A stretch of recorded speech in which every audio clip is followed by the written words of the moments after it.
Okay, are we good? All right, we're going to call the meeting to order at 4:02. The NVUSD Board of Education is holding a regular board meeting tonight, and we invite participation either remotely or in person. Directions on how to participate via Zoom are available at nvusd.org/board. The open session part of the meeting will begin around 7 p.m. tonight. Item B, public comment on closed session items. Before going into closed session, the board is available for public comment on closed session agenda items. Mr. Michaels, do we have any public comment on closed session agenda items?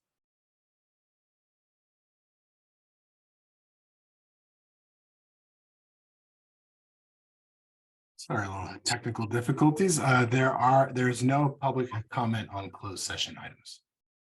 All right. Seeing that there are none, the board will now adjourn into closed session. Okay, we are going to reconvene to open session at 7 o'clock on the dot. Good evening. My name is David T. Gracia, and this is the Napa Valley Unified School District Board of Education. The NVUSD Board of Education is holding a regular board meeting tonight, and we invite participation either remotely or in person. Directions on how to participate via Zoom are available at nvusd.org/board.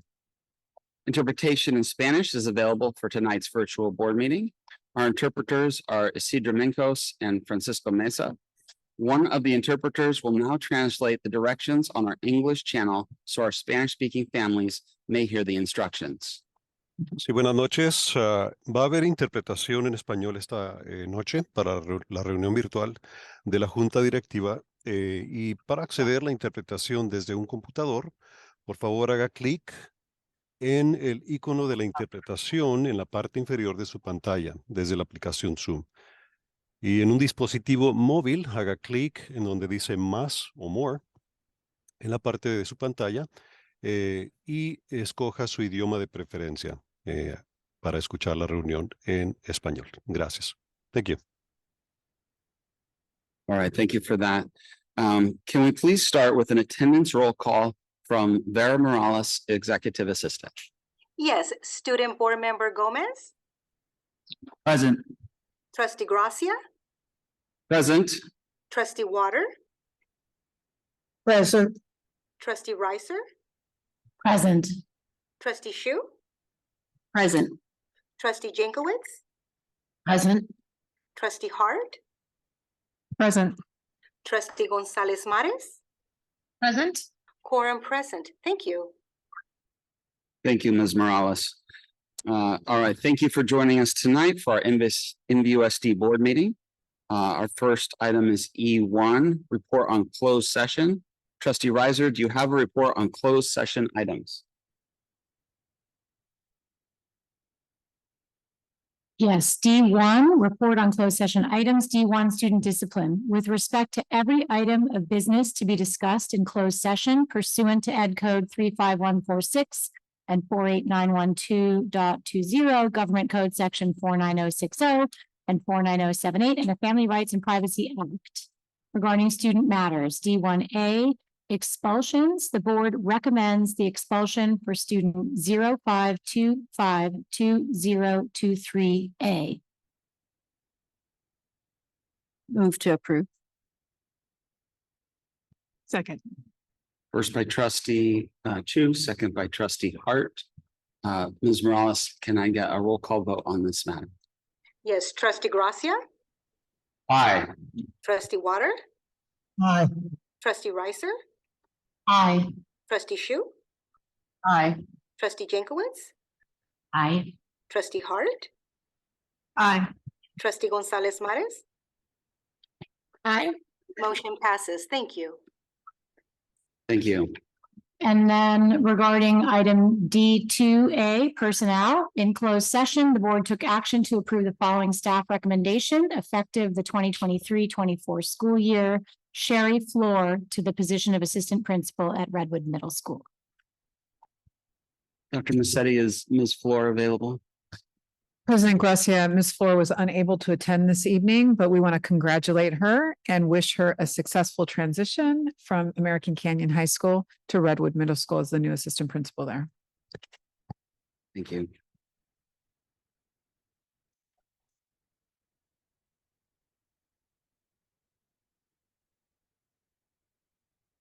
Okay, now we're on to E2, flag salute. Student Board Member Gomez, would you lead us tonight?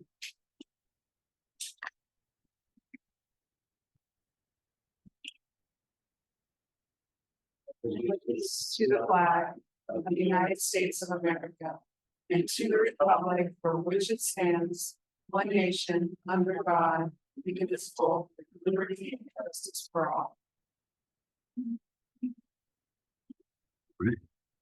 Thank you. Now on to E3. This meeting is live streamed and recorded via Zoom and will be archived on the district's YouTube channel. For a detailed review of any meeting agenda item, the archive video can be referenced on the district's webpage at NVUSD.org. The process for public comment can also be found on the district's webpage. E4, approval of agenda. I would like to make a move to amend the agenda by moving item J1A ahead of item F and to pass the agenda as amended. So moved. Second. Okay, I think I just needed a second because I made the motion. So I made the motion, second by trustee Riser. All in favor? Aye. All right, motion passes. We'll now move on to E5, approval of minutes. E5A, May 4th, 2023. Move to approve. Second. All right, first by trustee Riser, second by trustee Chu. All those in favor? Aye. Aye. Abstentions? Ms. Gonzalez Morris, I think you are gonna abstain on this one. On the May 4th, Yes, I abstain. Thank you. thank you. And then we'll move on to E5B, May 11th, 2023. Move to approve. Second. First by trustee Chu, second by trustee Riser. All those in favor? Aye. Abstentions? I abstain. Motion passes. All right, E6, recognition of visitors and employee organizations. Dr. Massetti, do we have any visitors in attendance? Thank you, President Gracia. I'm going to try and not get emotional here. I know that the president of the Napa Valley Educators Association, NBA, Miss Gail Young, is in the boardroom, and she is here. And she'll come and greet the board. But it's also an evening that she's retiring. And this is she's not sad, but I am. So yeah, you can go to the mic, Gail, but stay facing this way. Just turn the mic. Yeah. Good evening, board members. Is it on? It's on. We're on. Okay, we've got sound. Thank you for a great time, a great year of doing all of this. I'm really excited, and I'm so excited for all of our retirees tonight. It's not just me, it's a lot of wonderful people that have worked really hard for a long time to ensure that we have. Is that? Sort of, next. Yeah, now I can say that. Anyway, thank you for a great tenure. I am very proud of our district, our board, our teachers. I'm very proud that we have the ability to work as a team, that we might not agree on everything that we do, but we work as a team and we work it out, and we make sure that our students and our employees have the best working conditions and learning conditions that are possible. And I'd like to thank all of you. And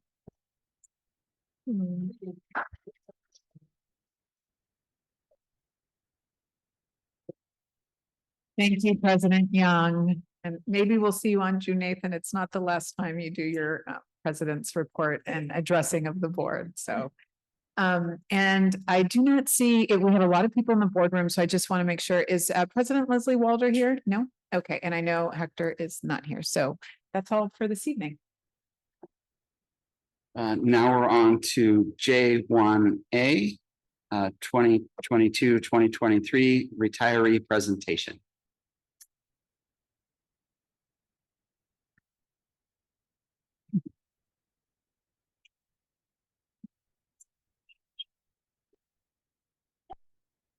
All right, well, good evening, everybody. Good evening, President Gracia, the Board of Trustees, Dr. Massetti, NVUSD community. It is my great pleasure every year to celebrate retirees from our district. And tonight we have an amazing group of employees who are here to do just that. We have 43 retirees in all, and includes our certificated retirees and our classified retirees. So they represent a variety of roles throughout our district. They also represent a variety of years of service here in our district. But whatever the number of days or years that they have been here, they have made a difference. They have made a difference in the lives of our staff. They have made a difference in the lives of our students. They have made our schools better. They have made our district better. And we're just so appreciative of the work that you have done here. We want to take a moment to recognize you as we wrap up the year and send you off into your retirement officially. I'd also like to take a moment before we roll the slideshow and get to know our 43 retirees to just thank the loved ones who are representing here tonight, both to support you, but also those at home and celebrating. Just, we know what it takes to be the spouse or the child or the friend of someone who works in a school district. It's not always an easy job, and they need a support system at home too. So thank you for supporting them all these many years, and thank you for being here tonight. So what we're going to do is start off with a slideshow that shares all of our retirees through the district. And then for those of you who are here tonight, we have a plaque for each one of you that we would like to give you personally. So we'll go ahead and roll our presentation.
Right.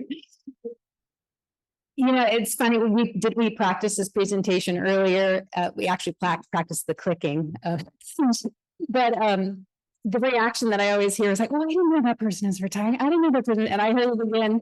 I think we have so many connections throughout the NVUSD with each other, and I know personally there was a ton of people there that I worked with in various ways, or my kids were in their classes or knew them, and it's really rewarding to be here to celebrate with you in this wonderful milestone. So we are going to go ahead and pass out our plaques. So I would like our assistants to come on up here, and we're going to go ahead in alphabetical order of the people who are here tonight. And we're going to start off with Nikki Abraham. Nikki, come on up here. Thank you so much, Nikki. Nikki, you might have noticed had 1 year of service, but that's just because she came in and kind of pinch hit for us this past year. We really desperately needed her, and she agreed to come back and be with us. We really appreciate her. She had a long, distinguished career before that. All right. Congratulations, Nikki. And next we have Robert Bassinet. Come on up, Robert.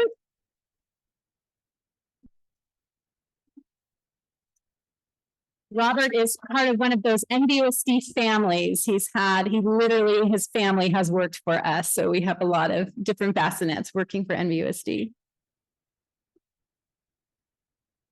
Congratulations, Robert. Sydney Bergen, come on up. Sydney's one of our wonderful PE teachers, currently at Redwood.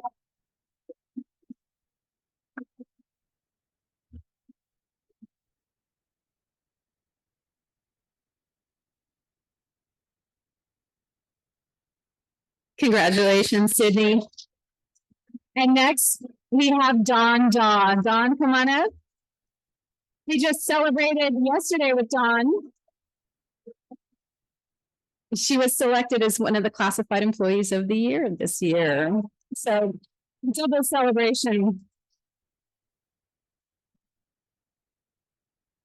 Congratulations, Dawn. And next we have Mary Dunow. Come on up, Mary. Mary is an English teacher at Vintage High School for many, many years. She's also served on NVEA Council. She's off to pursue a passion that she has in judging horse racing. Riding, something to do with it. And next we have Emily Jordan. Emily Jordan has 30 years with us as a school psychologist. Amazing career. Thank you, Emily.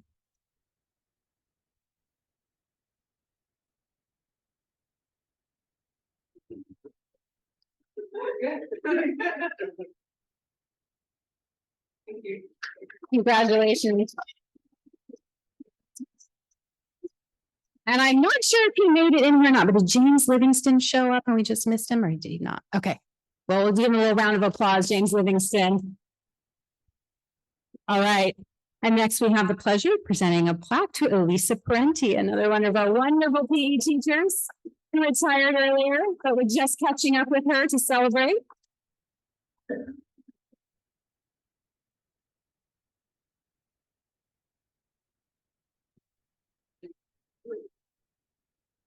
All right, congratulations, Elisa. And next we have Isidro Ramos. Isidro, come on up. Isidro is one of our wonderful custodians who helps keep our schools looking wonderful and being safe for our kiddos.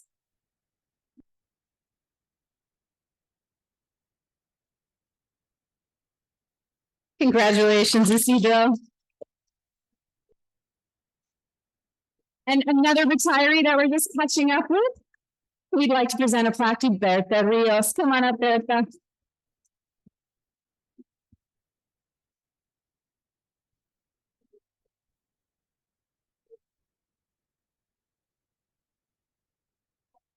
I didn't move it, I swear. Congratulations, Bertha. Bertha was one of my children's teachers. And next we have Dan Roberts. Dan, come on up.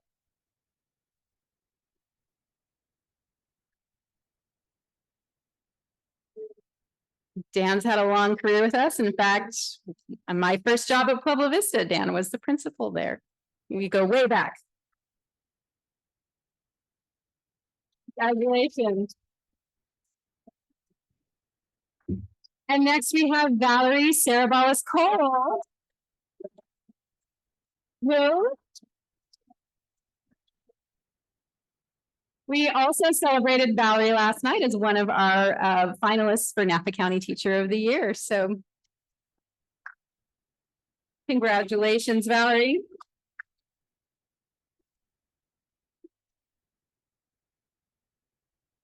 And next we have John Soper. Come on up, John.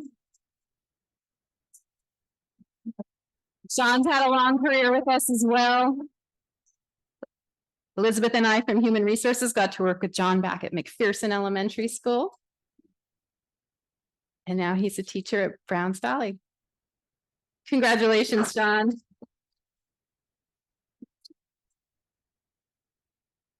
And our next retiree is Pam Taylor from West Park. Pam Taylor, come on up here. Pam's been with us for a long time and one of 2 retirees from West Park this year, which is a big deal for them.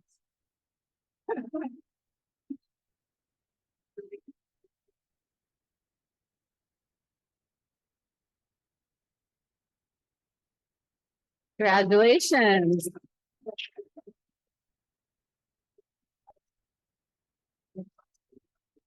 All right, and next we have, well, from Willow Elementary currently, she is a TOSA at Willow. We have Lori Welty. Come on up, Lori. Lori has supported a lot of teachers in her role, magnet coach over at Willow. We're so happy to have her here. Congratulations, Lori.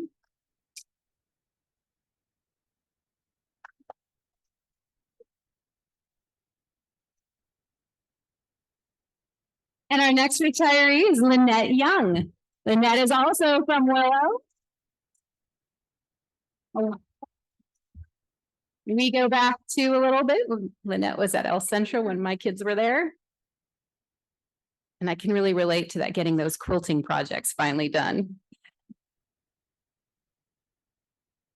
Congratulations, Lynette.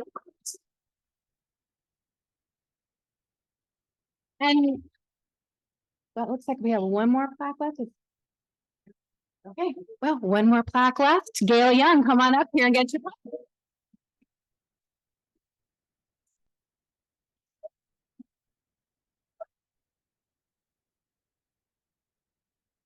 So Gail and I have gotten to work together in her role as NVEA president, but we also go way back. She was a teacher at Northwood and I was principal there. So we got to work together in that capacity. It's a pleasure to celebrate you tonight, Gail. And to all the retirees, congratulations. Thank you for being with us. Thank you for all the work that you've done for NVUSD on behalf of all the students who have benefited from your many years of dedication and service. So enjoy your retirement.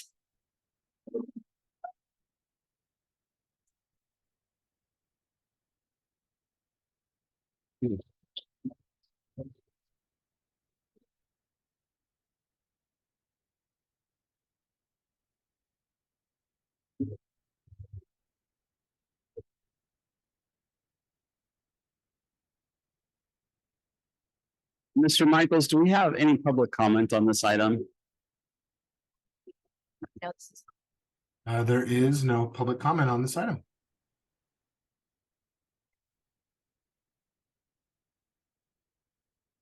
Well,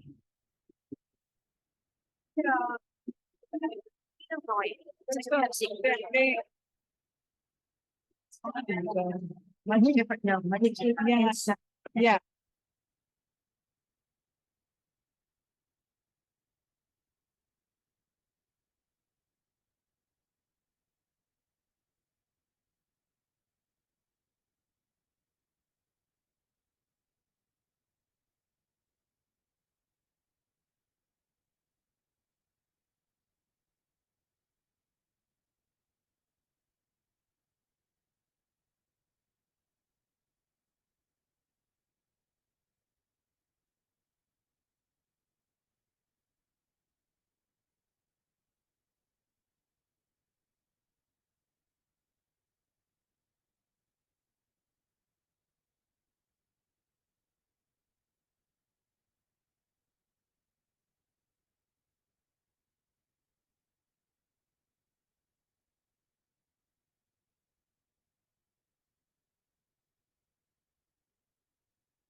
We're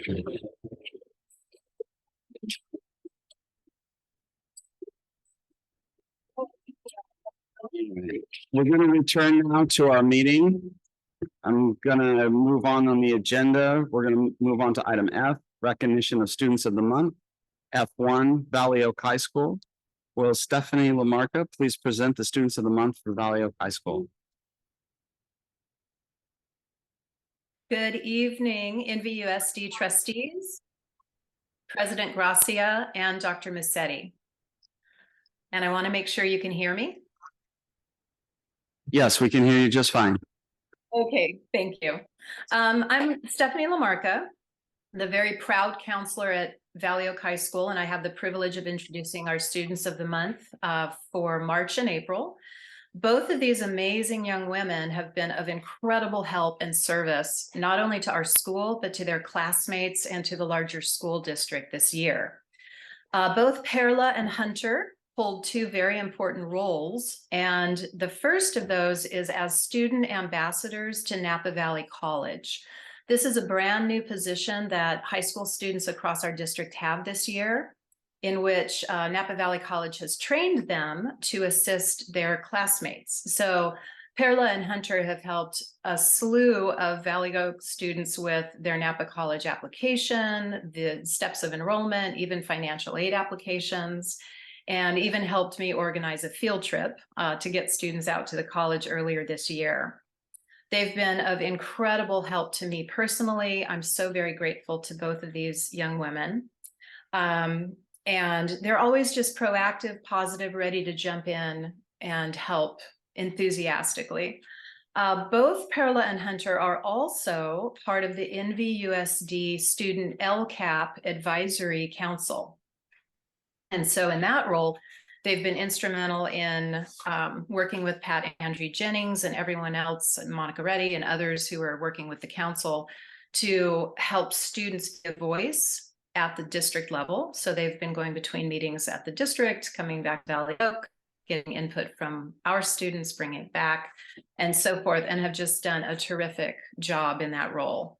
We're just very, very grateful to both of them for their leadership this year. And in addition, they're both great students. I had them in my own senior seminar class earlier this year, and they were always engaged, asked great questions, participated. They were the first to, offer to present first or go first in class activities. And again, very grateful. They kept our class moving forward and interesting all the time. And so with that, now to share a little bit more about herself is our student of the month for March, Perla Jimenez Arana. Hello. Thank you, Ms. Lamarca, for the intro. I want to start by thanking the board and the Napa Valley Education Foundation for recognizing me and allowing me to be in this meeting today. Before I started at Valley Oak, I was at a point in my life where I really wanted to drop out of school. I was struggling with mental health issues, and that led up to me missing school and just feeling discouraged. I truly had no plans for my future until I moved to Valley Oak. Valley Oak truly became the place that helped me find success. Here, I was able to receive help with my mental health, and honestly, just being around other people who I knew were going through similar things as me really helped. When I started my senior year at high school, I was still struggling a little bit, but with the support of teachers, staff, and my friends, I began to enjoy and learn to love school once again. Even though Valley Oak has had a big impact on me, I still want to say a quick thank you to teachers and staff from Phillips Elementary, McPherson Elementary, Silverado Middle School, and Napa High School. I learned so much attending these schools, and I will always be grateful for the opportunities I had at these schools. Back to Valley Oak. Here, I have really learned how to become more outgoing and open to things I never would have. Some of those new things are being a student ambassador from the Napa Valley College, where I help my peers enroll for the college and help them with their financial aid. I also became a part of the NVUSD Student Advisory Group, where I, along with other students, had the chance to use our voice and opinions for the better. And lastly, I joined my school's leadership class, where I became the class president. I do want to say that I'm proud of myself for learning how to open up and ask for help when I needed it. And now I am happy to say that I will be graduating high school in 2 weeks and will further my education by going to the Napa Valley College, where my dream is to become a teacher. Finally, I know the part of my success was my hard work and commitment to turning things around, but I do want to thank I do not think that it would have been possible without my family, who supported me and continued to encourage me every day when it came to my education and success. Thank you everyone again for this opportunity, and I hope you have a great rest of your evening. Thank you, Perla. That was wonderful. I'm so proud of you. Thank you. Yes, you did a great job. Next, I'm looking to see if Hunter is here. Hunter was planning to be here and she wrote a speech, and it's a wonderful speech that I can share with all of you. I can either read it or send it via email, but unfortunately she had an emergency come up with one of her dogs and is at the vet at the moment. She said she was going to try to come back, but I don't think I see her in Zoom. Can someone confirm whether Hunter is here or not? Yeah, I don't think. I do not see Hunter online, Ms. Yeah, Lamarca. thank you. So I don't think Hunter is here. Again, she wrote a wonderful speech and I'm happy to send that to all of you. She has also, like I said, just been a tremendous asset to our school this year. And I just hope right now that her dog is okay. But with that, I thank all of you for honoring students with these School Board Student of the Month awards. So thank you very much. And I will be sending her speech along to you. If she happens to show up maybe in the next few minutes, we can let her give her speech on her own. Thank you so much. Thank you. All right, we'll move on to F2, New Technology High School. Will Principal Dev please present the students of the month for New Tech High?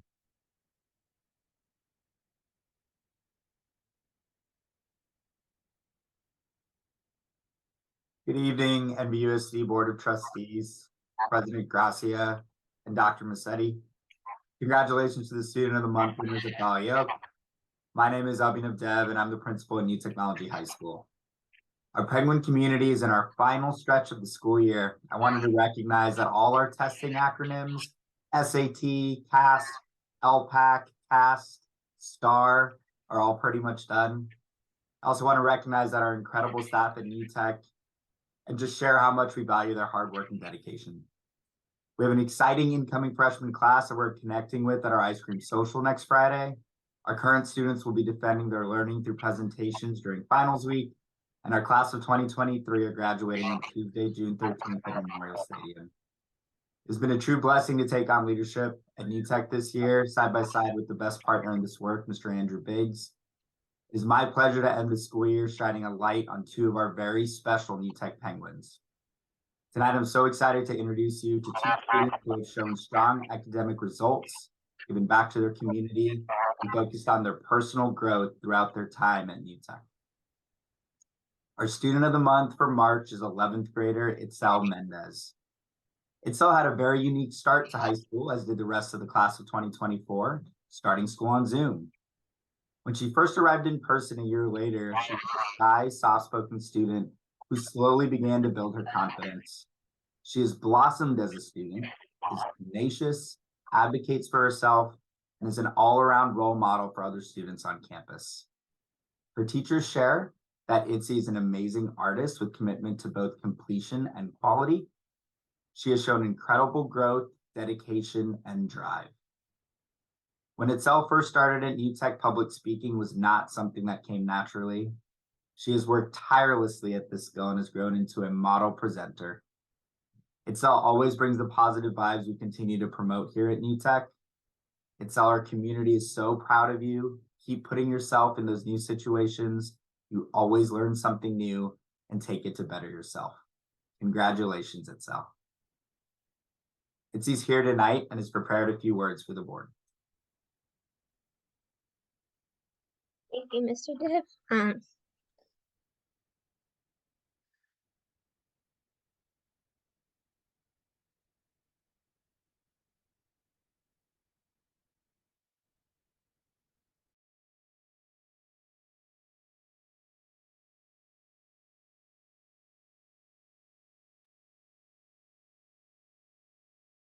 It's all, we could hear you there for a second. Can you hear me?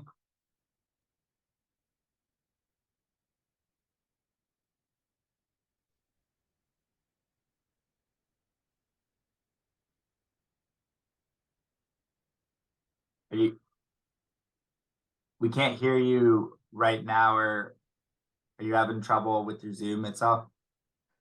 No? Okay. Do you want to try it with your video off?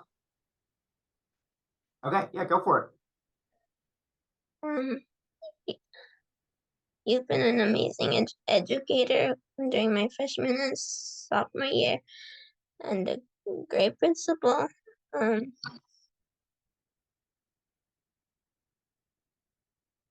experience at New Tech has been fun and amazing.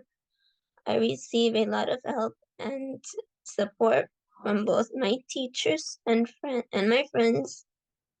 Not only that, but New Tech has been a very friendly and safe environment since it's a very small community. Being at New Tech has been allowed me to be more open to new people and make new friends. After high school, my aspiration is going to Stanford to become a doctor. I have an interest in helping sick people. I also have interest in becoming a published author since my favorite class is English and art, and I love to write, draw, and read. Thank you.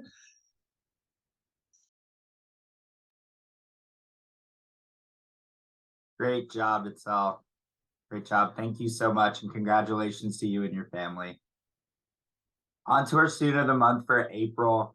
Congratulations to senior Penguin Fatima Pamitz Martinez. Fatima has shown amazing growth in her self-advocacy and her leadership capabilities. She's a respected leader and friend on campus.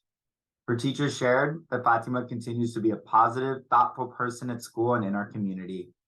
Academically, Fatima has continued to push herself throughout the years. She's excelling at her internship at a local payroll company, learning the ins and outs of their business. Fatima is a dual enrolled student who has already completed 15 college semester units as she transitions to Napa Valley College this fall. Fatima was also awarded multiple scholarships at the New Tech Senior Scholarship Ceremony last night. She will be graduating with the class of 2023 in just a few weeks. This is well-deserved, Fatima. We are so proud of you. Fatima's here this evening, and she would like to share a few words with the board.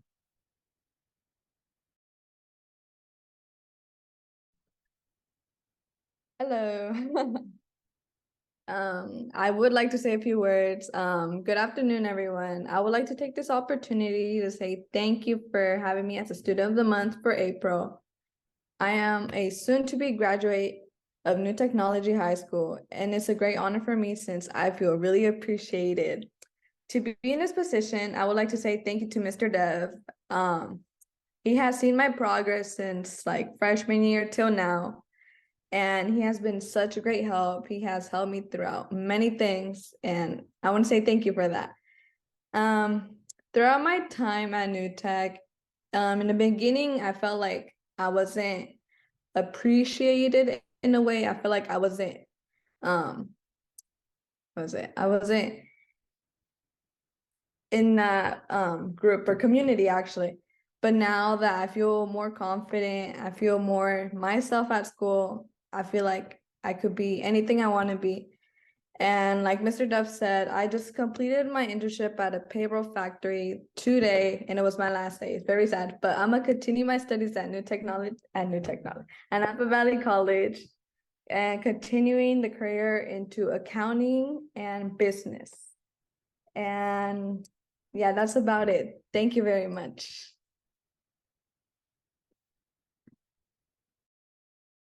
Congratulations to Fatima and her family. Have a great evening, everyone. Thank you, board. Have a great Bottle Rock weekend.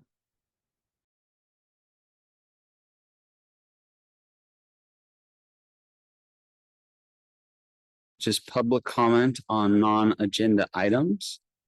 Trustee Riser, did we receive any public comment on non-agenda items via email? No public comment on non-agenda items were submitted by email before 8 a.m. this morning. Mr. Michaels, do we have any public comment on non-agenda items online? There is no public comment on non-agenda items. Thank you. We do have some public comment on non-agenda items here in the boardroom. The first would be Grace Exum.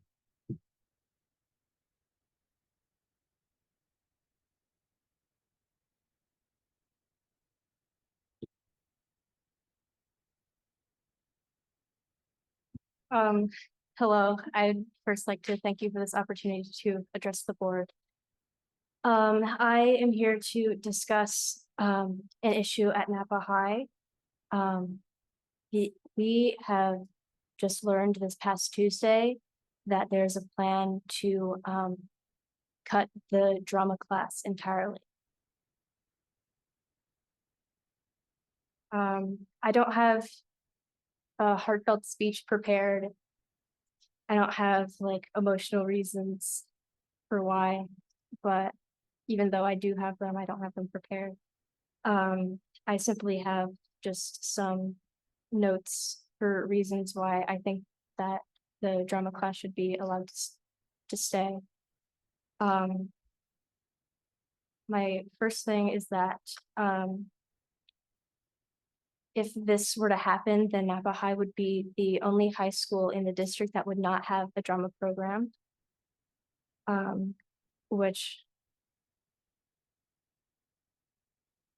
is quite disheartening. The drama program is one of few accessible extracurricular activities,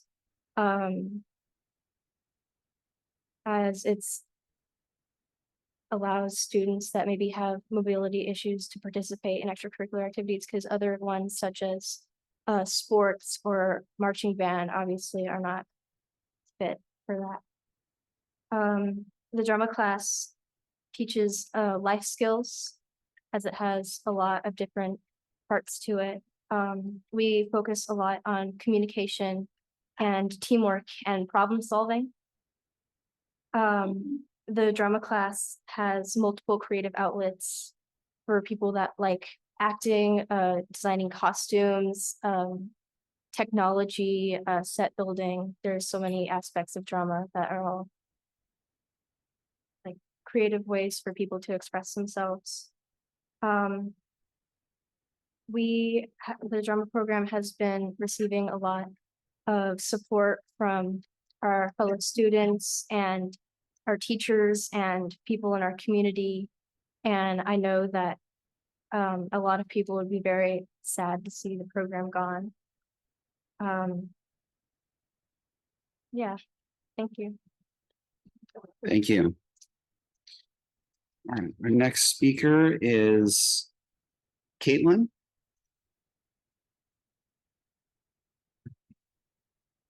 Caitlin, before you begin, if you could state your full name for the record, that would be. Huh? If you could state your full name for the record. Robinson, and I love my drama. I think drama is a place to connect, and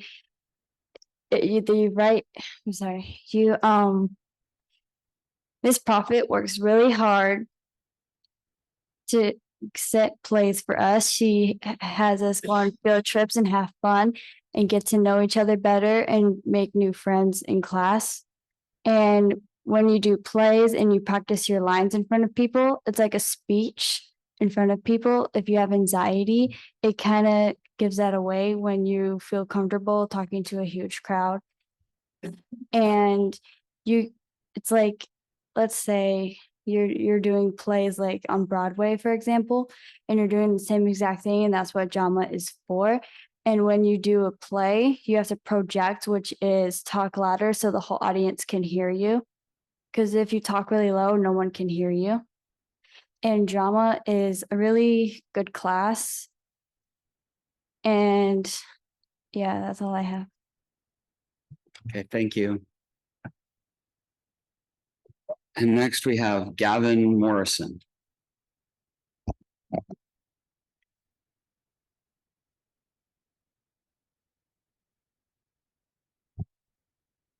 Hello, my name is Gavin Morrison.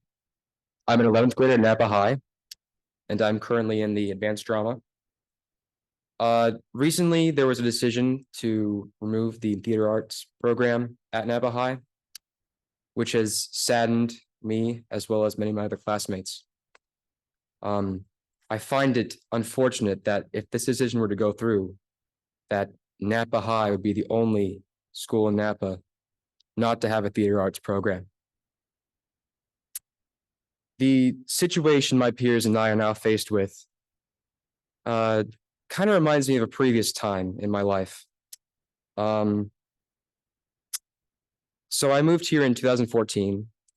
I enrolled at Salvador Elementary, which is now closed. But during my time there, I was immersed in their theater program, and I owe much of my current acting experience to what my director taught me there. Unfortunately, when the school shut down in the summer of 2018, many families were affected by this consequence, and they had to relocate, and much of their children had to transfer to Willow, I believe. It was that I kind of felt with in a way, as I believe that drama is, whether its effects on others, it's the decision to remove it is solely require reading. My bad. I mean, that the decision should be revised in a way to understand how much this means to all of us. Theater has a lot of skills you can learn from it. Communication, self-esteem, self-confidence, many skills that you're going to use throughout your life. And I believe that without drama, students at Napa High are losing that opportunity to truly, I guess, improve on themselves. And so if we were to lose drama, then the consequences are very bad. What I would like you to consider is that not can we support drama or arts foundations, but rather, can we afford to lose it? Thank you. Thank you. I think our next one is Charlie Hamilton.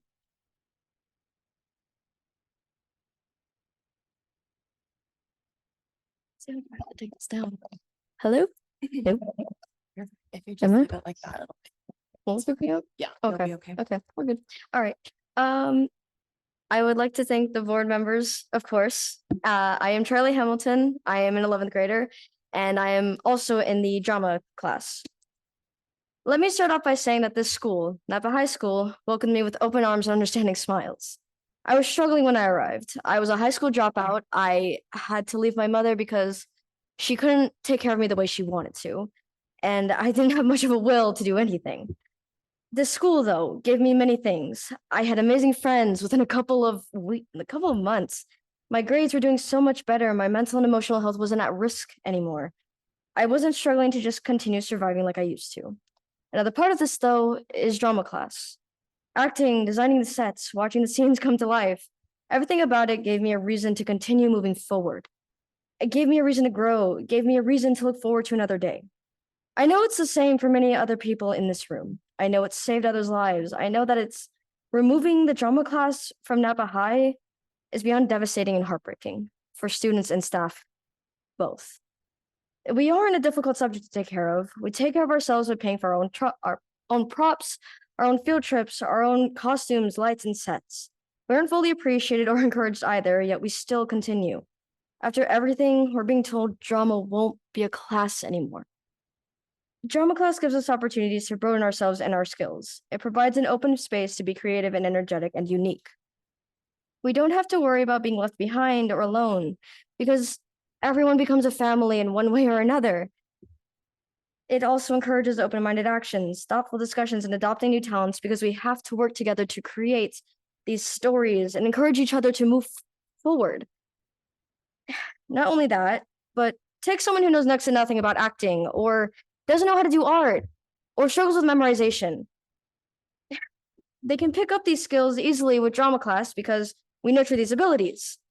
Yet, with drama class being taken away, these abilities are limited even further. Not only that, but those truly passionate about theater won't be able to continue when they get here, which is beyond devastating for them and for us. I get it. We can still have our club and there will still be a few plays, but it won't be the same community, the same environment, the same found family that comes with theater. Please don't take that away from us. Don't take it away from yourselves. Don't take drama away. Thank you. Thank you.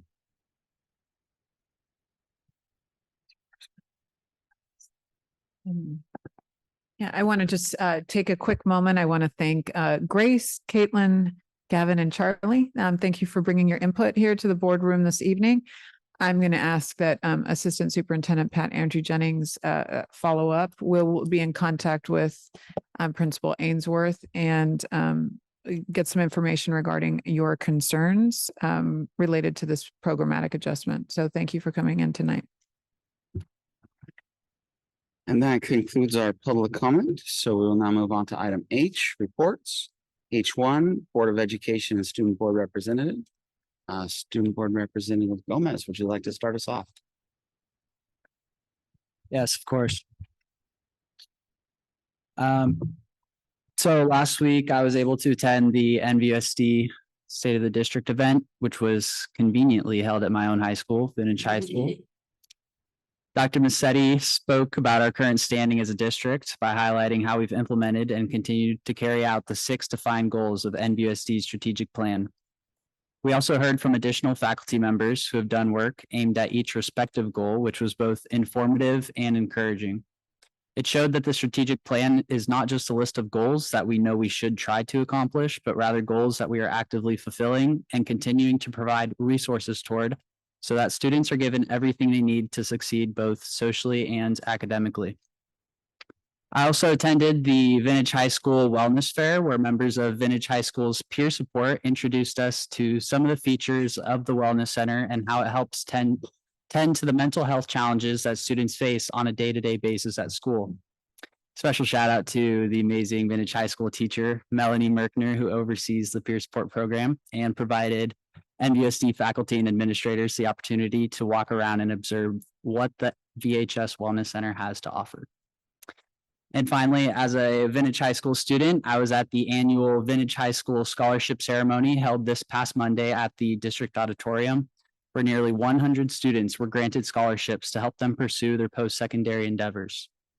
It was definitely a warming event to watch as it was filled with emotion from both the students, parents of students, as well as those who gave away scholarships. So congratulations to the students who worked hard enough to receive a scholarship, and thank you to all of the donors that made it possible. And that concludes my report. Wait, Sam, did you forget something? Is there anything else you wanted to share in your report? Not on them. Oh, he did. Yeah. Okay. You were absent. Okay. Robin. I will address my. But it is a proud moment, Sam. It's worth repeating.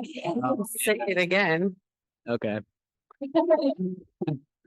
For the next 4 years, I'll be studying economics at Northwestern University.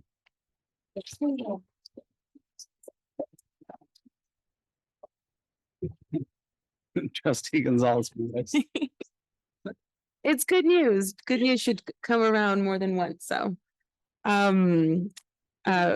yeah. So I also participated at the State of the District. I think just the next 2 items that about the State of the District, and also I held a meeting with Dr. Massetti in regards to our board duties of organizational vision and path and communication to our NVUSD community and those at large that were there in person or via Zoom. It's just such a great opportunity for all of us to share the good work that is happening. And also an opportunity to let everybody know that there's a space for input, just like today's public comment. I also had the honor to be part of the student board rep interviews this past Monday. I was letting student board rep Sam Gomez know that we interviewed more than a couple of people, actually a good group of students, and several of them had reached out to him to talk about the role. And so I think word is spreading even more and more about how important this role is to us, to have that student voice here at the table. And we're certainly getting ready to continue to congratulate you, Sam, and bid you all the best wishes from all of us. And then had the opportunity here in this room. It's not just a boardroom, it's used for so many things. Just as gathering a group of good folks to talk about our diversity, equity, and inclusion, which some of my fellow trustees participated in. And just heads up, our next board meeting actually will be part of June 1st, and that's the start of Pride Month. So we do have some really cool t-shirts to wear, so maybe we will do that. And then more to share on that day about Pride Month next month. So, and that concludes my report. All right, thank you, Trustee Hart. All right, so starting back on the 18th, along with Sam and I think pretty much everyone up on this dais, we all attended the State of the District meeting at Vintage High School, which was great and very informative, and a great opportunity for public relations and letting the public and our school community know what the district has going and what our goals are and how we continue to march forward towards those. As the parent of a musical child, I got to attend a couple of concerts this last weekend. A really cool thing at Vintage High School called the Film Harmonic, where they actually do songs from movies and they play clips from the movie on a screen behind them while they're playing, which is very cool and very unique. So I definitely recommend, if you have a chance to catch that one next year, check it out. Over the weekend, a combination of the American Canyon High School Choir, Napa Valley Youth Symphony, and the Napa Valley College put on a Requiem concert, which was very cool and a nice collaboration between a number of different groups here in town. I also had the privilege, since I do have a senior graduating from Vintage High School, of attending the scholarship award ceremony on Monday. I got to see Sam get a couple of scholarships and my son as well, which was very awesome and great to see, along with dozens and dozens of kids. It's actually very, very touching to me. And one of the reasons that I was actually even able to go to college was receiving those community scholarships. So to see that continuing today, and it literally took 2 hours for them to read through all of the kids and go through all of the presentations. So that's amazing to me and shows the kind of support that we have in Napa for our students. So that's very impressive. We had a facilities and technology committee meeting on the 23rd. And then yesterday at NCOE, we attended the most excellent school staff celebration. And that was great to see and recognize our classified staff and our teachers for all of their efforts to help our kids over the year. And that concludes my report. Thank you, Trustee Jankowicz. I was absent last week. I had to miss last board meeting, so I will combine my prior activities with my current. It really is the 100 days of May. State Superintendent of Public Instruction Tony Thurman honored 7 outstanding math and science teachers from California. These individuals were finalists for the 2023 Presidential Awards for Excellence in Mathematics and Science Teaching. And of those 7, NVUSD's own Jonathan, am I saying it correctly, Southam, from New Tech was selected. So shout out to Mr. Southam. Well done and congratulations from all of us. I had a site visit with Alta Heights and Principal Ward. We had a great conversation about education, leadership, learning, and the importance of elementary ed. Because I missed a week, I'm going back. I went to the pollinator showcase and was a part of the first grade monarch butterflies, which was great. I attended virtually the NCOE meeting, attended the fentanyl awareness night, had a CSBA delegate conference call held by President Gracia, and then attended the CSBA delegate assembly meeting in Sacramento last weekend. And I will let him elaborate as I'm combining a couple weeks of activities and I will talk too long. Had another meeting with 10,000 Degrees, went to the NVUSD special board meeting, enjoyed celebrating the Employee Appreciation Week. I visited Valley Oak class at American Canyon High School, and I had the privilege of giving Joanne Clark her 20-year pin, which was great. She is an inspiring teacher. I got to go to USC graduation. My son just got his master's. I did not get to talk to Barack and Michelle. I attended the State of the District, and you both eloquently said how incredible it was. The videos are fantastic. If you did not get a chance to attend in person or by Zoom, please view them. Please view it on our website. It was incredible. I attended the DEI Council call. I met with Debbie Alterstar, who's a community leader and activist, and had some great ideas about supporting our kids. Also attended the Facilities and Technology Committee meeting, went to the Napa High School and Vintage High School Wellness Center open house. It is Mental Health Awareness Month, so we are a district are doing well and are ahead of the game in the work that we are doing. Also attended NCOE's excellent school staff celebration, attended the Alta Heights open house last night, and enjoyed visiting Leslie Gracia's classroom, where the roller coaster project involved fiscal literacy, budgeting, science, math, research, and literacy. And although it was addressed last week, congratulations again. My grandpa was the quarterback at Northwestern. So he loved everything Northwestern, as will you. We're really proud of you. Trustee Chu. So I also went to the curriculum and facilities meetings. And I think the summaries, the minutes are at the end of the agenda. On the 12th, I attended on Zoom, the CSBA analyzes the May budget revision. On the 13th, on Saturday, I actually attended a ribbon cutting for the American Canyon Community and Parks Foundation Outdoor Connection. It's a trailer that they will be starting to use it for American Canyon fourth graders. They have a new program where they bring the watershed explorers. It's a way to bring environmental education to the students at the fourth grade level before they get more science and, you know, go into fifth grade and take our test, the state test. And I'm hoping that I think they're working with the district and bring that to some after school programming for the students in Napa. And so I think this mobile connection will be a great opportunity to be able to bring that over here as well. I'm hoping to see that continue. It's always good to have a community partner in that way. I also attended the State of the District, which is always wonderful to see our progress. So we always want to see progress. I also attended the Napa DEI Council meeting. And on the 19th, Trustee Reiser and I actually got to serve brunch at ACMS and lunch at ACHS and get awesome NOSH swag while we're serving our students. Oh, yes. Assistant Superintendent Pearson also wearing his NOSH shirt. I just want to say that it is such an amazing work that the food services department does. Thank you to Kristen Teckel for giving us the tour.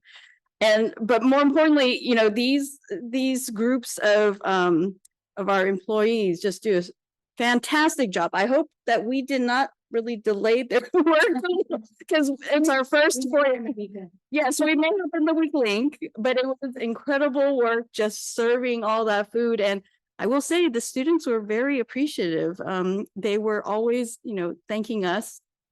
I think they really appreciate the fact that they're getting served food that maybe some of them may not, you know, have an opportunity to get. Of course, they're all ravenous, they're all growing teenagers. So glad we're feeding them. I also was at the NVUSD DI steering committee meeting this Tuesday. And I attended my last Canyon Oaks open house yesterday. So it's a little bittersweet, you know, leaving elementary, but it's always wonderful to go and, you know, peek in and say hi to the teachers and see my own students work. And then today I had a treat also at Canyon Oaks. Their music student, their 4th and 5th grade music student, had their music concert. So got to hear the choir sing, the band and the strings perform. And it's amazing what 2 years does. Because I heard my son the first couple of months. Yeah, I didn't think that was gonna get to that point, but they pulled it. The teachers did it. The music teachers are fabulous. They pulled it all together. And that concludes my report. Thank you. Trustee Riser? Yeah, thank you. Let's see, I participated along with other trustees in the Curriculum and Student Support Committee meeting on the 17th.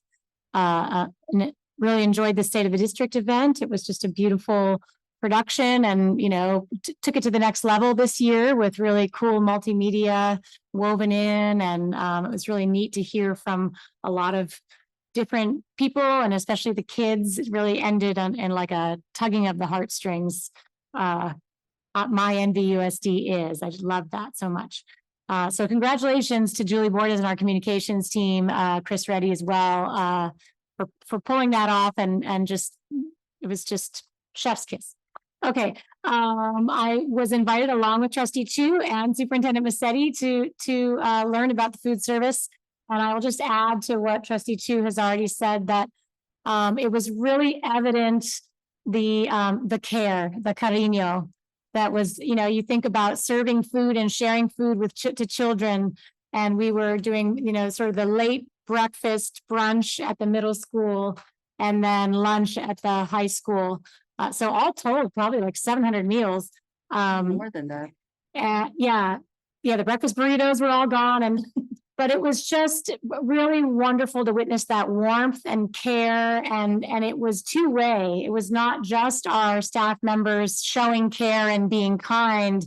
The kids, their faces lit up. You could see the ones that, had special little side relationships with the food service workers. There was just a lot of love and warmth. And the quality of the food was really high. The breakfast burritos smelled delicious. The cheeseburgers were all grass-fed beef from local. So, it just blows me away. And ACMS, to see in person the organic Strauss Creamery refrigerated dispenser milk on tap. Come on. Anyway, so that was a really great experience, and I appreciated the opportunity to just be involved and roll my sleeves up a little bit and live an hour or two in that role of one of our sectors of employees in classified, and hope to do that again. And many, many thanks to our food service workers for the tireless and difficult and tiring work that they do on behalf of our students. I'm one of the trustees on the Diversity, Equity, and Inclusion Steering Committee, and we had our launch for that this week. It was a really wonderful launch to very important work. And then also yesterday, the Vintage Wellness Center opening, I was there as well, along with a bunch of us up here. Just so wonderful to end Mental Health Awareness Month, May, with this.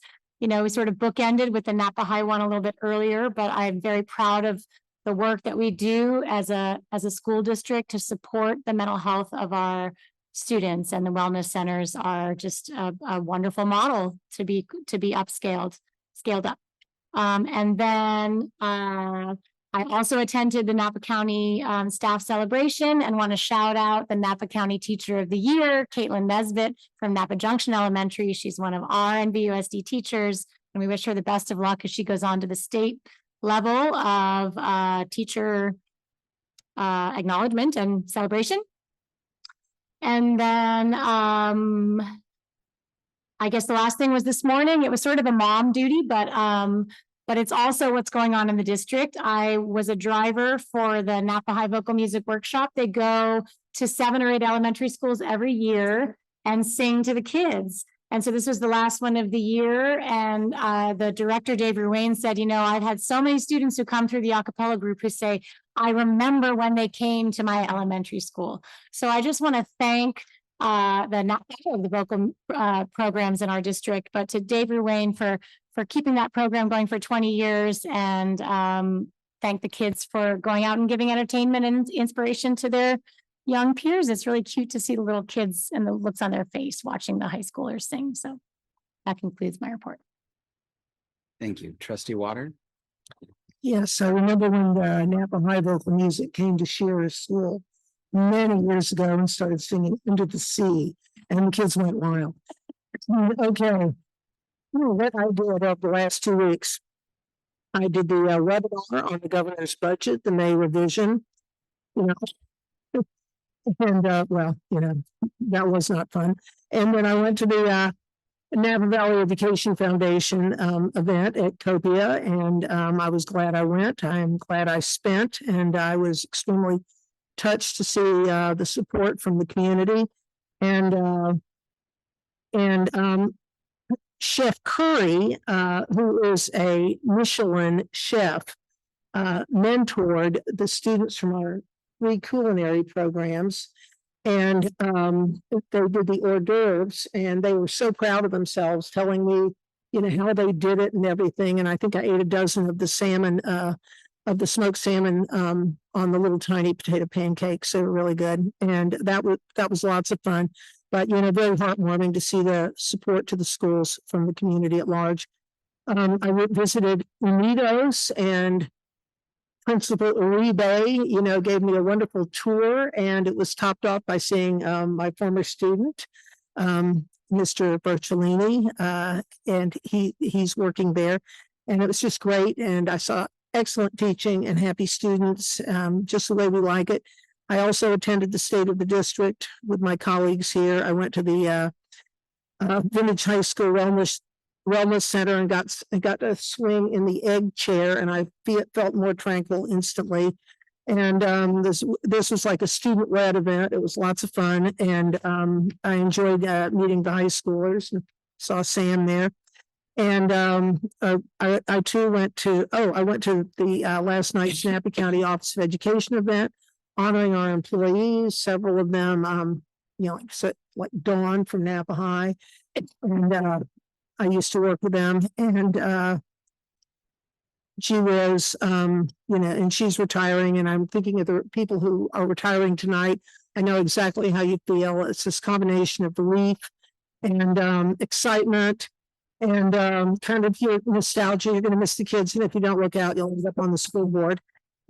And last night I went to the Alta Heights open house at the, it was command appearance by Mrs. Gracia, who teaches there, and saw some of the students who'd helped me build a compost pile. So there's some continuity there. That was fun. And I had a quick visit to McPherson to drop off a couple of books to a teacher. I attended the Diversity, Equity, Inclusion Zoom meeting. Also the curriculum meeting on the 17th, curriculum and student support on the 17th. And I think that's kind of it. Thank you. Let's see.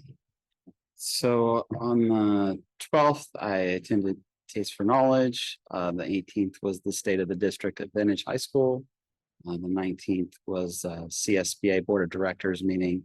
And then the 20th through the 21st was the CSBA Delegate Assembly meeting. On the 22nd, I went and interviewed student board members, and along with Trustee Gonzalez Maras, we were able to pick our student board member for next year. And then on the 24th, I attended NCOE's Most Excellent Staff Celebration. And then also on the 24th, the Alta Heights Open House. And that concludes my report. We'll now go on to H2, Board Representative Reports. H2A, Special Education Community Advisory Committee. That committee has not met since our last board meeting. Okay, H2B, City of American Canyon Liaison Representatives. Canyon, we have not met. H2C, City of Napa Liaison Representative. We have not met. H2D, Town of Yountville Liaison Representative. We have not met. H3, Superintendent and Executive Staff. Good evening, NVUSD trustees, student board member Gomez, who again, I wasn't here when you announced the first time on May 11th. So Happy. congratulations on going to Northwestern. Go Wildcats. I'll be in the Chicago area next Friday because my daughter, Sophia, my oldest, is graduating from the other top 10 school in the Chicago area, the University of Chicago. So not that rankings are the most important, but when you land at one of the top 10, we're going to call it out. So congratulations. And then also greetings to the rest of the NVUSD community. So we are obviously very proud of you. We are. Student trustee Gomez. I want to take a quick minute and thank trustee Gonzalez Mares and President David T. Gracia for going ahead and conducting the interviews. They're going to be hard shoes to fill. With Sam, he's done such an extraordinary job. But we have selected, and I got to speak to both the newly selected board representative for the 23-24 school year, who is going to be Finn McGrath from Napa High School, and the proud alternate Minstuda Vancole, who's from American Canyon High School. Two exceptional young people. I loved speaking with them last night. They were on pins and needles waiting for the news. So I was happy to be able to let them know. And I know that they'll be reaching out to you because you would be an incredible mentor as they transition into the position. So thank you so much for your leadership, Sam. I too wanted to take this opportunity to thank everyone who attended the State of the District at Vintage High School for our 2023 showcase, and all of those who also joined us online. I wanted to thank all of the departments, including communications and community engagement, maintenance and operations, grounds, custodial services, food services, and everyone else who ensured that this community event was a tremendous success. It truly provides an opportunity and a chance for us to showcase the amazing progress we're making as a school district to better serve all of our students and families. I really did, and there's so much to highlight, and I'm going to focus just on a couple things because I am going to dedicate part of my report to a guest visitor that we have here this evening. But I also too just want to elevate the experience with the food services department. Trustees Chu and Reiser have already summarized it really well. And I would like to add just the names of the people that we worked with. I was only there for the lunch portion. I know you both did breakfast at ACMS, but I want to thank Yolanda, who is the cafeteria manager at ACHS, just tremendous ownership of her program there. She provided trustees Chu and Reiser and myself training. And she gave us the opportunity to work alongside her and her colleagues to serve that day 516 lunches. And she wanted me to note that if I was going to share the lunch count, it was really important to ensure that everyone knows that that was a low count lunch day and that they usually average approximately 600, closer to 600 lunches daily. I want to recognize the entire team that we worked with. I loved, we loved working with Adriana, Edmilia, Maria, and Marisol. I got to work alongside Marisol on the computer. I was super nervous and was sweating a little bit. I'm not wanting to mess up Assistant Superintendent Pearson and Kristen Teckle's lunch count. So I told her that she thought my job was stressful. And I was like, no, your job's really stressful too. And she does it with such ease and confidence. So it was a great experience. So thank you to the entire team there. Again, really impressed by the relationships that the food service workers have with the students. They were warm, welcoming, and so caring as they fed the kids. It was really a great experience. So the rest of my report, I am actually going to surprise the board tonight with a segment of my superintendent report. I wanted to just take a opportunity in tonight's superintendent report to update the board and the community on Unidos Middle School. And I've invited a guest as part of my report. Principal Alejandra Uribe is here. Principal Uribe and her staff are wrapping up their first year of being open as a new school, specifically as a middle school cultural arts integration Spanish language academy. It's one of a kind here in the state of California. We're offering a very unique educational experience. And given the amount of work that went into launching Unidos Middle School, this board had a lot to do with that work as we aim to strengthen our K through 12 Spanish dual immersion pathway. I asked Principal Uribe tonight to just provide a quick update on how year one has gone as part of my superintendent update to the community this evening. So I'd like to invite her to come up and go ahead and do that.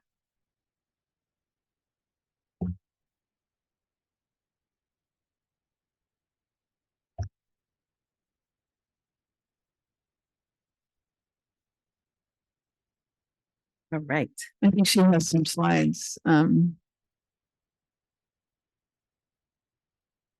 right, I'll go ahead and get started as the slides go up. Good evening, for President Gracia, Board of Trustees, Dr. Massetti, and community members. My name is Alejandra Uribe, and I'm the proud principal at Unidos Middle School. This is my 23rd year in our district. If you do the math, I started when I was 12 years old. I'm just kidding. But it's been such an amazing journey this first year as we launched Unidos Middle School. Together with an amazing staff, we've just had a lot of fun. It's been a lot of work, but it's been a lot of fun to build our program. And tonight I get to share with you some of the gold nuggets that we're walking away with and building on for this coming school year. I might need your help. Say next slide.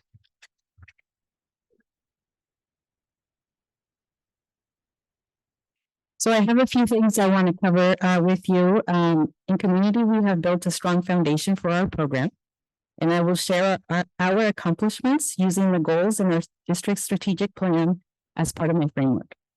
I will also share some areas where it was unexpected, where we got to highlight our school.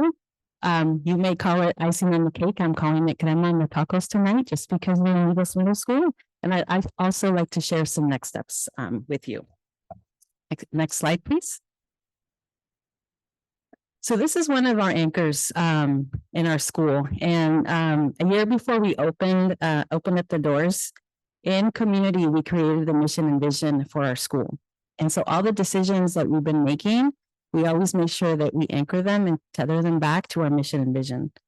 As you can see, there's some keywords that really stand out in our mission in regards to instilling a love for learning, honoring languages and cultures. And then again, our vision, growing bilingual students who are biliterate and also have strong interpersonal connections in a community that feels supported by all of the staff members in our campus. Next slide, please.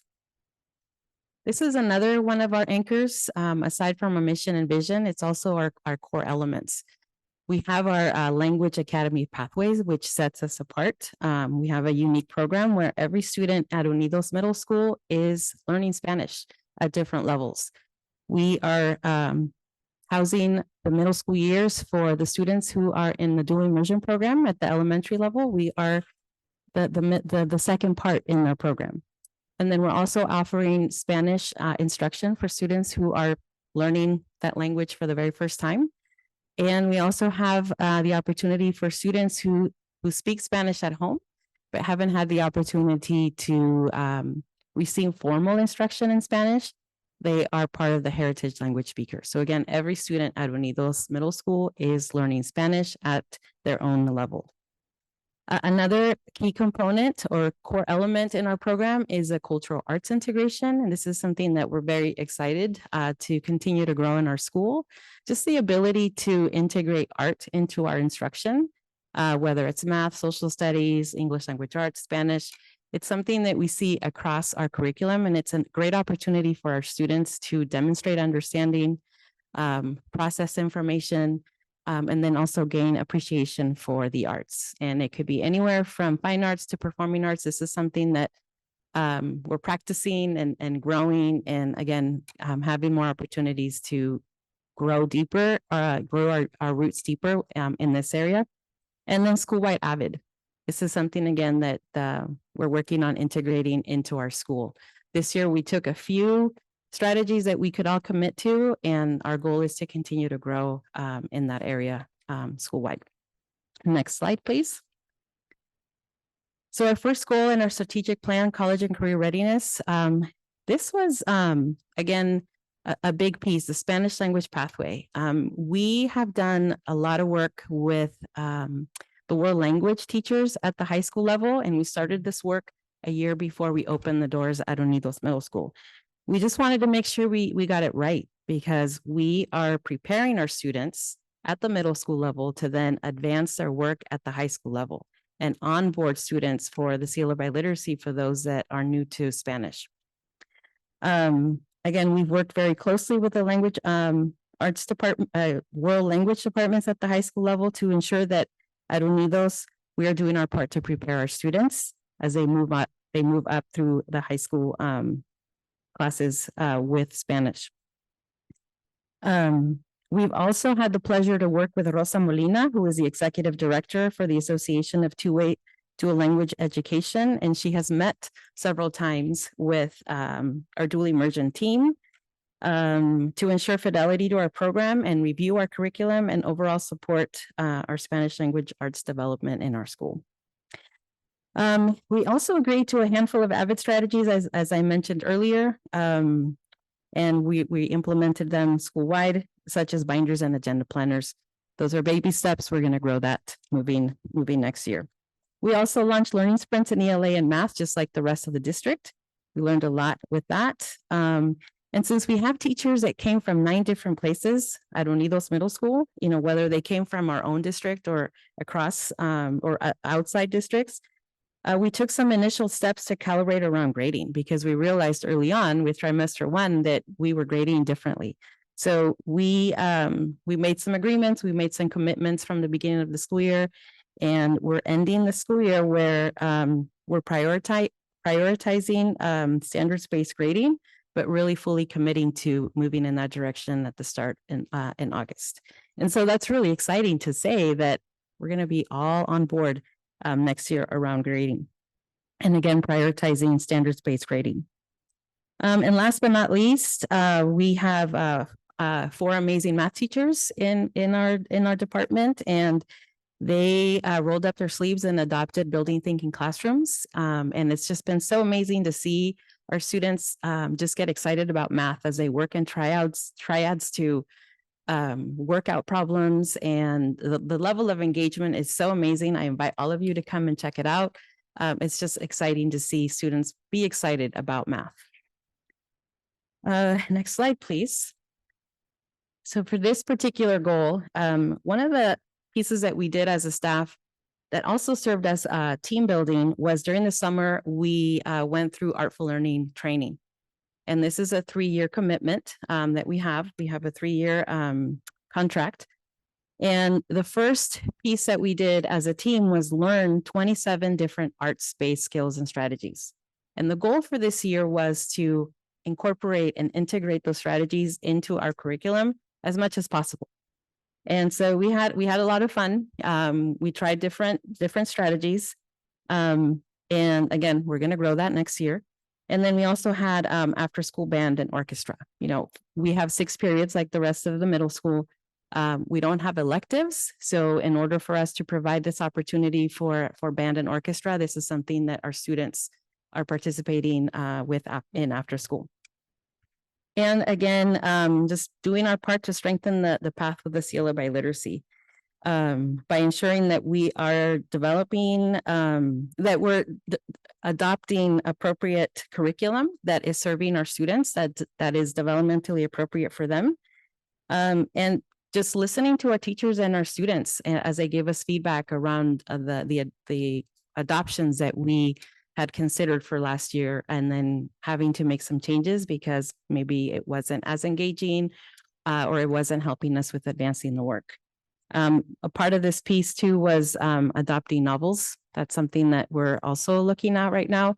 Novels that are high engaging, that students really want to read, and that are, again, tying back to our mission and vision, which is learning about other people's cultures. And then the last piece on this slide is developing assessment capables learners. And this speaks to a little bit of some of the learning walks that we did in specifically in math and a little bit in ELA, where we're asking students, what are you learning? And then asking them about where they are in their learning and what they need to do to advance their own learning. And then for them to be able to use proficiency skills to share their development has just been amazing. And it just really shows how they're taking ownership. And again, we just want to continue to grow that. So next slide. So early on in the school year, we launched our site council and our ELAC. We got our SIPSA up and running at the beginning of the school year. We also launched our parent club, which we get to call the Unidos Family Club, or sometimes we call it the Unidos FC, anything to avoid calling it the UFC, right? That's kind of cool though. These groups have been instrumental in advancing our group and been doing a great job with partnering with us. Our teachers also have been key in advancing the work that we're doing by having transparent and open conversations in our bi-monthly meetings and in our grade level and department meetings. As a new school, we've often used our time with our leadership team to vet and shape the development of some systems before we were presenting to the staff. So it was really just going back and forth between our leadership team and our staff meetings to just ensure that we were working together as a team as we were creating systems. And then we also launched our weekly parent communication. We call that in Otter News. And then we also have our weekly staff communication, which is called You Otter Know. And we also have an amazing front office staff, which is bilingual, friendly, and allows us to have a very welcoming environment for all of our families and our visitors. Next slide.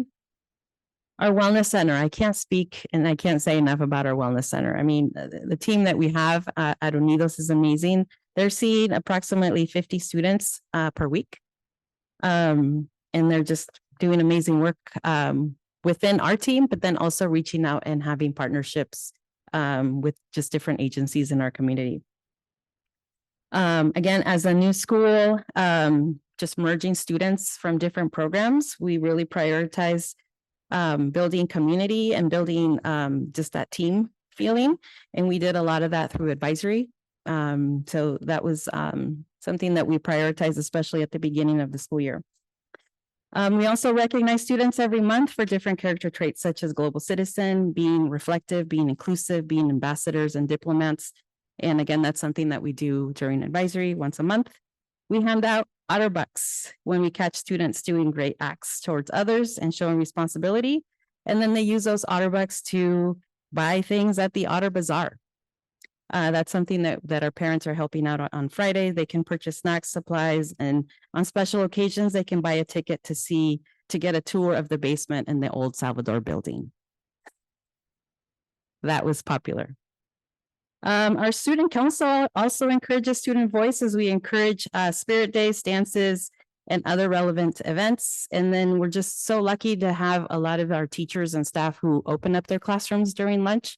We have over 27 clubs where students are participating in all sorts of things that, you know, it's student generated. They go and they get a teacher sponsor, and students are just so lucky to have teachers that are willing to open up their doors during lunchtime. So next slide is the crema and the tacos. So these are things that we didn't really plan for, but the opportunity was there and we took it. And the first one was our participation as Unidos in El Día de los Muertos here in the city of Napa. They reached out and asked if we were willing to demonstrate some of our artwork out in downtown Napa. And so a lot of our students doing advisory created altares.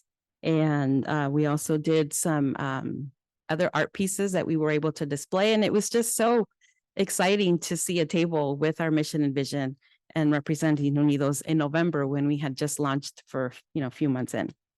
We also had the opportunity to present in Long Beach for CABE. That was in March. Assistant Superintendent Pat Andrew Jennings and Director Monica Reddy, along with two Unidos teachers, Miguel Calderon and Evelyn Vega.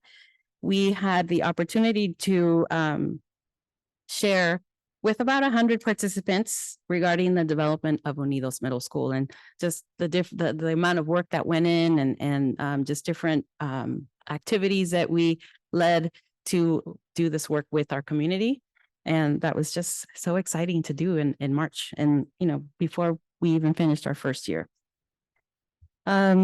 And I have to say, the Unidos Family Club, it's just been amazing to see our parents come in and support and roll up their sleeves. You know, we still have some work to do around fundraising and supporting some of the initiatives at our school, but they have done an amazing job with just honoring our staff with luncheons.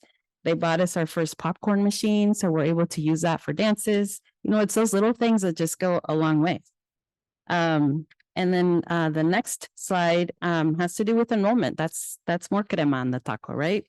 We are at full capacity for next year. As you can see on the slide, right now we have about 590 students. Next year, we're projected to have 614. So we're really excited about welcoming those students for next year. So our next steps, if you can go to the next slide, is this is work that we're committing to do and roll up our sleeves. You know, creating these integrated units of study. So as I mentioned earlier, this year was about integrating 27 strategies, as many as you could, and just dabble with it. And this summer, the staff is coming back for a full week before school starts, and building the units of study that include our content standards, our VAPA standards. As an AVID school, we're also going to include that. We also talked about including our social justice standards, which really align with our mission and vision. Just the way those standards are organized, right? Where there's a focus on identity, diversity, justice, and action. When you're talking about a school that celebrates languages and cultures, it's very appropriate to also include social justice standards. So we'll see where those fit as we're building those units of study this summer. One piece that's also very near and dear to my heart is social cultural competence. And again, this is, for me, what this means is giving students the opportunity to show up to school with all of who they are, with no need to leave any part of them at home on a shelf. And that's also true for us adults, right? It starts with us, with the adults. So just to continue to build that in our school. And just that strong sense of belonging is very important. I think if we don't have that, it's just difficult to add the academics. We have some work to do, again, on integrating more AVID strategies. As part of building the SIPSA for next year, I pulled a small focus group, and man, you ask kids to give you feedback and you're going to get feedback, right? Some of the things that the students were asking that we provide them for next year was helping them develop study habits. They needed support, according to the students, with preparing PowerPoint presentations. And also, once you have the presentation, how do you address the group in front of you? So we're gonna talk about that. There's 7 of us attending AVID Summer Institute. So that'll be a piece that we talk about and see how we're gonna integrate that into our day. Learning walks, this is something we're gonna do next year. You know, there's such amazing work taking place at Unidos. I get to see it when I go to classrooms. And so we want to create opportunities for all of our staff to just observe each other and just inspire each other. There's just so much great teaching taking place and learning. So I think we should all see that. The representation of our mission and vision, you know, I was telling someone the other day, you know, our walls speak before we even say a word, right? And we have so many blank canvases at Unidos. So just using some of that wall space to showcase our mission and vision through our murals. That's something that we're going to work on for this summer. And just to continue to celebrate diversity. And my last slide. So overall, I am just beyond proud of the work that we've done, again, with the staff. The staff is very committed. I mean, as you can see, Tracy is here, going to present with a different group. She teaches math, a wonderful teacher. We just have such an amazing staff, and I am so proud of what we've built so far. And there's more, right? As I tell my staff, the best is yet to come. And it's just really exciting to start the year in August, knowing that we've already laid a lot of amazing work, thanks to the commitment of the staff and the families, and the support from the board too. I want to take the time to thank Monica Reddy for all of her support and guidance. was before we launched the program and throughout, and then Pat Andrew Jennings also for your support, and really everybody everybody. You know, I know that I can always call for support. So I just want to thank you all for being there. And it's that short little video is the staff. You can click on that. There's no sweet content. ending. It's just the Unidos team waving all of us into a 4-day weekend for Memorial Day. That's what that's about. Thank you, Principal Udibeth. Thank you so much for coming. Thank you for preparing that. I just really wanted the community and the board to get a summary update. I'm very proud. I want to make it part of the superintendent report. I'm so proud as a superintendent that you have all of that to report on behalf of your staff and community. Just in your not even officially closing your first year of the school, and your leadership has been extraordinary. It is no small task to open a brand new school with such complexity and program, and you've just done an extraordinary job. And I think our enrollment numbers demonstrate that this is an educational option that our parents and families and students appreciate. I want to thank all the teachers for the hard work of coming together and building a new environment for this unique learning opportunity. So thank you. Gracias. You're welcome. Thank you. Okay, so we will move on to reports. We're going to start out with Assistant Superintendent Mike Pearson, who's going to report on behalf of the Operational Services Division. Good evening, President Gracia, NVUSD Board of Education Trustees, Dr. Massetti, Student Board Representative Sam Gomez, and members of the community. Thank you for providing me with an opportunity to update you on operational services. Yesterday, Albert D'Souza, who's the Director of Maintenance and Grounds, and myself attended the 2023 Napa Climate Summit held at Napa Valley College. The summit was organized by Napa Climate Now and sponsored by PG&E. I thought that was interesting. Mr. D'Souza and I listened to the panel members who discussed topics related to emissions reduction, renewable energy, and various funding sources to build infrastructure for clean energy production. The summit was attended by over 100 individuals ranging from local and state elected officials, city and county employees, and private citizens. Throughout the half-day summit, Mr. D'Souza and I had opportunities to reflect on the progress and actions Napa Valley Unified School District has implemented to reduce our carbon footprint and conserve natural resources. There's still many conservation opportunities for NVUSD to implement, but overall, NVUSD has done an exceptional job being a leader in the Napa Valley. Examples include solar array panels, waterless urinals, installing new heat pumps to replace aging HVAC units, which are much more efficient, installing motion sensors, irrigating with recycled water, transitioning to LED lighting, standardizing trash, recycle, and compost cans in classrooms, and converting to a single wireless climate management system district-wide. And as I said, we still have opportunities to do, but we are really, I thought, doing a really good job based on what I've kind of heard from other businesses who are just sort of scratching the surface on some of the things we've already touched, that we've already been doing and continue to do. Additionally, Mr. D'Souza and Ms. Gloria Aguirre, who's the Director of Operations, has joined me in implementing our version of Learning Walks, which we have instituted about 6 weeks ago. The purpose of these learning walks is for the 3 of us to calibrate on certain standards we expect at every school site. Areas we inspect include the front of the campus and the curb appeal, the exterior of all buildings, the interior of gyms, cafeterias, and multipurpose rooms, the playgrounds and blacktops, landscaping grounds, fields, and spot checking classrooms and restrooms. To date, these learning walks have been extremely beneficial to create alignment between the M&O directors, and ultimately plan to bring the head custodians and site principals with us when we conduct our version of the learning walks in the future. I want to acknowledge Trustee Reiser and Chu, along with Dr. Massetti, who recently volunteered to help in the kitchens at ACMS and ACHS. Based on the feedback I heard and received from the Director of Food Service, Kristen Tikel, and Yolanda Gallegos at ACHS, I'm pleased to report you can come back and help out. The trustees and Dr. Massetti kept pace with the cafe managers and the cafe associates at both sites, which is not an easy task, as you all found out. But more importantly, I think the validation and respect the food service staff received directly and indirectly by the visit from the trustees and the superintendent has resonated not only through both of those schools, but the entire food service department. It's super important that their voices are heard. So thank you for that.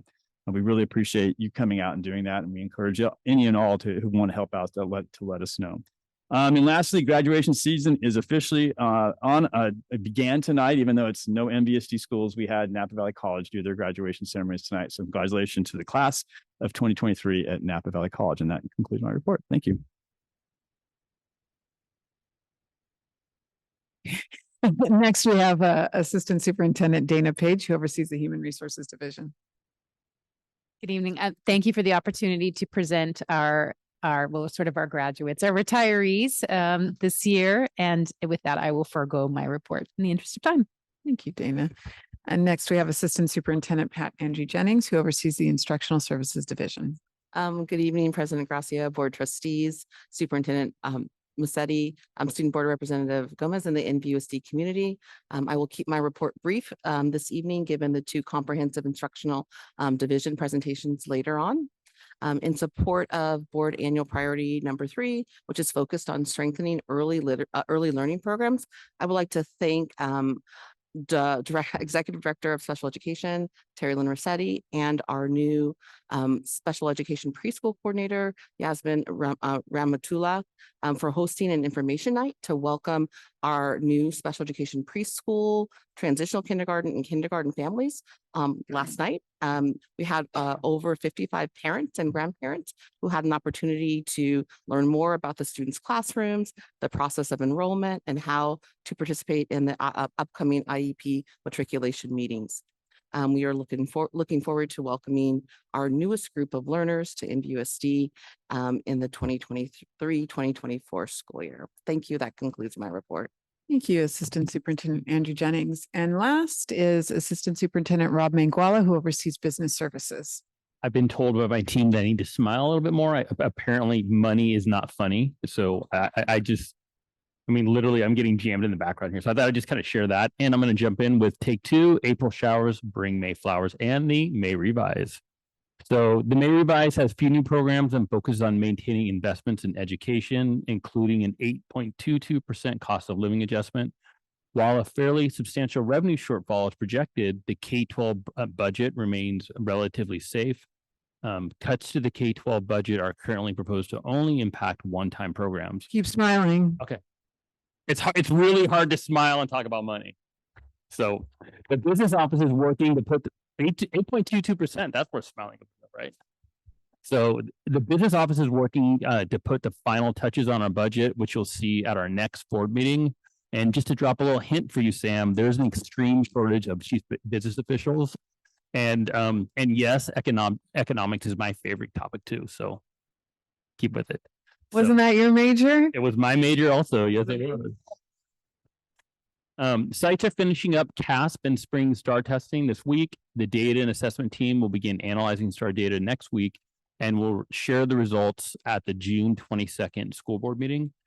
The enrollment team has been working on community outreach to help families finish TK and kinder registrations for the 23-24 school year. Wednesday enrollment events at Donaldson Way Elementary supported 25 families with early registration. On May 31st and June 7th, the team will be at Donaldson Way and will offer extended hours in the enrollment center to support Napa families. The technology department is getting ready to kick off summer projects. These projects include switch and Wi-Fi upgrades. We're also installing a new firewall and replacing the PA system at Donaldson Way. This concludes my report. Okay, now we are on to item I, approval of consent agenda. Background information on these items is provided to the board prior to the meeting.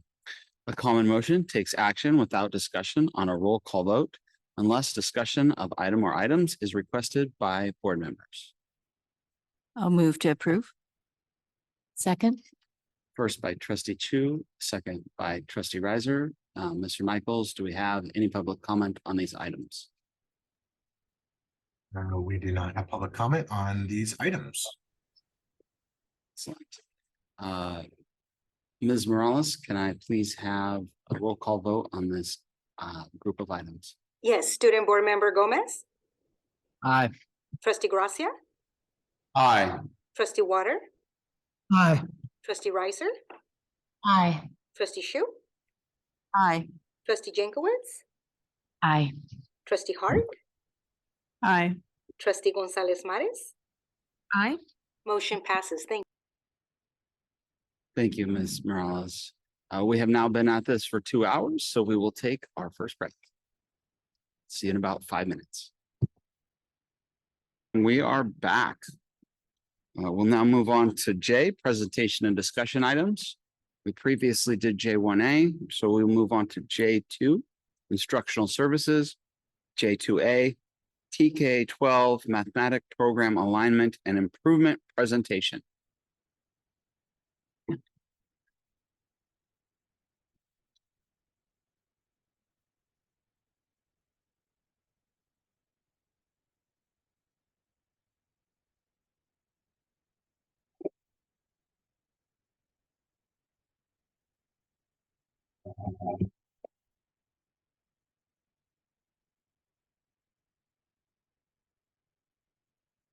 See if I can work the clicker tonight.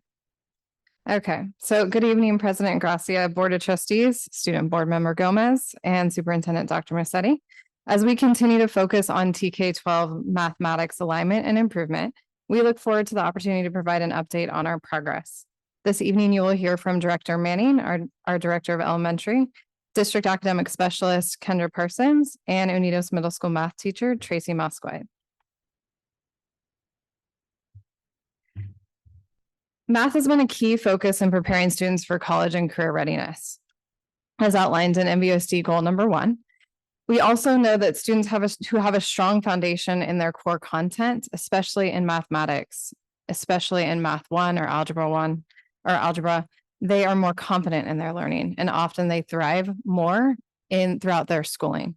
So we know that a focus on mathematics goes beyond just the classroom. It flows over into our students and how they belong and how they feel in school, which is another key part of the work that we're doing. Next, so you say next slide. So board annual priority number 1, tonight our presentation is organized around these priorities. We appreciate the clear focus on these success indicators. And so you'll hear an update on each one of these, as well as next steps that we hope to take based on our learning from this year. The first success indicator focused on professional learning communities. So NVUSD has been a district that is rooted in professional learning communities. You may often hear these as PLCs. During COVID-19, it really disrupted our ability, like most things, to engage and connect as a staff. And so since returning, we've focused on re-engaging our staff in our professional learning communities. This year, PLCs and learning sprints, a form of data cycles, which you've heard about, have been a core focus of our principal learning for both elementary and secondary. Each month, principals receive training and support in how to lead continuous improvement through these structures of PLCs and learning sprints. Through the coaching of Michael McDowell, our principals and assistant principals, as well as our PLC leaders, engage and receive on-site coaching and support in how to lead data cycles or lead learning sprints at their sites. And you'll hear from one of our staff members tonight who have been impacted by this work. Secondary district academic specialists provide monthly triad meetings with our PLC leaders and our principals or assistant principals at the secondary sites. This allows them to listen and learn to where they're at in the progress and address specific concerns that are at that site that may not be true at all sites. So it provides targeted support. In addition, coming into this year, elementary worked with NVEA to define what a PLC is within the contract language.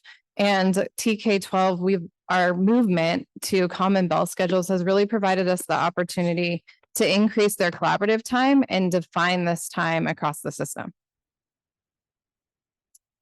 Success indicator number 1. We continue our work with learning sprints. Last year, we piloted this, and this year we moved to all elementary teachers engaging in 3 rounds of learning sprints focused on either math or English language arts parity standards. This was a big lift for our system. All secondary English and math teachers also engaged in 3 rounds of learning sprints. So providing that clarity, coherence, and alignment across our TK system has really allowed us to support each other through our professional learning days that happen on March 10th.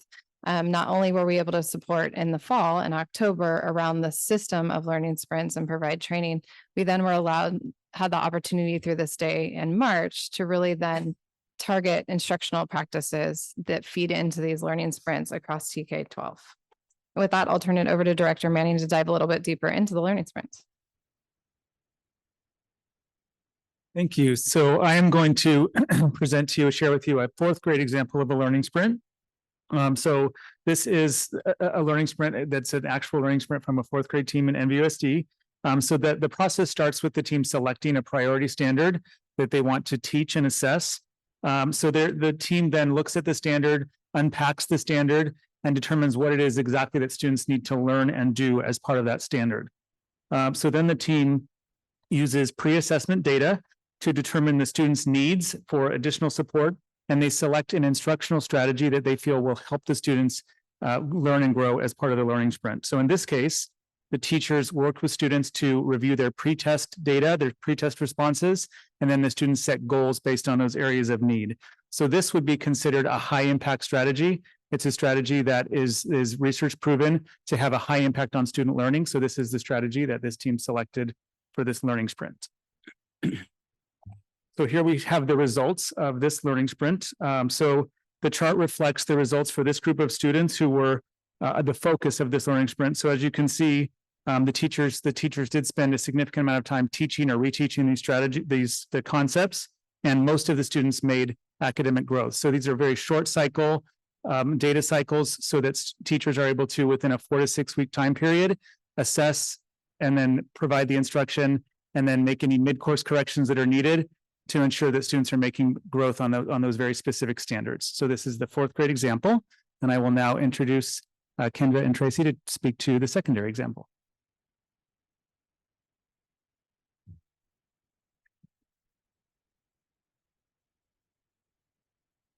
Hello.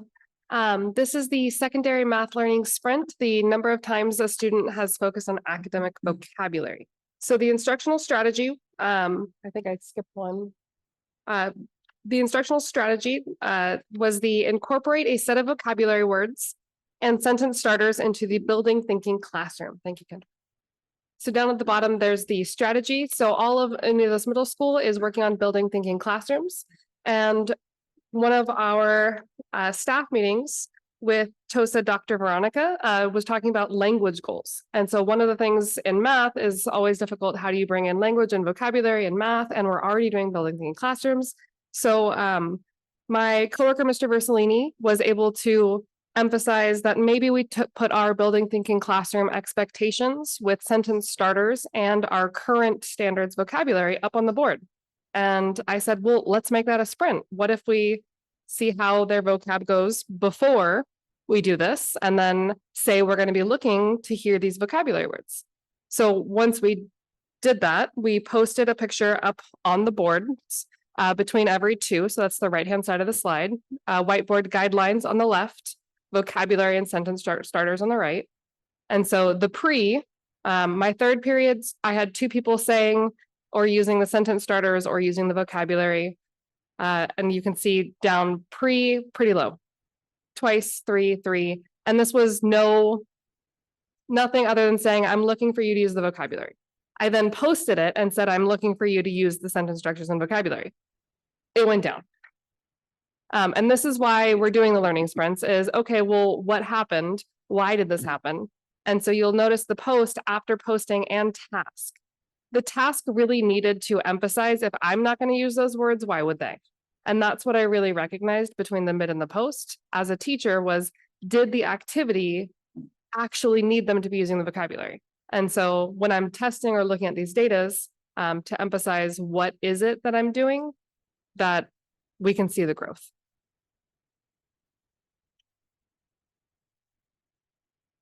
Turning it over to Kendra. All right. Hello. Success criteria number 2 is using math priority standards and proficiency scales to build assessment capable learners. In support of this work, we've continued our partnership with Dr. Tammy Heffelbauer, and she's provided us some trainings throughout the year. The beginning of the year at our October PD Day, she trained all secondary math teachers in tracking progress, providing feedback, and setting goals using the proficiency scales. Along with throughout our partnership with Dr. Tammy Heffelbauer, we've had the model of some parallel learning. So everything that our teachers are learning, our site leaders are also learning. So they had the opportunity to hear the same training through the lens of building leaders. And then at our March PD day, we had ELA and math teachers come together and present how they're using proficiency scales in the classroom. So once again, Tracy Mosquite was one of those teachers that presented on that day, and she's going to share a little bit how she uses proficiency scales in the classroom. All right, so proficiency scales is a huge part of everything I do in the classroom. Assessment capable learners is my #1 goal. If you can figure out where you are, you can figure out what you need, where you're going, and especially in math, that is by far the biggest thing you can do. So in order to figure out where you are, you need a way to kind of checklist it off. So this is a student-friendly proficiency scale, which is modified from the proficiency scales that we did with the district. And the standard is up at the top. And when I was teaching people how to use this during our professional development, you can look through where it says score 2.0 is where you would start. Do you know these vocabulary words? Yes or no? Just a quick yes or no. If you don't, that's okay, right? The goal is to know them by the end. And then the students will perform basic processes such as, I can identify the rate of change / slope of a graph of an XY table. The point of this and where it's separated, you'll see that there's a large amount of space. Are we breaking down that language? Again, the TOSA with Dr. Veronica, are we using that academic vocabulary in math? Our proficiency scales do that. And this is what I emphasized in the PD was you need to break down. What does it mean rate of change in slope? Could we change that? A graph or an XY table, what are they? Are we showing them? Not just words, but are there pictures?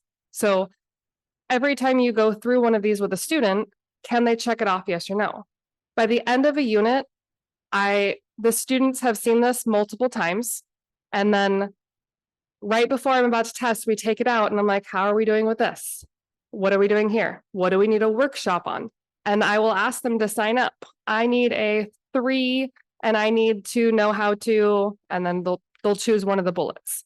And people can sign up and they are choosing what they need because they are assessment capable. Now, I love this and I wish we could have this everywhere. All right, moving to the next. Thank you. So the third success indicator centers around professional learning and small group instruction. So at the elementary level, this year, we have been focused on Bridges, workplaces, and small group instruction. So, and as a reminder, Bridges workplace is the time in the Bridges lesson when the students are engaging in math games so that they can solidify their learning and practice math fluency. So that's also the time when teachers can pull small groups of students for instruction, for reteaching, to meet their needs and maybe engage in some of the learning sprint work that we've been describing. So we built this professional learning into our PD day offerings this year. We began working with a new Bridges coach also this year, Janet Johnstone, and the response to her coaching has been very positive. I've been able to sit in on a couple of her sessions. So based on the success this year with a smaller number of coaching days, we are putting forward a contract to the board at the next meeting for increased number of coaching days for all of the school sites next year. So she will also facilitate sessions at the PD days, and she'll work with our TK teachers, and she's helping us to plan and use the Bridges intervention materials for our expanded learning opportunities interventions after school. So we'll continue to focus on small group instruction and workplaces next year because we have more work to do there. It's a place where we can really leverage to ensure that we're providing that small group instruction for students and using that time for the learning sprint small group work that's needed. Thank you. And I'm going to pass to Director Knox now, I believe. There you are. This is next. All right. Good evening. So typically when we have an implementation like Dreambox and we bring in an ed tech tool, we make a commitment to try something for at least 3 years before we determine that we've gotten our return on investment, students are making improvement.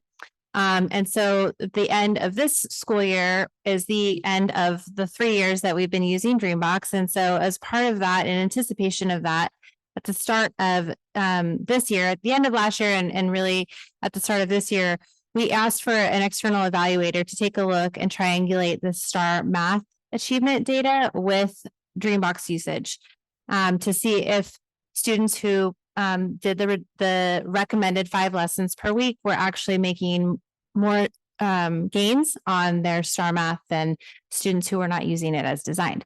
So the Reader's Digest version of that study, that's many pages, is that students who played 5 lessons a week grew at least 9.5 percentile points on their STAR math, which translates to over 20 points on the raw STAR math data, or STAR math achievement. And so this is by the lessons completed per week. So you can see that students who completed 0 lessons per week or even 2 lessons per week did not make the same gains as students who are using it as designed, which is 5 or more lessons per week.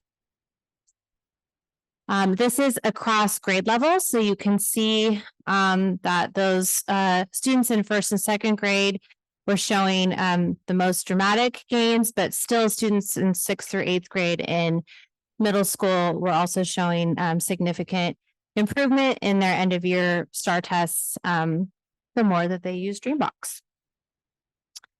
Also, students were able at the middle schools to utilize Dreambox in that redesigned flex and advisory time throughout the week. It gave them a nice grounding space to be able to get caught up and meet those 5 lessons per week, so that students who maybe didn't have the same level of access to their devices or to Wi-Fi at home had opportunities to be able to do so during the school day.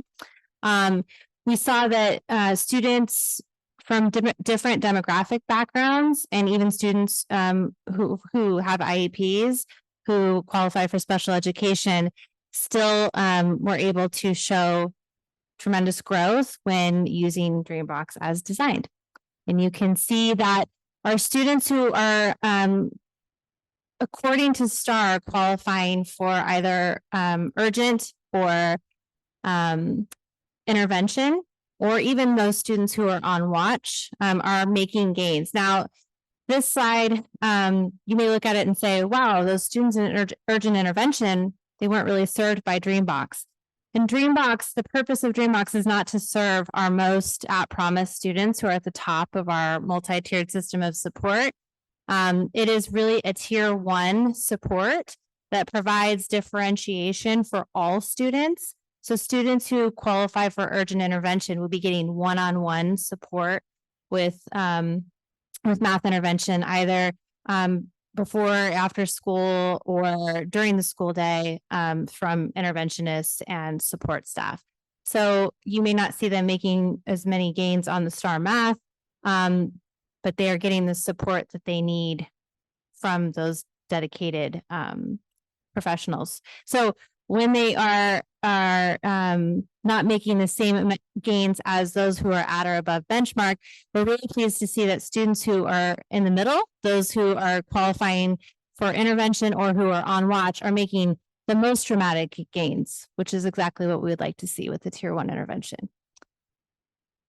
Also, this just shows you that while this is great data, and we like to see that students are making gains the more that they're using a support that we're providing them, we have a lot of room to grow with our usage. And so this is actually a study was done with the data from last year's usage and STAR math data, because we needed a pre and a post assessment. So it was using the STAR at the beginning of 21-22, and then at the end of last school year was the post test.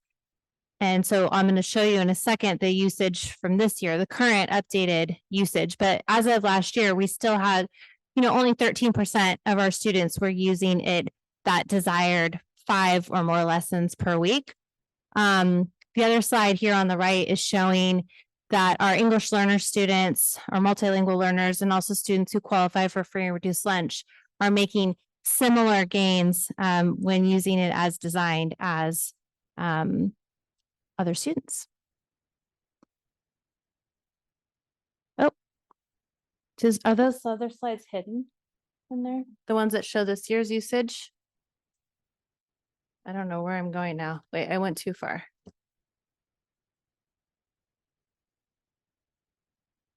You know what I'm talking about?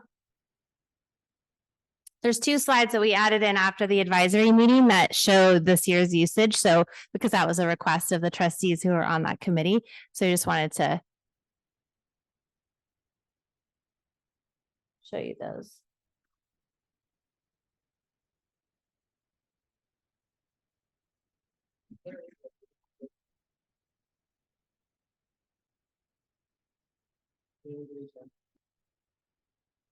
Please hold.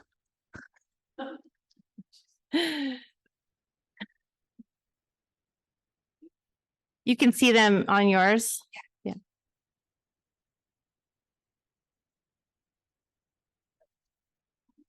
It's coming. What you can see is that the usage has definitely improved this school year, particularly at the middle school level. And we attribute that to the redesign of the middle school program where they do have that dedicated time. And I don't know that the teachers are becoming more, having more of a routine with incorporating it seamlessly into their classroom time. So I know my son is in 8th grade at Redwood and they use it as bell work. So they come in and for the first 10 minutes of class, they get their dream box in, they get their 10 minutes. Most of them can complete a lesson in that time. And then if you are there 5 days a week, you've got your 5 lessons. And it really, in 10 minutes, goes by so fast in a class period. You're taking attendance, you're getting everybody situated, and students are able to get their dream box in. So in terms of, oh.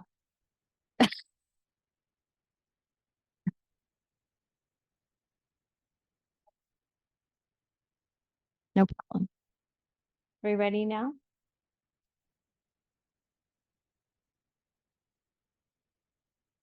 There it is. Okay, great. Thank you. So for, oh no, we don't want to look at that. Not me.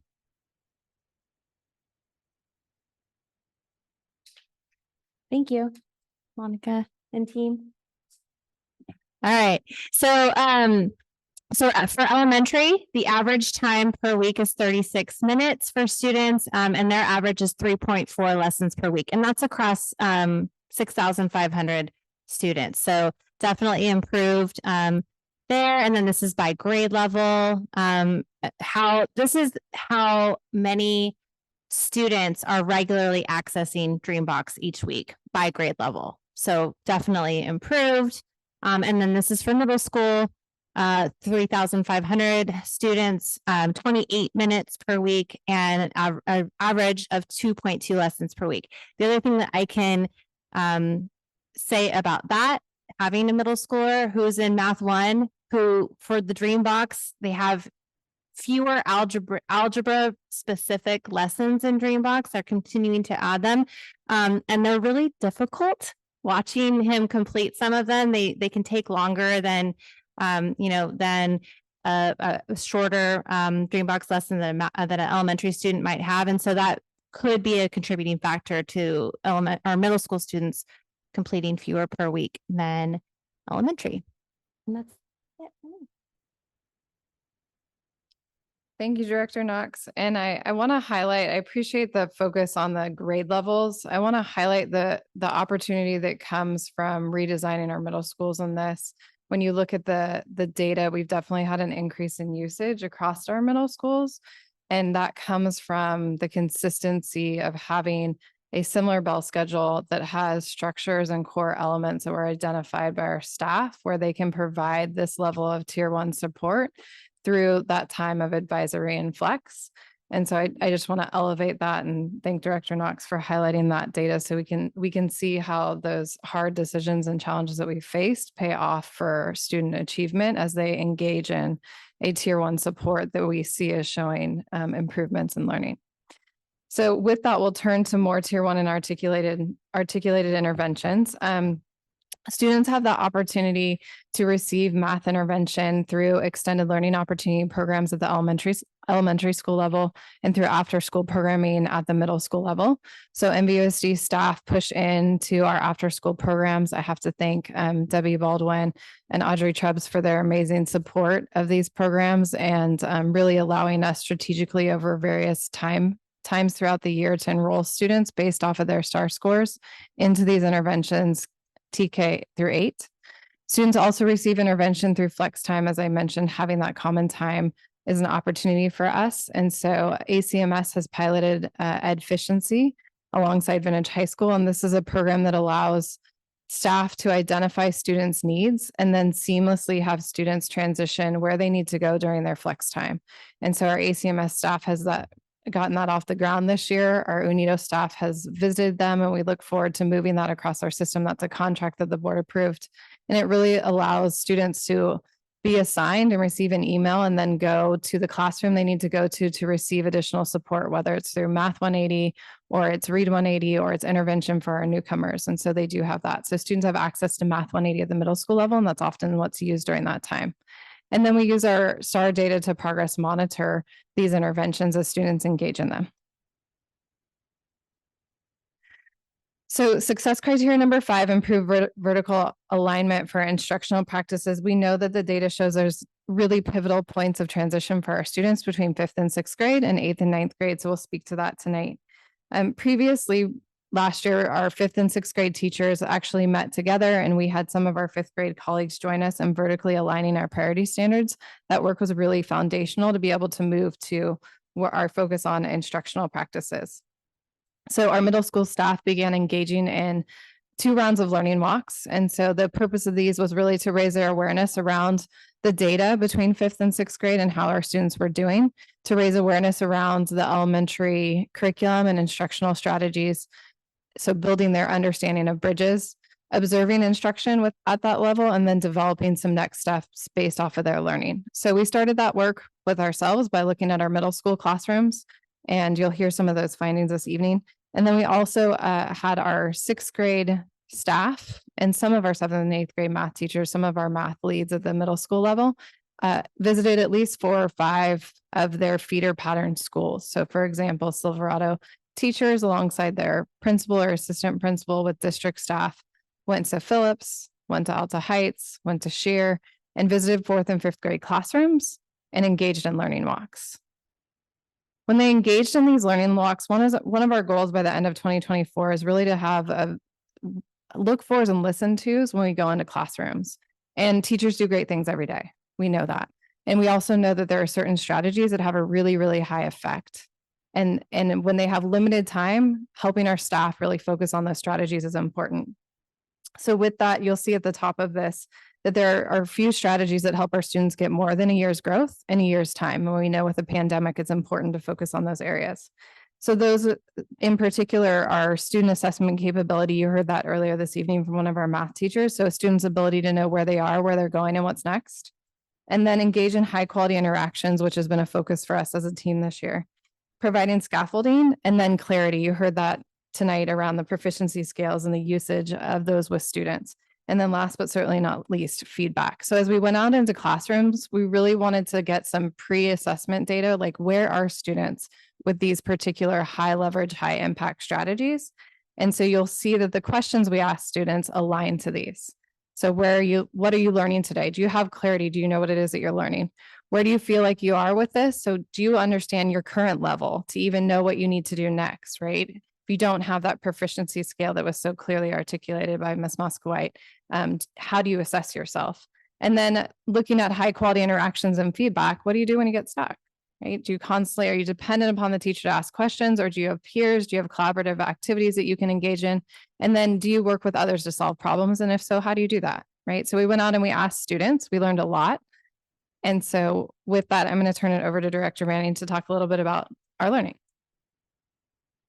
Thank you. So 2 of the elementary academic specialists and I were thankful to be able to sit in on the debriefs following the learning walks. So the observations really reinforced for us the importance of all 3 components of the Bridges program. So the Bridges direct instruction lesson, the number corner lesson, and the workplace games were seen in classrooms throughout NVUSD, which we're happy to know. The visiting teachers and administrators into our elementary classrooms heard consistent academic language being used across classrooms. The teachers in the classrooms appeared to be aligned in their pacing of lessons. The students in classrooms had multiple strategies and ways of solving problems and knew what to do, had ways of getting unstuck when they were stuck in their learning. So this is important because we teach students in the Bridges program many different strategies to attack math problems. So the classrooms also, they found a strong sense of connection and community across the elementary classrooms. That was clear. And that provided a foundation for consistent use of strategies in the elementary classrooms. There were elements of cooperative partner work and teamwork in the classroom. So students were talking to each other, solving problems together. And an important finding and learning for us from the teams that went into classrooms was that students weren't always able to distinguish between the concept, the strategy, and the activity that they were engaged in. So they might have been telling the teachers that they were working on a math array, for example, when what we really want them to know is that they're using an array to learn how to engage in multiplication. So they would confuse the strategy, the concept, and the activity. So that's good learning for us and allows us to build some next steps in at the elementary level. Okay, and we'll have to.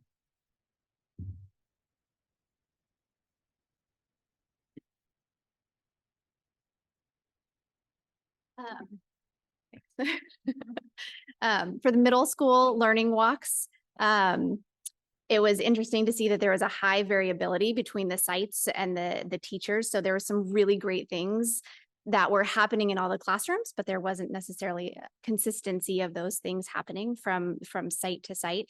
But a really exciting thing to see was implementation of strategies of things that teachers have engaged in training with outside of the classroom. So for example, the building thinking classrooms, there was evidence of those strategies being used throughout. There was also the training that we had for our curriculum. There was evidence of them using strategies that they had learned in that training. So that takes us into our curriculum adoption. So November 2022, so last year, we launched our high school math pilot committee. And that consisted of at least one teacher from every high school, as well as a middle school representative. Between November and January, the team, with the support of Denise McDowell, they developed a district lens. They also heard from 5 different publishers more about their resource, and then they selected 2 that they wanted to move forward with and pilot. So all teachers that teach Math 1, 2, or 3 were engaged in the pilot process. Each pilot lasted 6 weeks long. The first one with Carnegie Learning was from February 27th to April 14th. And the second one with CPM was from April 17th, and the last day of that pilot was actually today. So we're just wrapping that up. Prior to each pilot, all teachers that were involved in that received a day of training for each of the different resources. They also had the opportunity to engage in office hours with a trainer from the publishing company. And then Carnegie had some ongoing on-site support throughout the process. Towards the end of each of the pilots, I conducted a student roundtable at each site to gather their feedback. Also gathered feedback from every team that was part of it. And then on Tuesday, May 30th, we are coming together as a pilot team to review CPM and then make a recommendation along with a rationale for that recommendation. And that leads us into where we're going and next steps. So I'll pass it back to Director Reddy.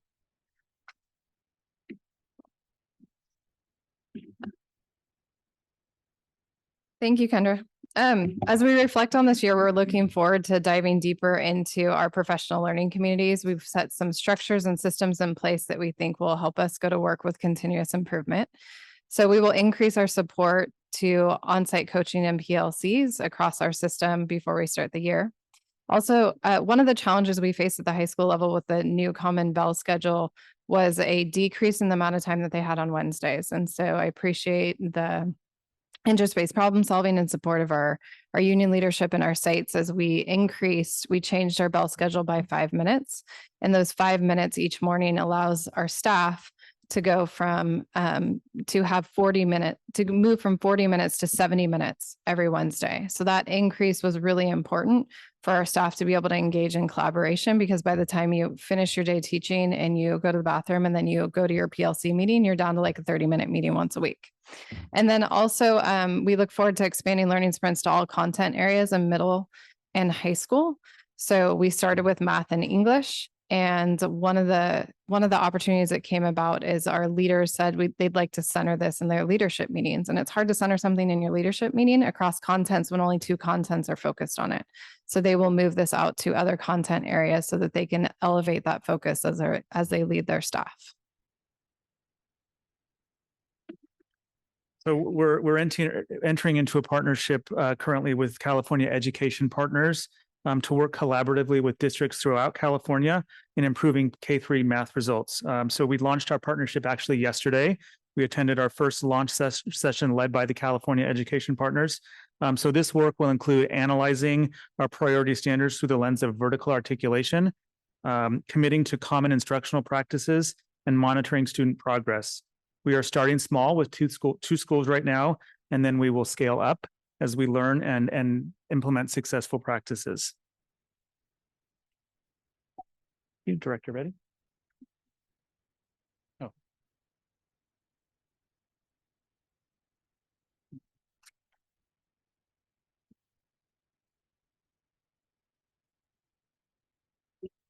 So throughout our can you exit the slides for a minute?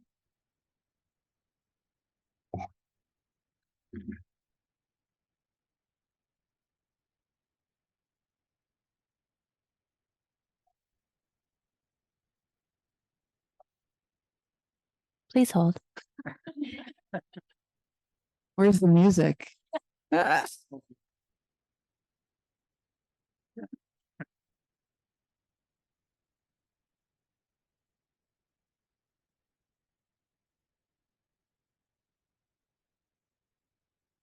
See if the third time's the charm.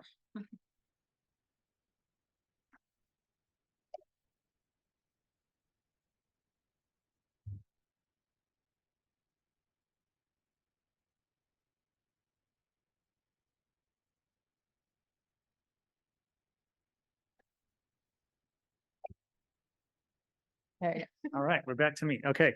So we are, again, as I mentioned previously, we heard clearly from the middle school teams that through the learning walk debrief that it would be very helpful to them if our students came to middle school really understanding how to assess where they are in the learning, what their next steps are, and where they're headed in the end. So we are going to leverage our elementary report card, which is designed as a learning progression. So this is a tool that's written in kid-friendly, student-friendly, parent-friendly language. So students can use this in the classroom to, again, determine where they are currently, where they're going, and what steps they need to take next. So we look forward to using that next year to ensure that our students enter middle school with some understanding of how to be better assessment capable learners. Now I'll toss to Director Reddy. Okay. So Dr. John Hattie recently published a sequel to Visible Learning, and Visible Learning is research that comes from 130,000 studies, and it includes over 400 million students. And so within that, he identifies specific strategies that have a high impact. And as we look to instruction in the middle school level and look at those key transitions, we'll focus on explicit instruction. It's an approach proven to support students, especially at the surface level. So as we see our current data in math and see the need to really support them with concepts, it's a strategy that will target that approach. And so within that, we'll focus on 3 specific areas that you've heard about tonight. So teacher clarity, ensuring that teachers are clear on what students need to know and be able to do and how to measure that and support that. And then that transfers into student clarity, as you heard our teacher tonight share that having students actually use proficiency scales and have clarity. And then also the presentation of the lesson, which really supports our focus on high quality interactions as we look to support all students, but also know that that really helps our multilingual learners. So what does that mean? We will continue to provide professional learning with Dr. Tammy Heffelbauer, as well as on-site coaching with our district academic specialists to support our students with clarity, and then monitor that through learning walks. And so as you look at this, having you can see the teacher moves and then what through those learning walks, what we hope to see when we go into a classroom. And so teacher moves around selecting priority standards, identifying what success looks like using those proficiency scales, and then conducting a pre-assessment that we hope feeds into our learning sprints. And then when you go out to classrooms, what does that look like? It should look like students are sharing the expectations. They're discussing those learning intentions. They're talking about where they are. They can see them and they're visible in the classroom when they are assessing their learning. And then also what it sounds like is students being able to answer these questions with clarity. Additionally, as we look at the presentation of the lesson, this really focuses that high quality interaction, but it also targets students receiving feedback. And so when we think about a presentation of a lesson, it's 3 parts. So input, so teachers providing those explicit examples, modeling, teachers walking through those examples step by step, and then checking for understanding.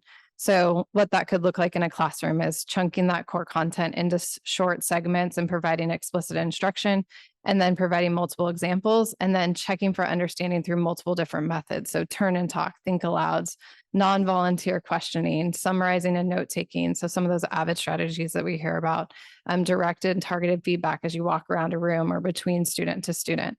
And then what that might sound like is students being able to repeat back their learning, being able to engage in similar or different problems and transfer that knowledge, being able to summarize what they learned. So as we go around listening to students, can they engage in that and at that level? And it also targets that high quality interaction and the academic language that you heard about earlier this evening.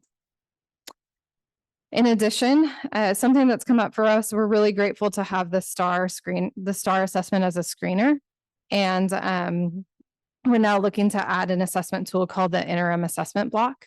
And so the interim assessment block is often referred to as IABs.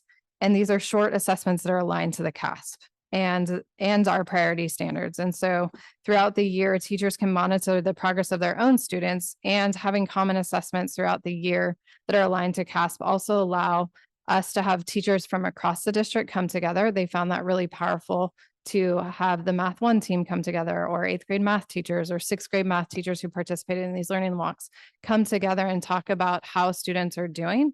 These also can be used within the classroom as practice outside of this. So not only does it help prepare students for the CASP, but it also helps our teachers and our students engage in tracking their continuous improvement. So I just want to appreciate our data and assessment team, Dr. Abood, for his support with our next steps with this work. We too also have the opportunity to target our 8th to 9th grade transition. And so much like Director Manning shared, we're engaging our 8th to 9th grade staff in the California Education Partnerships. Not only does this allow us to engage across our own system, it also allows us to partner and listen and learn from other districts who are engaged in this work.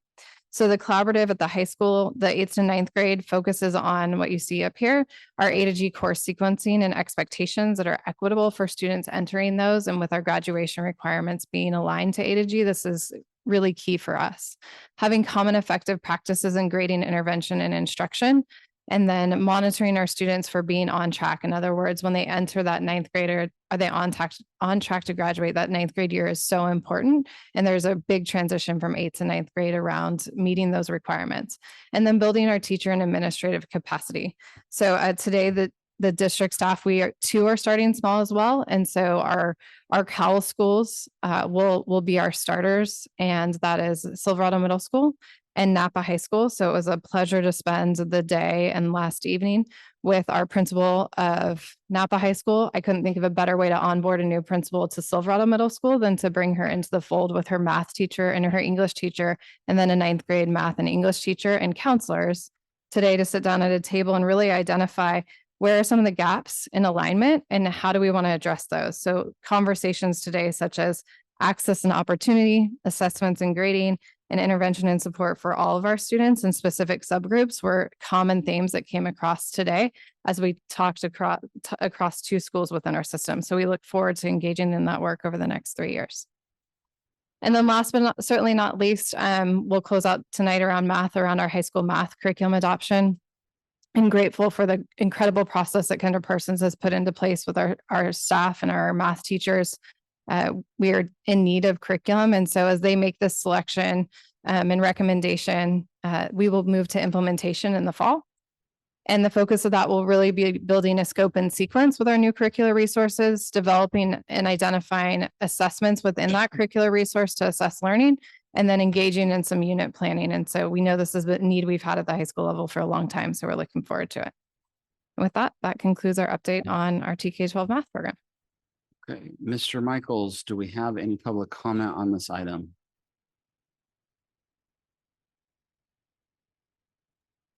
There is no public comment on this item. Well, I know that trustee Jankowicz is very excited to ask some questions, so we'll go to her first. I think got my question answered, but when you look at the data that 2 lessons to 5 lessons and the last slide had said 7 lessons, my question was, do the teachers kind of give those goals, or do the students have to kind of regulate themselves in their learning process with Dreambox, and they know that they're trying to achieve X amount of lessons? Do they do that kind of on their own? Do they do it within kind of the context of a lesson with that? I mean, how does it work out? How does it work out throughout their day? Do they have to self-regulate that, or is it? So it really depends on elementary to middle school, but for the middle schools in particular, for better or for worse, they have made it part, at most schools, they've made it part of their grade to achieve 5 lessons per week. And so it's like any homework assignment, where there's specific metrics, and there are some people who philosophically, are like, that's tough. Benefits. But it's hard to argue with results. And so at the middle school level, there is very consistent weekly check-ins, and students can go into their Clever at any time, open up Dreambox, click a little thing and see how many lessons they've done already that week. And it has streaks. So it shows them, oh, for 5 weeks, you've met your 5 lesson goal. It has a lot of incentives, sort of built into it that are motivational. At the elementary level, I know that they've done campaigns like Fab 5 and marketing campaigns with the students, and also incentivized it, with little classroom rewards and things that the whole class can get, to the weekly goal of 5 lessons per week. Is that answering your question? Yeah. Do all teachers use Dreambox? Is it For the most part?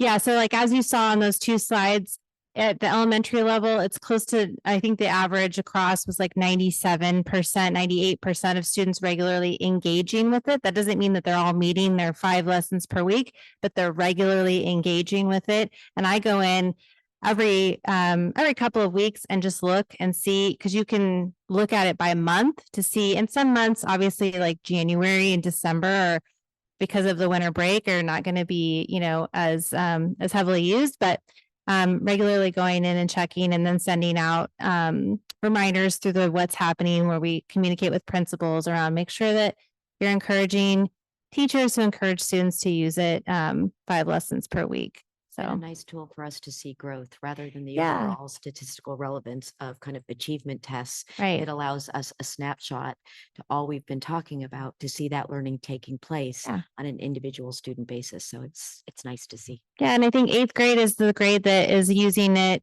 the least, but they're still using it. 87% of them are still regularly engaging with it. And that's the grade that's using it the least. So, and they're the ones that, are sort of the seniors of the K-8, right? They're the senior students who are having senioritis right now, right? But they're 8th grade version of senioritis. I know, because I have one that I live with.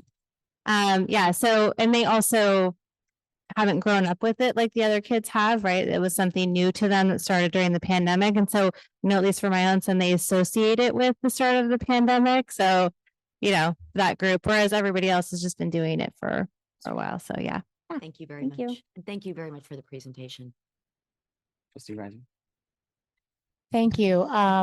This represents such a huge amount of work. So first of all, I just want to thank the whole team. I want to give a special shout out to Ms. Moskowite, who on a work, well, I guess it's not a work night because you have tomorrow off, but you should be kicking off your vacation and you're here making us smarter and showing us how hard you work. So thank you. I won't pick apart all the parts of the plan, but I just want to say what I say often to the instructional team, which is that this reflects such strategic thinking, such smart intentionality, in all aspects. You're getting as much bang for your buck instructionally as you can with these resources. That just the thinking that's guiding your choice of high impact strategies. You know, there's a lot of kind of multiple layers of effect there. And it's just so impressive. And in particular, I was so impressed with Tracy's talking about, oh, I asked the kids what workshops they think they need, and then I offer them. Like, what could be a more self-directed, empowering way to put yourself out there and go the extra mile for your students. So it's just so responsive and also just empowering them. I love the whole orientation around assessment capable learners, because that whole level of metacognition about how am I doing? What am I learning, and do I get it yet or not? Like, we think of that as adults, maybe that's sort of a basic thing to think about. Am I confused or not? But it really is a frame of mind that we are shaping and building across the TK spectrum.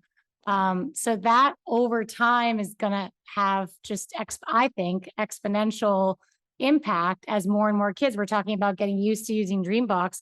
And I've said this before with Toolbox. Well, the kids that start to get used to using Toolbox as kindergartners, how's it going to be for them as fifth graders? It's the same here. We're training our students to think about their thinking and to problem solve about what to do when they recognize that they're confused, and to know how to recognize when they're confused. So that's all 30,000 feet above what curriculum choice we make, what teacher it is in the classroom, particularly. And it's just so smart. So thank you. Trustee Gonzalez Morris. Yeah, I just echo a lot of what has been said already, and on the data side of it, it's impressive to see the results and also the tracking. I know that's a lot of work there, and just the equity that comes out of that. And that's really important for us to make sure that all of our students across all areas are improving in the ways that the data is showing. And I got to see, as I was touring Unidos with Principal Uribe,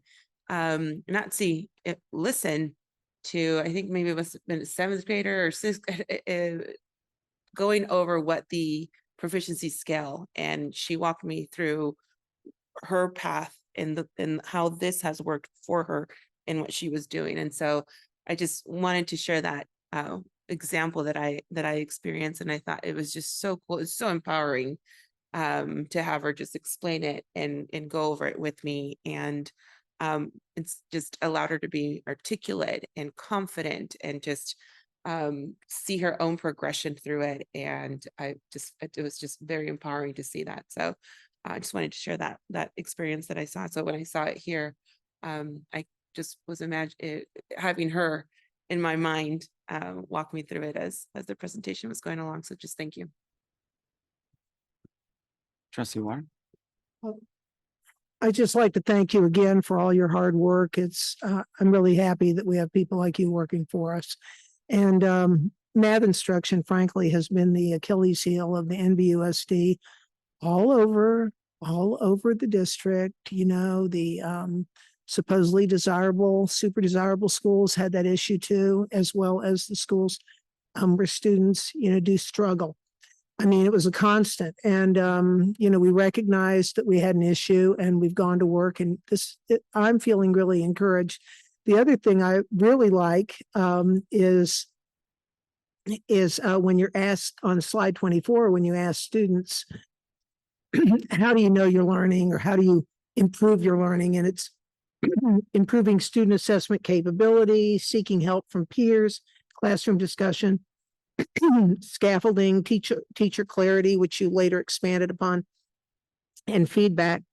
And maybe it's the post-COVID result, but this all requires the human touch. This is something that you're not going to get from the laptop.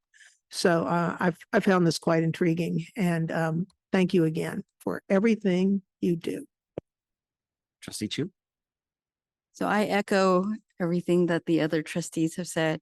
I do want to share that I've been in the Dreambox world with my son, And there is an opportunity for parents to get notifications about how their kids are doing and whether the kids have been missing from Dreambox, because I've gotten a couple of those during testing because, you know, they're working on tests. So I get why he wasn't on it, but I would just like to encourage maybe some parent engagement around how to access that so the parents can be on board to help with the increased usage of Dreambox. I don't know if that's, I mean, I think I learned about it in the middle of the pandemic. I'm like, oh, okay, maybe I'll check this, but that's just one suggestion. Yeah, our communications team is online right now. So Okay, that's- great. That's something we can talk about, Yeah. how we can celebrate the impact and the Yes, gains. because I think if the parents saw this, I think they would be all over it. Yeah. Right. Yeah. And that was some of the concerns when we started being in NVUSD. The shift went to no homework in the elementary level. And the thing that comes to mind for me is, well, are the students actually practicing? Because I think what this is saying is you need the extra practice, right, to get that mastery. So I'm hoping that if more parents see this, they'll realize that it's important and they could do it at home. They could choose to do at home is really what it is, right? So I just think it would be beneficial. My other comment and ask is, and I'm reminded because Miss Moskowitz said that she teaches Math 1 at the middle school. And I was like, oh, we're talking about learning walks. And I think when you talk about learning walks, you're talking about the traditional 8th grade math into Math 1 in 9th grade. So what about the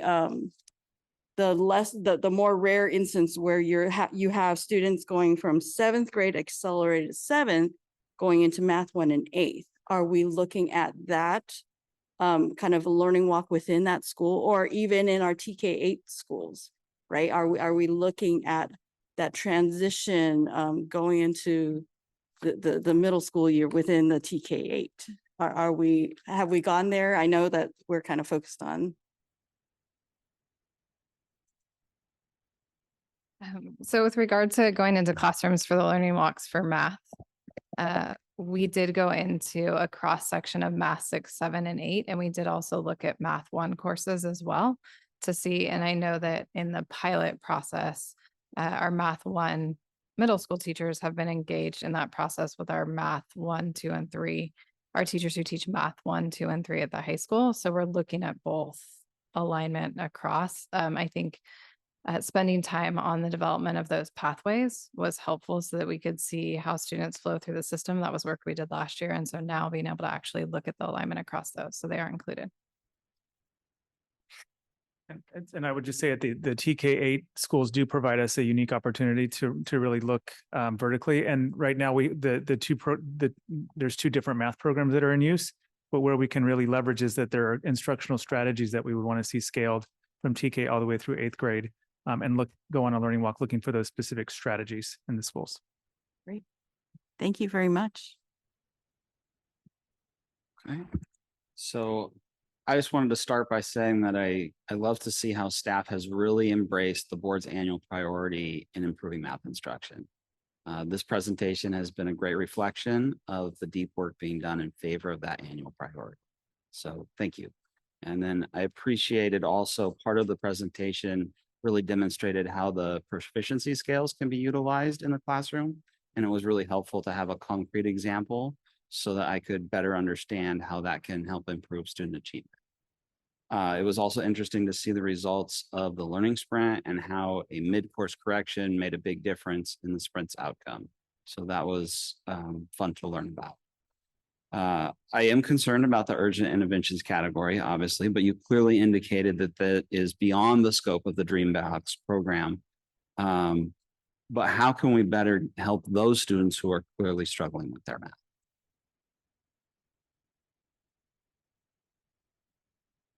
Yes, thank you for that question. So on one of the slides, when we were talking about math interventions, or when Director Eddie was talking about math interventions, Math 180 was referenced on there. So for students, it's really only appropriate for students in grades 5 and above, because it's working with the math conceptual or the foundational math concepts that students should have learned when they were in grades kindergarten through fourth grade. And it has different blocks. And what it's designed to do is to help students be able to access algebra or math 1 coursework. And so we offer it currently to about 300 students on a MTSS referral basis as a tier 2/3 intervention, depending on how it's being delivered.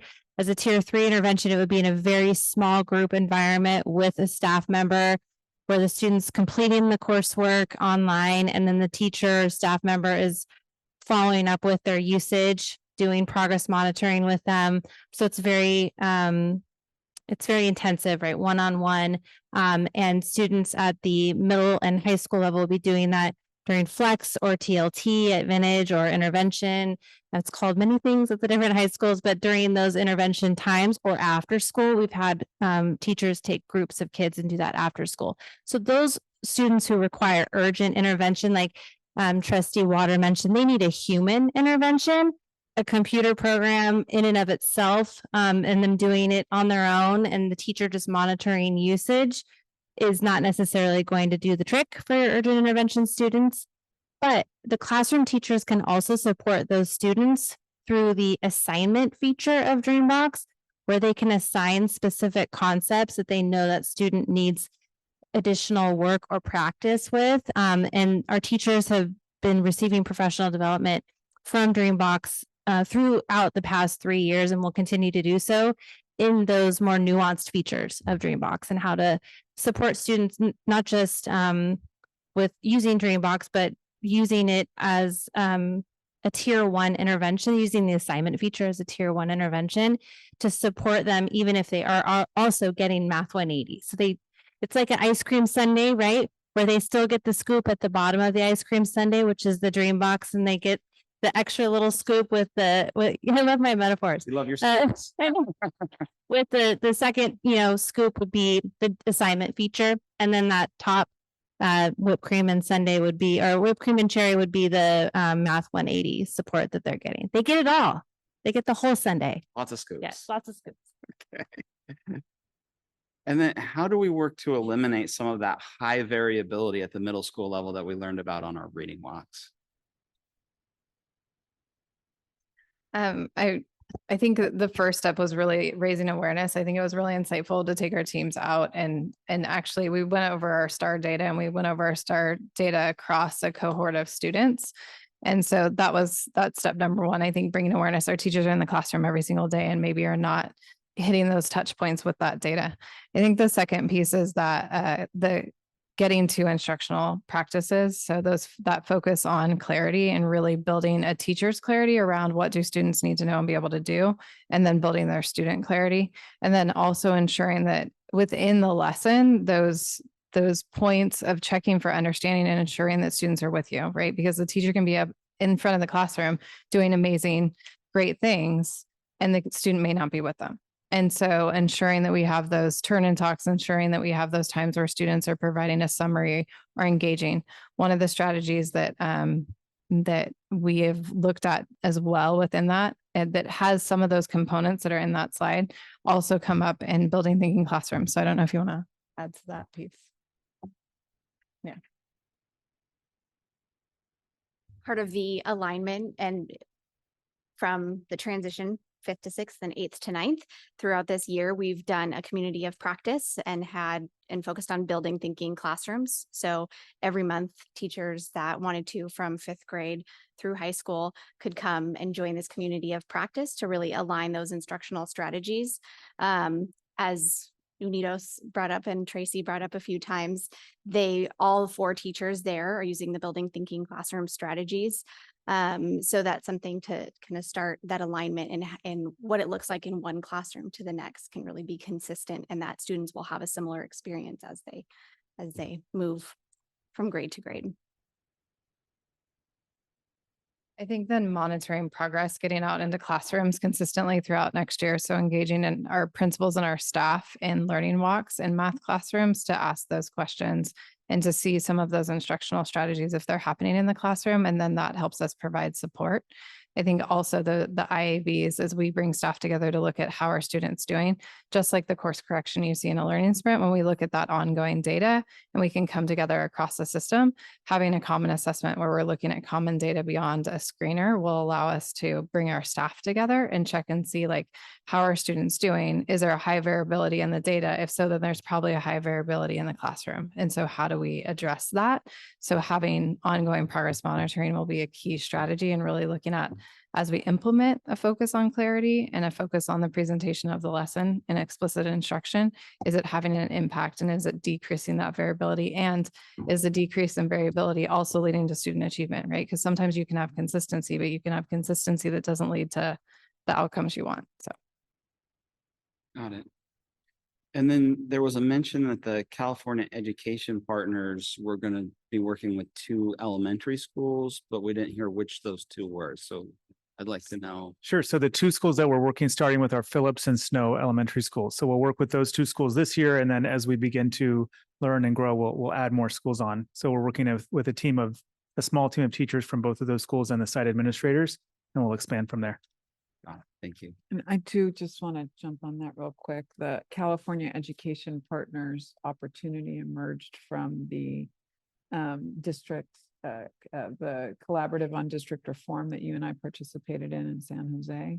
They were looking for a couple last districts to join both cohorts. So that engagement outside with other districts rendered that opportunity for us. So I just want to Trustee Jankwitz was there with me and heard about some of that work. And then I had one last question, which related to the IABs and how those differ from either STAR testing or the proficiency scales that we have. So I wasn't quite clear on how that worked or meshed with those items. Good evening, everyone. The IABs are interim assessment block. They are like mini CASP tests that teachers can use. So it gives students an opportunity to experience CASP, but in a very small, narrow standard. Does that help to understand? Is that different in some way from the STAR testing then, or how it's different? Well, the STAR serves as a screener, so it surveys a wide array of. And Tracy, you're going to jump in here. But the STAR serves as a screener, so it's an opportunity to measure where students are, whereas the IABs measure a specific standard or scale. Want to add to that or clarify? So as a math teacher looking at the data, looking at the different types of tests that we take, STAR, when I give it to my students, will range from kindergarten to algebra 2, even though they're just in 8th grade. CASP only tests 8th grade. So when we're looking at the IABs and how are they doing as an 8th grader, the IABs will assess how are they doing in these standards that I'm teaching them versus a STAR test, again, which my Math 1 students were being tested on logarithms, which is pre-calculus, like algebra 2. It's amazing, but again, STAR data ranges an entire set of TK to 12 versus IABs, which is very targeted towards the grade level and standard, which proficiency scales, I can check it, the students can check it, can they test it and have the same results? So I see a great benefit of the IABs. Okay. And if you want to see any of this implemented at a very high level, you need to go to, if you visit Unidos, Miss Mosquite's classroom. I was in her. I was in your classroom, and I was just. I remember. I think I saw you in the hallway when I came back. I was just so impressed by the teaching and learning happening in your math classroom. So. Really, if you want to see your annual priority come alive, go visit Miss Mosquite's classroom. She's doing extraordinary work in math education for our students. So thank you. Okay, well, thank you. I just want to add something, President Gracia. First of all, my team is amazing. And this is the last, there's one more presentation this evening that's very specific to health and ethnic studies, but this is the last like full presentation that my team is going to give this year. And as you know, that 4 of the 6 board annual priorities were focused on our division's work. And so I'm just so proud of this team and so appreciative of their hard work that you all have referenced tonight. So I wanted to thank publicly, Director Knox, Director Reddy, Director Manning, and as well as Director Christofferson and Executive Director Rossetti for their work this year on the board annual priorities. They've been phenomenal. So thank you.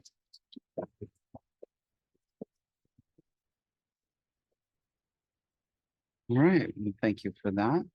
And I think we will now move on to J2B, instruction of high school ethics studies and health core instruction material adoption recommendations.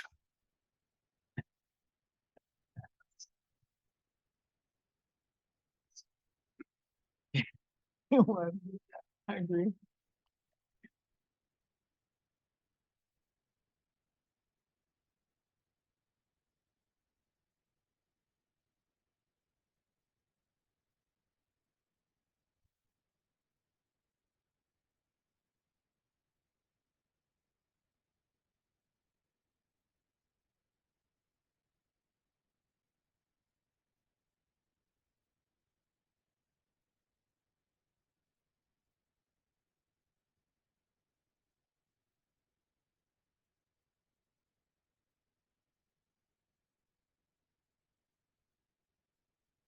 Before we start this next presentation, we should probably just extend the meeting at this point so that we don't have to interrupt you while you're presenting. So I'll just move that we extend it to, let's say, 1. I'll second. All in favor? Aye. Motion passes. I hope not to keep you until 1 a.m. Me too. He just loves doing that. Okay. So tonight we will introduce the instructional materials for both ethnic studies and health. I will be joined by District Academic Specialist Kelly Miller and for question and answer, Principal Caitlin Bennett. Both of these educators have been heavily involved in facilitating this work, and I have a tremendous amount of gratitude for their support. So the recommendation of these materials aligns to 2 new courses that are recommended later on the agenda. In addition to the materials, the presentation highlights the details of these courses. This is important to highlight in this presentation of instructional materials as you all adopted revised NVUSD graduation requirements at the February 9th meeting, which requires that students complete a 1-semester ethnic studies course paired with a 1-semester health education course in 9th grade. Tonight's presentation is accompanied by a more in-depth slide document that you had on the agenda. It's attached to the board agenda. I just want to say publicly, we encourage the community to take a look at those slides. Tonight we'll show a condensed version so that we're focused on the presentation, but those are available as well as the actual courses of study are available for our community as well. So the presentation is organized into 2 parts. The first part will focus on ethnic studies and the second part will focus on health. We'll review the alignment to our goals and then the context in which we have to consider as well as the requirements when adopting or ranking a recommendation for instructional materials, both our state requirements and our local requirements. We'll provide an overview of how we evaluated the resources, and then we'll explain the development and the pilot process that our staff went through. Our staff has given multiple presentations. We'll give 2 more tomorrow night, so they are not here tonight on the eve of a 4-day weekend. But we welcome you all to join us. You'll hear from some of our teachers next week. We'll explain also, lastly, our recommendation and the rationale for that recommendation for both sets of instructional materials. So as we have presented in previous presentation, these 2 courses align to 2 of our strategic plan goals. The first one is goal 1, focused on student learning achievement and access. We know that research has shown that students engaged in ethnic studies and health have been shown to show increased academic achievement, decreases in chronic absenteeism, decreases in school suspension, and an increase in school connectedness. And so we feel like as we support students with college and career readiness and goals around us thriving socially, emotionally, and academically, these courses will speak to that. Additionally, as our staff engage in our own learning, lots of learning throughout this process, our staff is developing their own understanding of diversity, equity, and inclusion in their classrooms. This pairs nicely with our focus on the ecosystem of Carino with our staff, and then also developing their own cultural understanding as well that translates into how they teach. So the Department of Education in the state of California has requirements for instructional materials in the process. Those requirements include having a district committee. The State Board of Education has requirements for how you develop evaluation criteria for instructional materials. That includes content standards, and so you'll hear about the content standards aligned to these courses tonight. We're required to look at student diversity and then universal access. So for example, access for our multilingual learners or access for our students with IEPs. We have to define that evaluation criteria, so you'll see that this evening, and then ensure that those materials comply with educational code and then go through piloting process. I would like to note, it's important to note that the state of California for both of these courses and high school in general, so K-8 has publishers that are identified for courses which we're required to pilot and select from. High school does not. And so both of these courses falling in 9th grade, I think that's a key component, that there are not, with any high school course, direct publishers that the state says you have to choose from this list. So there's a little bit more flexibility and freedom. I think additionally, when it comes to ethnic studies and health, there are not publishers that have released materials. And so we have heavily leaned into the ethnic studies model curriculum for ethnic studies to guide that process. And then the partners that we're working with were actually a part of creating a toolkit to support school districts that have standalone health courses. So our partners work with the California State Department of Education to develop that toolkit. And so we use that toolkit that they developed in partnership with our state. In addition to that, as we move through this process and move through a pilot year, we plan to put forth these courses through to the University of California. And so the University of California has a separate process from our state.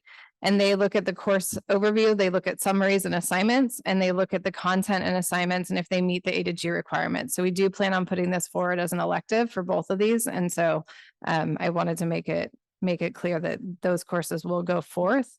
We have to go through that process and may or may not be approved. In addition, we developed our own district lens for consideration. And when we say district lens, that's that evaluation criteria.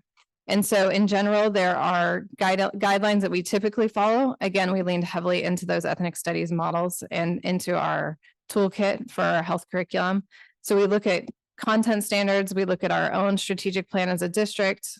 In this case, we also look at our master plan for multilingual learners. We would look at board annual priorities, if any of those apply, our data. So literacy data would be applicable to a course such as ethnic studies. You'll see in the curriculum we're putting forth, there is rigorous reading. And so looking at those scores is important. And then any sort of programs that may be impacted. Oh, did Monica sit with you guys at the thing? Yeah, I mean, sit down right there. You're so funny. Some technical issues. And then Melanie, she was gonna meet Bill, so I had her and Bill at the table and the broad cheese. He's like,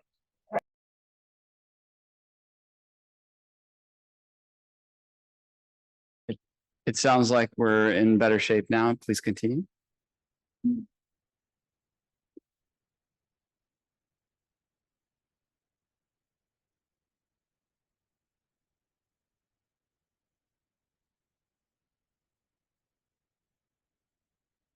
I can go to next slide if I need to. Everyone keep pleasing.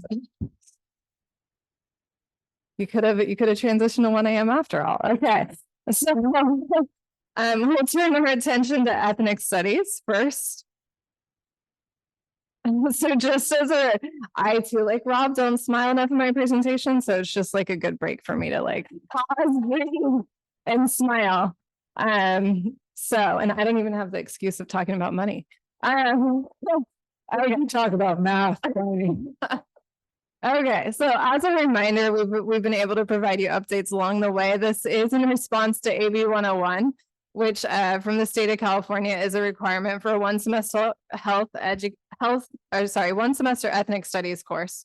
In that process, NVUSD decided to go with a locally designed course. And so you'll see, we'll speak to the materials this evening and how they reflect our students in our community.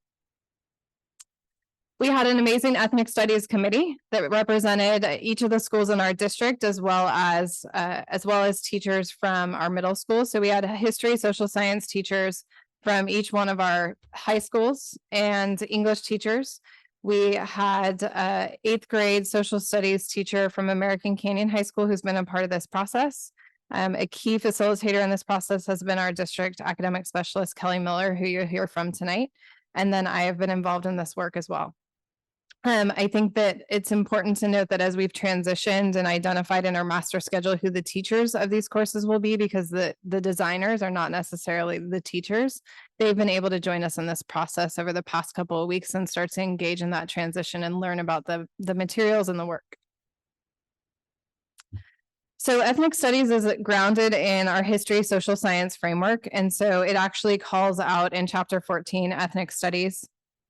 And these are the core standards. We do also include English language arts and English language development. This is important as I shared. This is a course that's heavy in reading and discussion, and so those standards are important.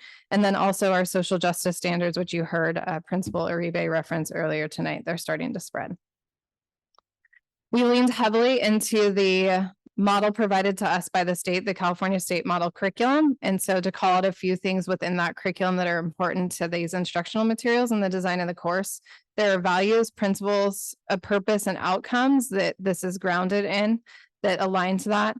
Identity, so really the core of an ethnic studies curriculum is to surface those marginalized voices that you do not often hear, read about, or discuss in our other courses, such as US history or world history. So it elevates those marginalized voices. The curriculum calls out the focus on primary and secondary sources for our students, so hearing both perspectives. There is a focus on literacy and academic skills development. And then also it centers on four core disciplines, which you'll hear a little bit about as you hear about the units. The model curriculum has an approach of a thematic approach, and that's the approach that we're taking. So you'll see that each of the units is aligned to a theme. And then as a locally designed course, it is culturally and community responsive. So making sure that it's relevant to our students. These courses and all courses have to align to the social content. And so you'll see how we have created a balance to really look at and ensure that our students engage in this and engage in some of these what can bring up challenging topics for them in a way that is appropriate and sensitive. So our core instructional material recommendation is our stories and our voices. And our reasoning around that is this is the only high school introduction to ethnic studies and material that is comprehensive. And so if we did not go with this, it would have required us to which we've done, looked at multiple different readings, look at multiple different resources and compiled those together and put them into our units.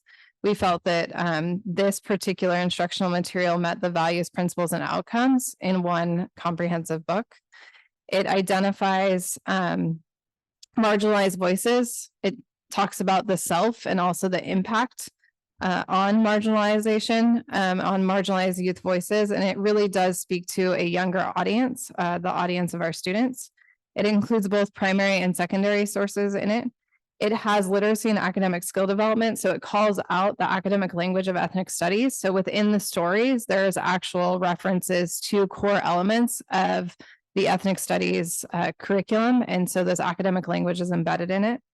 It speaks to the four core disciplines, and then it also it's grounded in a thematic approach that aligns to the units. And so as we think about a student's identity and we think about how they connect to the structures and the systems in solidarity, it follows that similar thematic approach. So it aligned well to what our teachers saw as a course of study for our students coming into ninth grade that ties them to their identity and looks at the identity of others.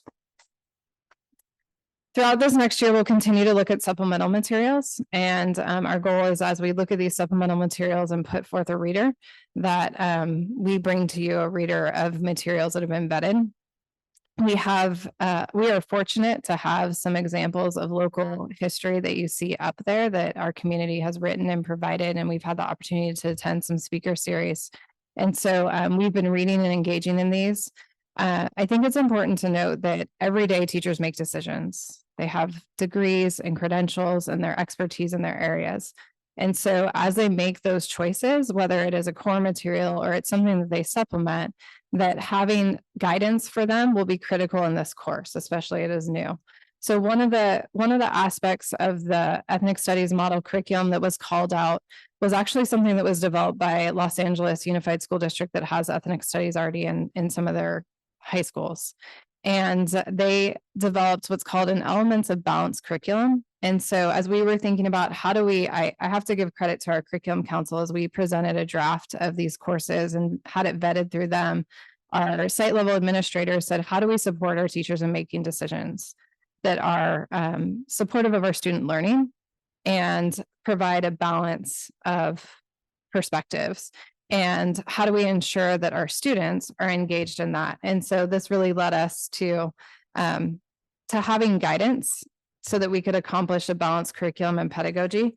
And so the guidance that you'll see linked that was provided for you and that's also available to the public is really to help our staff as they make those choices in their classrooms to have curriculum resources and materials that look at 3 to 4 different measures. So are they appropriate for students with diverse learning needs?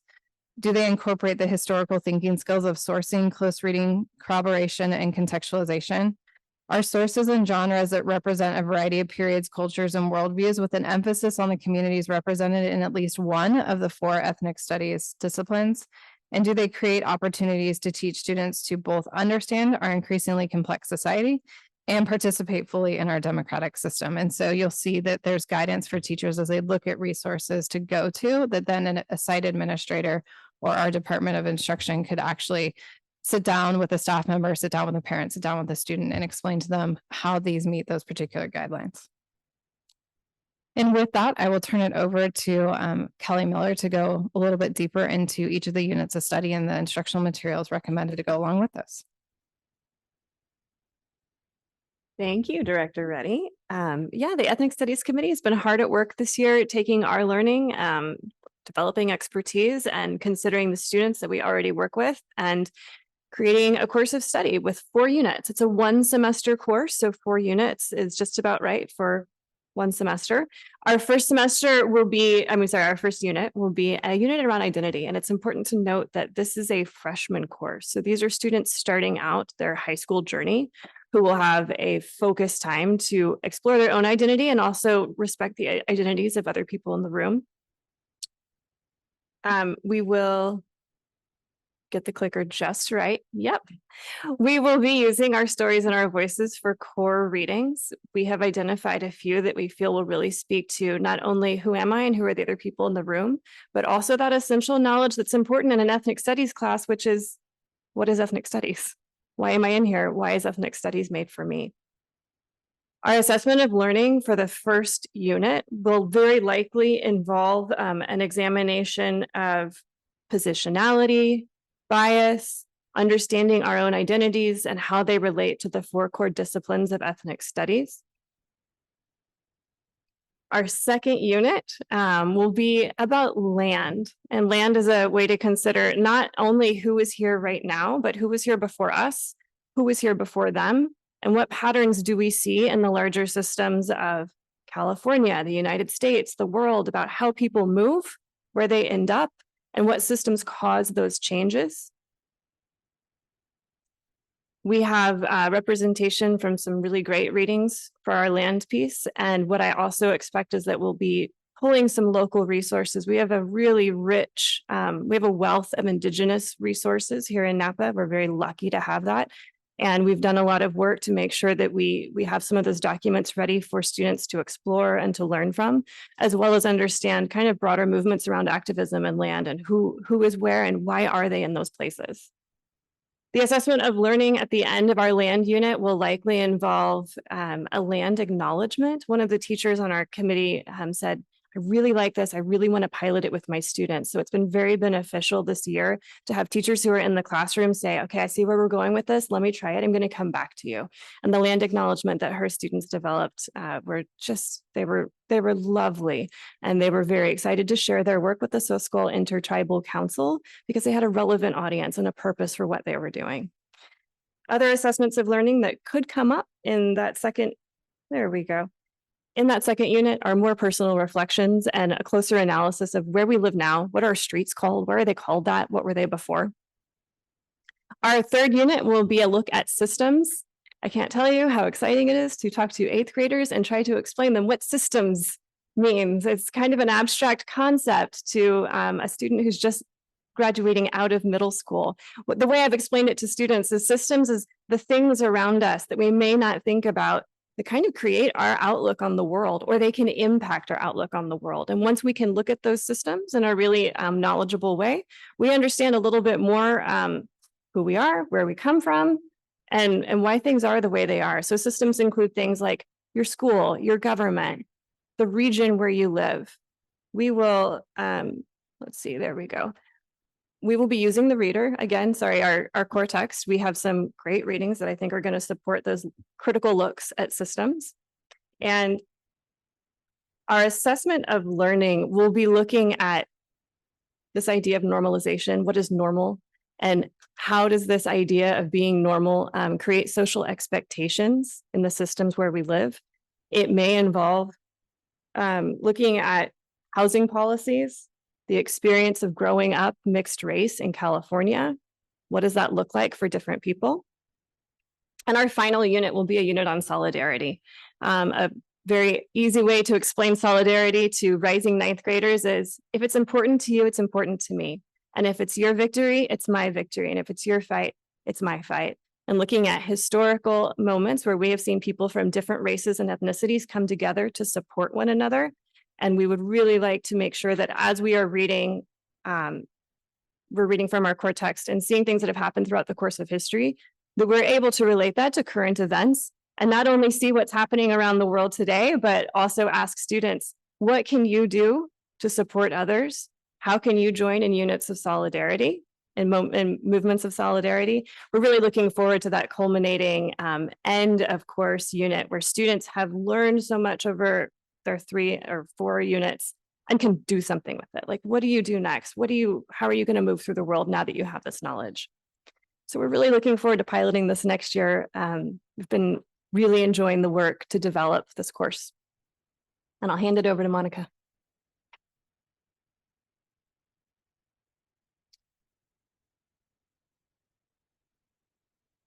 So before we move on to health, I just want to highlight one more piece of the course design. And it was intentional. Oftentimes when you have a core text, it's the core text. And so intentionally calling out the readings that will be the core readings that we will read throughout this process was intentional so that it's really clear to our students and our parents and our community what it is from the book that will be used across the entire system when we implement this across every school. So with that, we'll turn to health. So our health course, our 1 semester health course will be paired with ethnic studies.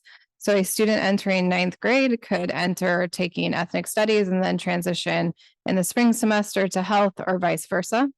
And so health education content is required to be taught in grades 7 through 12, as well as grades 1 through 6. The requirements are best addressed in what we call a high quality comprehensive health education course. You'll note the 6 content areas up on the screen. We'll walk through these in our units of study. It is the one course that in the state of California, you can see up here, this is intentional, that has multiple educational codes that align to the content, as well as you'll see underneath tobacco use prevention education, explicit social emotional learning, environmental principles, that those are required to be incorporated as well. So there are bills that drive these courses that we have to make sure that as we design a course, it follows these educational codes and it provides the content within that. So recently there are I just want to call out additions have been made recently to the health education requirements. You'll note mental health instruction was added to address student needs, as well as we currently implement this through an integrated model. So by calling out a course, we have to meet current state laws around the incorporation of mental health. And then secondly, also our HIV prevention and sexual education is aligned to the California Health Youth Act. We currently have that. And through this process, we've been revising what that looks like based off the instructional materials that you'll see later. Our health education instructional materials. So health education standards were adopted in 2008. In 2019, the framework was adopted, and then there was a lack of publishers willing to participate in that. And so, as I shared earlier this evening, our partners who are from CSU Channel Islands and work closely with the California Department of Education, they actually developed the one and only health education community of practice. And through that, they developed what's called the it's HEIMET. It's an acronym. And they developed the toolkit, the only toolkit to evaluate health curriculum. So the toolkit that you see tonight is the toolkit that they developed. So the district lens is that toolkit directly aligns to the state standards. And the unique part about health is that it is content and skills based. And so you have a choice. You can focus on, you can develop the curriculum based on a skills based approach. Or you can develop the curriculum based on a content based approach. And so our high school staff made the decision to develop the curriculum based on a content-based approach. So you'll see that the units of study align to particular content. It does require, though, that they infuse the skills, because the real goal is that our students develop lifelong wellness. And so that is the development of habits. It's a development of skills that they then apply. And so it aligns to those educational standards, and we use these, and you'll see these throughout. We looked at 5 different textbook options that were available, and our teachers went through a process with each of those publishers. So they used a textbook adoption scorecard. And so this is really dense. And as they were going through the process prior to even looking at instructional materials, we really needed to, because it's been so long since we've had health, and they've updated the framework since our teachers spent the first couple of days just getting to know the health standards, getting to know the health framework, because without knowing that, you can't really evaluate a material. And so they were in groups and they became experts almost in a particular strand. So one teacher might have been highly engaged in understanding the standards and the framework around nutrition and physical activity. They then stayed with that content as they looked at the instructional materials and looked at that content across the 5 publishers. And so I have to give them a lot of credit. They've done some really rigorous learning over the past 6 weeks in this area, facilitated by Caitlin and our partner. They then scored that based off of the toolkit. And so they provided various ratings. They then came back together because they each had their own individual content that they became experts in. They then came back together and shared across their team and shared out looking at each of those publishers and how they rated in each of those areas. And so from that, they put forth a recommendation for comprehensive health skills for high school. They felt that all of the publishers really aligned to the standards and the framework. This one stood out in particular because the materials are relevant and current with yearly updates to address the changing climate of health. So for example, every summer, this particular curricular resource will provide updated curriculum. So as fentanyl became a huge issue amongst our communities, they updated the curriculum over the summer with lesson on fentanyl so that our students could have that. So as we all know, as health, having experienced COVID, health can change dramatically pretty quickly. And so they provide those updates. The materials allow for differentiated instruction and alternative assessments. The materials support our multilingual learners and provide translated materials, so there is access for our Spanish-speaking students. And the online resources they felt were very user-friendly and can be used in a variety of ways to meet needs. So they have those online resources that can be provided through Clever.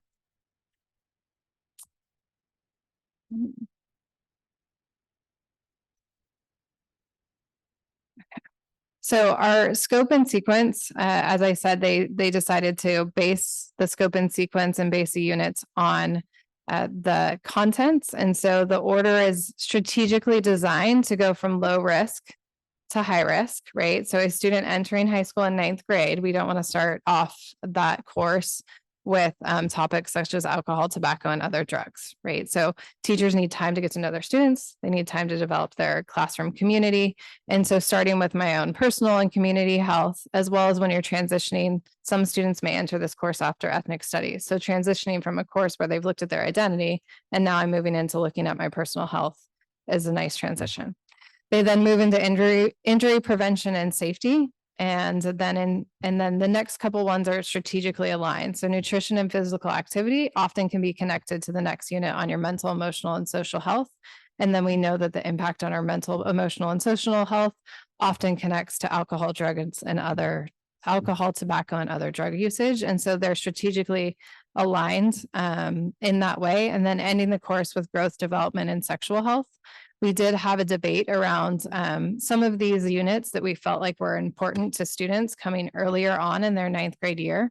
We did have to remember that our students are required to engage in some of this core content in earlier years as well. So they do come with a foundation, even though some students may not get topics such as alcohol, tobacco, and drugs on their growth, development, and sexual health until later on in ninth grade, but they do have a foundation earlier.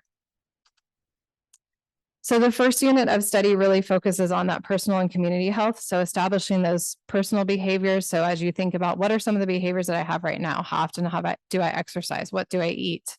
What information do I have around like just regular checkups and screenings? And do I do that? And how do I do that? I think one of the things that came up throughout all of these units was just ensuring that our students, not all students have the same opportunities when it comes to their health. And so making sure that our students have throughout this process, I'm incredibly grateful that we have our wellness centers and that we have our supports that address not just our academic needs of our students, but also our whole child approach to our students. So some of what's come up throughout each of these units is not all of our students have access to some of what they need to develop these skills and abilities in their own personal well-being, but we have resources in our community. And so bringing in our community partners and teaching our students where they can access. Maybe they can't access it through their own family, but they can access it through some of our community partners. So things such as if you can't get regular screeners or if you can't get regular exams, where can you find those in your community and how do we maximize those resources for our students? Unit number 2 will focus on injury prevention and safety. And so topics such as personal safety, avoiding hazardous situations. That's always good as our students' brains are not fully developed at this age.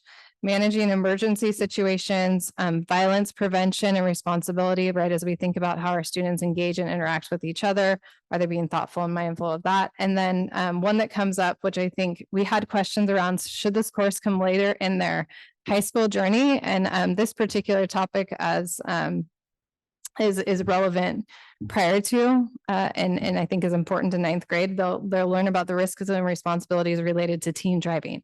So unit unit 3, nutrition and physical activity. It'll talk about like their daily opportunities through their eating and their exercise, decision-making tools around how to eat healthy. Again, this is one of those areas where we have to be mindful of equity and opportunity. Not all students have access. I think it's an incredible opportunity that we have food service and we provide food service. And so students have those healthy choices available to them during the school day. They don't always have those healthy choices available outside. So how do we support them with that? And then removing those barriers, whether it's through community services and programs so that they can engage in those. Students who can engage in physical activities through club sports or things like that, helping them see how can they engage in daily physical activity, even if they don't have access to some of those opportunities. We'll move into mental, emotional, and social health. And so promoting and destigmatizing mental and emotional health. And so I think it's comforting to bring in a tier 1 approach to prevention and wellness when we know we already have those tier 2 and 3 approaches around mental health and supports, as we've all just toured our wellness centers. Accepting your body and who you are. And so starting with nutrition and then moving into body image, practicing self-care, and then let's say you do need support in professional health. How do you do that? Where can you go about that? What does that look like? We'll then move into alcohol, tobacco, and other drugs. So some of the outcomes and implications of engaging in some of those behaviors. How do you refuse and negotiate situations? We know that there's a lot of peer pressure around some of these substances in high school. And so how do you engage in those conversations in a way that allows you to still stay connected? And then information and services around use. We know that some students may already at this point have engaged in some of these. So how, knowing that they have, what are some of the services that we can provide our students, whether it's personally the student who's learning about it, or it's a friend that they know about, what's available to our youth that may have already engaged in some of these. And then lastly, our growth, development, and sexual health. So human development and sexuality. This is where we'll meet that requirement around prevention of HIV and other STDs. And healthy relation. I think the two components that may not stand out in this is how do you develop healthy relationships and boundaries? Really important as our students engage in high school. And then additionally, sexual harassment and human trafficking. As we think about social media and the impact of those, human trafficking is something really important for our students to learn about. That's probably a newer topic in the health educational realm. So our next steps. We are here tonight with presenting instructional materials, presenting the courses. We want to make sure that our community has access. And so we will have our instructional materials available in our district office. And we don't want to have any barriers, as we know this is a new graduation requirement. So next week, our community can hear from us on May 30th and June 1st for our community sessions. To our communities listening tonight, I just want to thank Director Bordis for her work supporting us with having a graduation requirement webpage where you'll be able to find these presentations and the updates and see where the community sessions are happening. She's been very supportive in the communication. And then the instructional materials will come to you all as hopefully an action item on June 8th. Our community has been incredibly engaged in this work, from our county to you all as board members, to our families, to our students, to our staff. And so we've had multiple opportunities to engage with our community. We look forward to having 2 more and bringing those materials to our public, answering questions, and also having the opportunity to meet our teachers who have been involved in this work and some of our teachers who will be teaching these courses next year. So we are currently looking towards 23-24. We have students enrolled in these courses at each of the high schools. We have a little bit of a different design at New Tech and Valley Oak because of their alternative setting, but look forward to their pilots. And then we will continue to progress monitor as we go throughout 23-24. So we'll continue to engage in professional learning, and we will work with our partners. They provide in-class coaching, and they also provide office hours. And then after each unit is implemented, we'll have a day where our staff come together and review how that unit went, review the materials, review the implications, and make adjustments. And then continue to have community sessions and board updates throughout next year as we launch and really start to engage our middle school community, our 8th graders, around this shift in the requirements so they're well aware as they go into scheduling for courses. Thank you for listening to that lengthy presentation. We'll take any questions and feedback. Mr. Michaels, do we have any public comment on this item? We do. First speaker is Hannah Henry. Go ahead, please. Hi. Wow. You guys get an award for fortitude. I can't even find my notes that I had. So I'll just do this off the cuff. First of all, thank you very, very much for all the incredible work. You have covered so much tonight. We've been on, my daughter and I, listening for the entire board meeting. So ethnic studies, congratulations to California, and I'm really proud of our district for doing this a year in advance, I think. Yeah. And I just wanted to urge us as a community who care deeply about education that we really start thinking also about how we introduce some of the concepts of, who am I, where am I, who came here before me, where did they go, much earlier in the education. So starting, first grade, second grade, with hands-on activities. We did a demonstration at Shearer with a local, she lives outside of the county, but a woman who is a descendant of the Wapo tribe and is a cultural monitor.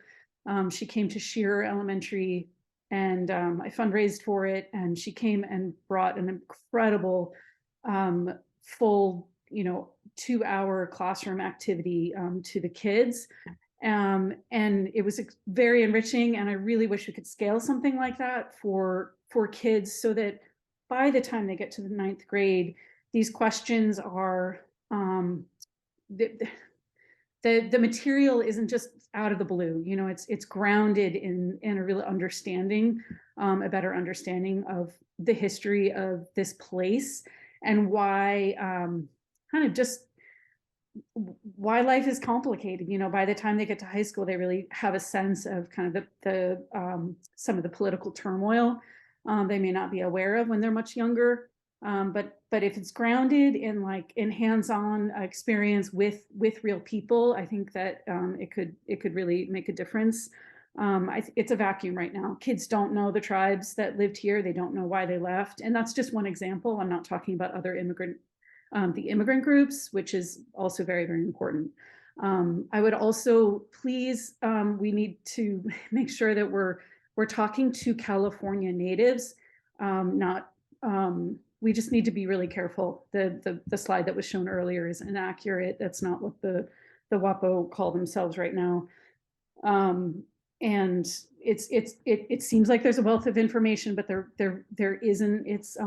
It's really been decimated, so it's a very complex process. So thank you for all you do, and I'm really looking forward to future presentations.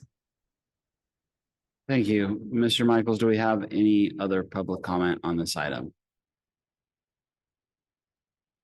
There is no other public comment on this item. Okay, I think that before we take trustee questions and comments, it is now time for one more break because it's 11. See you in 5 minutes.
Okay, and we are back just in time for questions from the trustees. Trustee Jankowicz. We as an educational community and as a board have denounced discriminatory language and practice. We have created policy around the importance of diversity, equity, and inclusion. We address the importance of supporting our marginalized students, as Director Reddy addressed in the presentation. And marginalized means communities that experience discrimination and inclusion. That inclusion can be social, political, or economic, or a combination thereof. There have been acts of prejudice against our Jewish community. It is a national conversation, a statewide conversation. It was evident in many of my conversations at the Delegate Assembly this weekend, and it has been evident as voiced by individuals at our very own mic. I've received emails from community members as well as outreach from San Francisco agencies. So I would like to see the inclusion of a meaningful definition of anti-Semitism in the curriculum. We need to continue to be aware of and support diversity in all its forms. Thank you. All right, Trustee Reiser. Thank you again. I will say the same thing I said last time, which is that presentation represents an enormous amount of work and thought, and covering two very different content areas, although there is interestingly helpful overlap. So I'll say one thing that I said in committee, which is just because I want it to have been said, which is that in my caution about the call for balance of perspectives, I just want to make sure that we avoid what I called in the committee meeting the Charlottesville effect. And I'm referencing the former president saying there were good people on both sides of the Charlottesville, Virginia white supremacy march. So I really want to make sure that we are incorporating balance, but that we are not overreaching in order to say that we are giving, a balanced perspective of what everybody believes about ethnicity. So I'm just putting that out there. And then regarding, I understand that this is a course about ethnic studies, but it is also at heart a course about identity. And I know, I think I can say with certainty that the state of California is not going to adopt a women's studies mandatory graduation requirement. They're not going to adopt a gender studies graduation requirement. They're not going to adopt a sexual identity studies graduation requirement.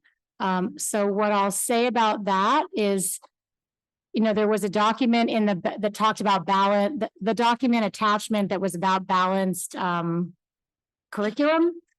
There was a quote in there that indicated to me that gender and sexual identity will be built into those discussions about identity. So I'm hoping that will be the case. There was the example of balanced curriculum, multiple perspectives of the feminist movement, including women of color, the voice or role of women in the Black civil rights movement, Chicano movement, anti-war movement, et cetera, gender identity and sexuality within different ethnic communities.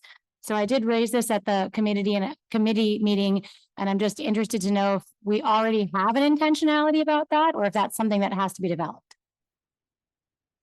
So one of the core tenets of ethnic studies speaks to intersectionality.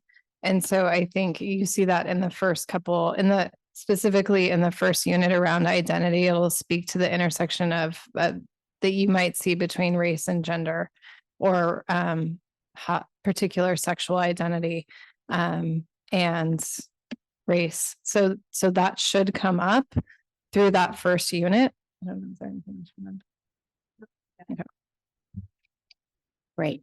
And then my only other question that I did also say in the committee meeting is just a request that within the health unit that we talk about, say, firearm storage, the dangers of unintentional shootings and the role that firearms play in suicide. And I will say again, because we are talking about mental health and also avoiding dangerous situations, remind people that more than 50% of guns by death are suicide by firearm. So I think that should be addressed in that course. Trustee Gonzalez Mars. it's going to be a pilot year. I think we have a good, strong foundation in front of us. I'm actually going to want to use the supplemental reading as my own journey through the process as well, because last time I took an ethnic studies class was back in college in the early 2000s. And materials and information gets updated, right? So I'm looking forward to that. But nonetheless, I think I really appreciate the thoroughness of the curriculum, the thoughtfulness of the how the flow should be, the guideline, the balanced curriculum. I do agree with Trustee Reiser, and it's going to be it's almost it's hard to plan that out until we get the feedback, until we actually are in the classroom experiencing those discussions. And I think that's what comes with the learning of this, because it's a first time for a lot of us. And I think that's where that space needs to live, even in our, as a district, is to have creating ourselves with our policies and our DEI and the work that we're doing, creating even that safe space for our teachers and our adults to navigate through that as our kiddos are navigating through that alongside. So it's not just what are the students going to do and what are, but it's both ways, right? And I think we're complementing that quite beautifully with the work that we're doing this year with the DEI work and leadership and the system of Cariño and all that, how it's all connected to embrace a curriculum and studies that has not entered our high school in our district, but has entered other high schools and other places. So it's not like we're the first. And so I appreciate you having to do all that due diligence to research, understand, and see how that can be implemented. But I think part of this is that learning is going to happen in that pilot year, and that's going to teach us a lot. And so there's a lot of here that may feel like what if, and I don't want to get ahead of ourselves. But it's good to be prepared as much as possible, but also understand that we don't know what next year is going to look like too, even for, I mean, just, we know that we don't know sometimes when situations happens in life. So we just have to be as prepared as we can. And I think that we're doing an excellent job of doing that on the ethnic study side of things. And then on the health education, I'm not quite sure on the social media piece of it.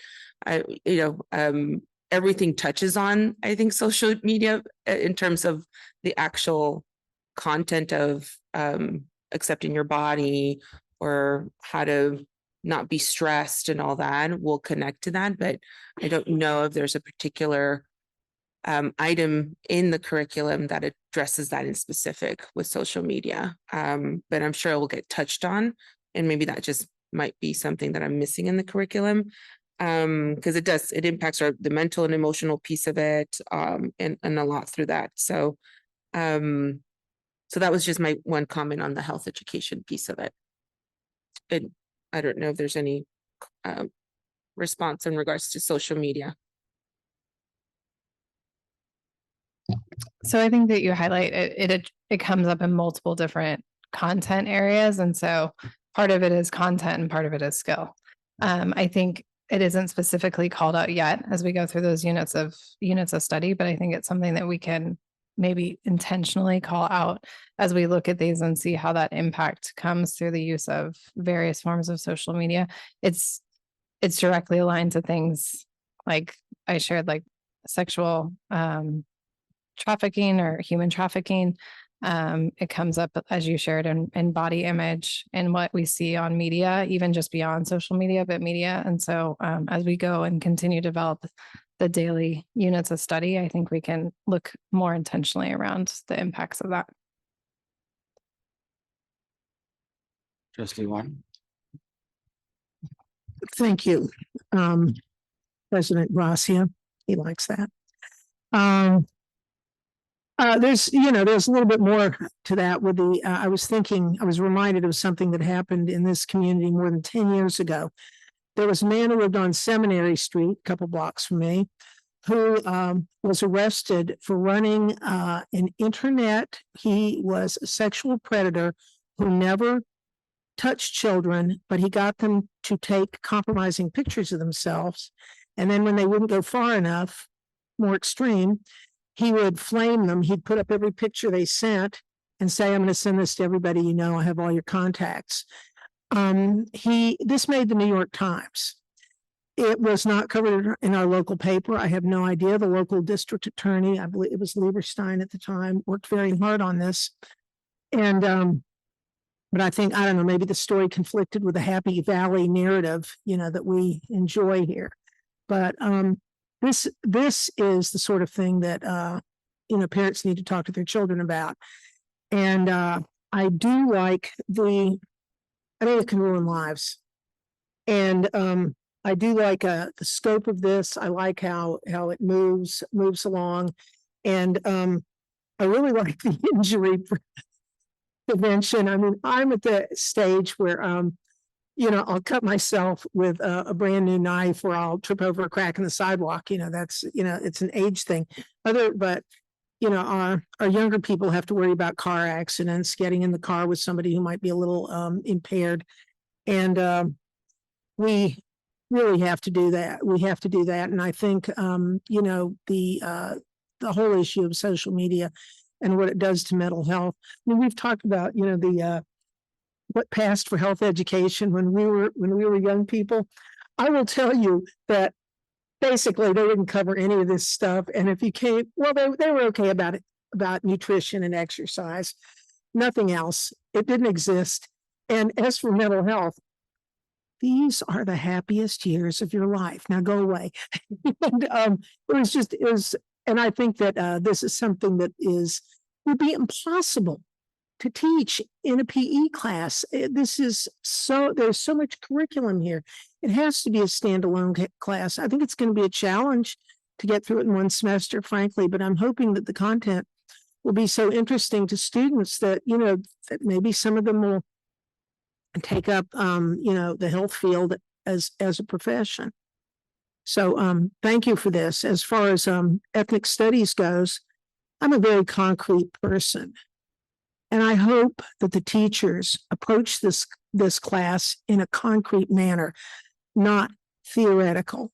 Last winter, when we left the last meeting before the Christmas break and we went out, you might not remember this, I do. There were these little postcards affixed to our windshields. I took mine home and did a little research, some of the names I recognized, the usual suspects. Hard right politically, not conservative, hard right, and far right. But there were some real anti-Semites on there. There was a Holocaust denier on there. This was a fun fest that was going to be held in Phoenix, Arizona, and it had some very famous people. And but it had some real anti-Semites. This is a real thing. And I woke up one morning a little over a year ago and walked out, and there were all these, I can't call them literature. There was very offensive flyers all over my street, all over my neighborhood. I live 2 blocks from the synagogue. And the man who did it, this was covered in the Press Democrat, the man who did it lived in Petaluma. He later went to Auschwitz and was handing out flyers saying that there was no such thing. There was no Holocaust. It didn't happen. It was made up, completely made up, just so people could make movies about it or something. And it was made up. And now he is in Florida, plaguing the residents of a community down there. And the sheriff isn't taking him real well. He's reacting in an extremely hostile manner to this man and is posting information about who his followers are. And I mean, I'm going into real detail because this affects people in our community. It is not theoretical. These are not events that happened 70 years ago in Bavaria or Austria. It's happening now. And when it happens to one group, nobody's safe. I mean, that's what I'm hoping people take away from this class, from the class, is that, yeah, we have our differences, but we also have our commonality as human beings. And when one person is attacked because of who he or she is, what he or she is, none of us, not one of us is safe. And that's it. So good job. I think that this course is long overdue. Student Board Member Gomez. Yeah, so I've mentioned this course to numerous students, many of whom are actually unaware of it and that it's coming. So, and I was largely not really sure what was in each course specifically up until now. So I haven't been able to have meaningful conversations with different students. But after this presentation and learning about specifics within each course, I'll definitely talk to numerous students and provide some feedback at our next meeting. And thank you for this presentation. All right, so I can't help but recognize that the book you're recommending that we adopt for ethnic studies is one created by the specialist we hired to help design this course. So I'm hoping that we appropriately explored other materials and did not just accept his very self-interested suggestion to adopt his own book. So some of the materials that we explored are in the presentation. There were others beyond that. Some I think are beyond the reading level of a ninth grade student. So featured in the presentation, you see one around mirrors into multiple perspectives, and looked into that. Also did readings across various contents, and not just the local ones that you see up there, but also readers that exist that highlight marginalized stories. And so in looking at those materials, what was most appropriate and comprehensive is the one that we put forward. But we did throughout this process go through quite a bit of reading, so much so that we supported our staff with extra hours outside of work to do that. I don't know if you want to speak to any of those. Yeah, thank you. I was in the room multiple times when Dr. Allender, who has brought great expertise. I will say he was very hands off about us using his text. We actually went to him and said, "But could we look at that a little bit more? Could we see what's here?" Our decision was made after looking at a great deal of literature, and to Director Reddy's point, a lot of it was slightly out of reach for a ninth grader. Something that we liked about this book is that it is appropriate for ninth grade. It has academic language and it is written regionally. So it's with the voice of people who are relatively local, Sacramento, Northern California.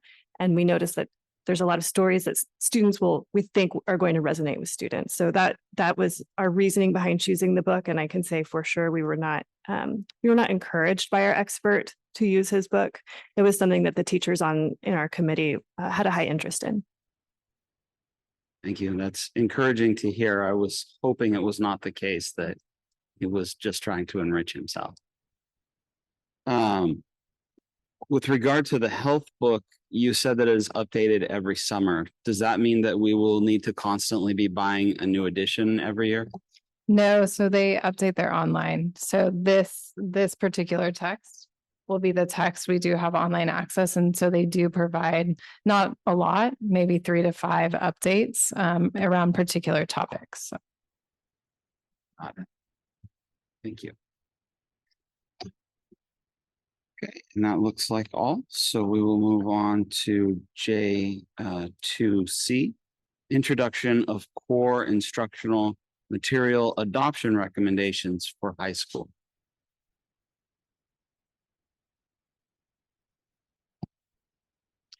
So the instructional materials that are put forth for this particular item are connected to AP seminar. And so Patterns for College Writing, a rhetorical reader and guide, and joining the conversation are instructional materials that we believe will support students. It's a core text that would support that particular course.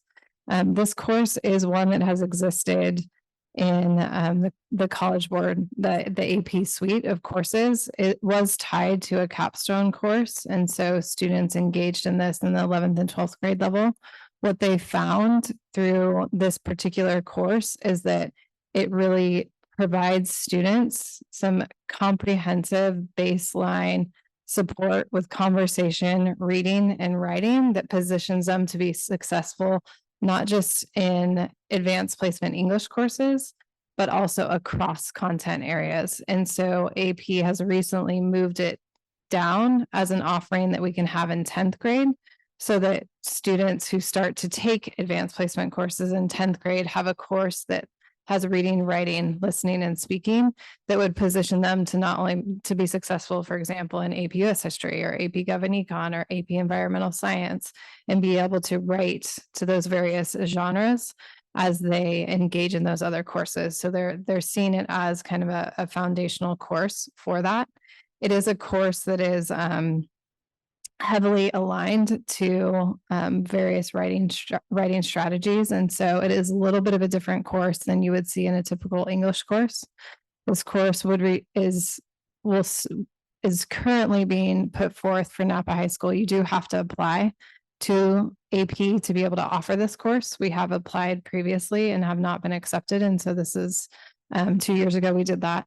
And Napa High has been accepted in order to be able to offer the course in 10th grade to students. It would replace honors. I think one of the advantages that we have over advanced placement versus honors is honors is a locally designed course. And so students do not have the opportunity to earn college credit, whereas a transition from an honors English 10 course to an advanced placement course would allow students to potentially earn college credit if they take the exam in this particular area. In saying that it's not as traditional as honors English 10 when we think of English literature, we do have a course at the 12th grade level that's AP language that is also more nonfiction focused. And so similar to that, it is the AP language teacher at Napa High School who developed this course in alignment with the recommended syllabus from College Board. And so in considering that, even though the AP language, which has been taught for quite a while across multiple schools in NVUSD, is heavily focused on nonfiction and writing outside of in response to literature, he does incorporate 2 novels in that course, even though it's not a part of the core course for AP because it is an English course. And so for AP seminar in a similar format, they would access 1 novel in the fall and 1 novel in the spring. If you look at the materials, there are examples of using those particular course materials. One focuses on how you support students in engaging in academic conversations. And there are examples of shorter works of short stories, and also examples of novels that students may read and how to engage in discussion around novels, as well as other forms of other genres of reading. And then in patterns for college writing, it also looks at how you write to those as well. So a short story or not. So there's a little bit different of a course than Honors English 10, but we feel like it still fits the standards of English language arts, while also positioning our students to be successful beyond English as we really think about literacy as a team sport and students being able to access content knowledge across various subjects. All right, Mr. Michaels, do we have any public comment on this item? There is no public comment on this item. Trustee Reiser? Yeah, thanks. I found this kind of confusing the way it was, not with the way it was presented right now, but the fact that on the agenda, it's appearing as a materials approval in the presentation area, but then under action items, we're approving the course change. And so in the presentation item, it says no action taken until June 8th, but then it appears the item appears in a different form in the action. So I apologize. That sort of caught me unawares in the advance time in which I would have given you these questions and expressed my concerns. So I'll just own that and apologize. This represents a couple of different decisions all wrapped up into one. And I just have some concerns about it. I think that I understand wanting to prepare the kids who are taking AP for the coming AP class to Trustee Gracia's question about Professor Allender. I mean, if it's the college board saying, gosh, it would help your kids do better with AP tests, another AP test that will sell you, and then we'll sell you all the tests. Like, I think if we're looking for something on the agenda that is perhaps like a self-enrichment, and I've had that opinion about the college board. I mean, they make a lot of money on the courses and the materials and the tests. And I have said this before in curriculum and in board meetings, I'm not convinced that the AP route is our best route to increasing our rigor for our students. So number one, I feel like I can see why it would be easy to overlay this onto Honors 10 and say, there, we were having problems with Honors 10, not preparing our 11th graders for AP Lang. So now we're putting it on the college board. I think that we as an organization should take on increasing our rigor for our honors English students without just buying, part and parcel the package from the college board for this class. So that's number one of my concerns. The other is, as far as I understand it, and I have an 11th grader and a graduate, the idea of the progression with AP is, okay, we'll start them in 10th grade with 1, and that's AP World. And that course near breaks some kids already. So I'm looking at our learner profiles and thinking about a high achieving 10th grader like my kid was last year. I don't think an additional AP course would have been the right thing for her. And again, I'm not saying this should be based on my kid, but I think she's representative of a lot of high achieving, motivated students. I don't think 2 AP classes in 10th grade is appropriate. The other thing, and my last point here, because of the stress and the pressure.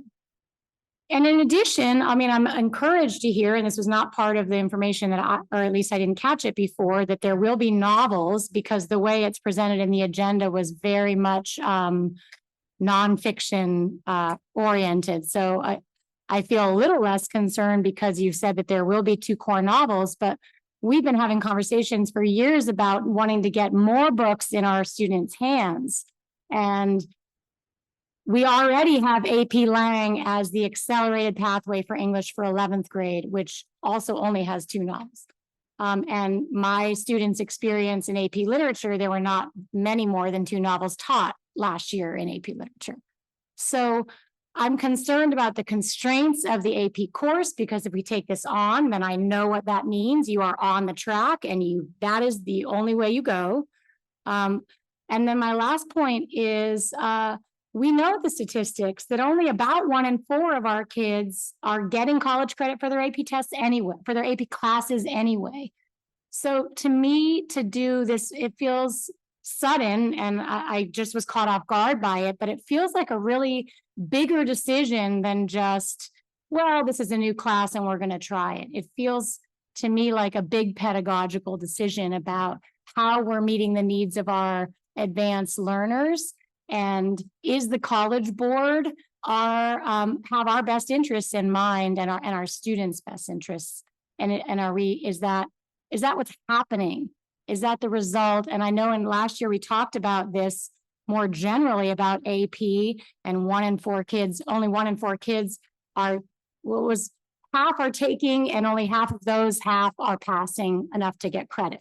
So that works out ballpark 25% of our kids are getting the credit. And it feels like a big trade-off, because I will say, from the student perspective, from my experience as a parent, they feel like they feel that experience of this is a track heading to the station of the test. And as a teacher and as a parent, I'm not sure I want more of that for my kids. Trustee Water. Former AP literature teacher here. I was just thinking of all the and I apologize because when I was reading this, I went, okay, another elective. And I didn't realize it was replacing 10th grade possibly because this week I kept getting interrupted every time I read the agenda. So, that's my fault. But I did teach college prep 10th grade, and here's some of the books. House on Mango Street, Bless Me Ultima, I Know Why the Caged Bird Sings. We had a choice of Julius Caesar or Twelfth Night. To Kill a Mockingbird, that was core, everyone read it. Raisin in the Sun, Night, that was core, everyone read it. Lord of the Flies, I hated it, I didn't teach it. Lost in Yonkers, play. And honors kids read Tale of Two Cities. Yeah, you remember that? Remember that? Right. That strikes me as a pretty rich curriculum. I know we've got a couple of dead white guys in there, but we also had books written by Latina, several Black people. Okay. And then of course Elie Wiesel's Night, I think is quite relevant given what's going on. I'm just thinking that this is another one of these situations where the rich get richer. The AP kids are going to have this intense instruction, on writing. And I'm just wondering, I guess people are still taking we went to a lot of trouble. We trained people to do from all the high schools, and only Napa High pursued it, the CSU expository writing course. And that's still offered for, I notice we have 6 electives for the 12th graders. And other schools don't have that many. It seems to be one of the whims of Napa High to have all the electives, which which we enjoyed and the kids enjoyed. But yeah, I'm just wondering about this. I mean, because the longer I taught AP, the more I was conscious that it was very much a moneymaker. That I felt that they're expanding. In the old days, when the top 25 or 50 students in the class were allowed to take the classes and nobody else was, and then it was opened up to people who had a certain grade point average. Then it was opened up to, kids who did well in their English class. And then suddenly it was opened up to anybody who wanted to take it because Abbott said you need to be taking AP classes when you're in 11th and 12th grade. So I know what it's like to have the ground shift, and suddenly you have people coming into your class who are maybe not trained up to take the class. So then what you do is you just teach them. That's it. That's the way it is. And I guess what's getting to me is I'd like us to work on all of our writing instruction for all of the subjects. For all of the disciplines, instead of, okay, this is an English class that's going to teach people how to write in all their other classes. And I'm thinking, but we're missing something. We've been carrying on ever since we got here today for 4 years. Excuse me, President Gracia, we've been carrying on for 4 years about bringing back more books.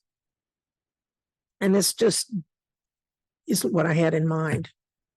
And again, yeah, the AP is, I'm very conscious that they're into making money. Especially as more and more colleges are dropping the SAT as a requirement.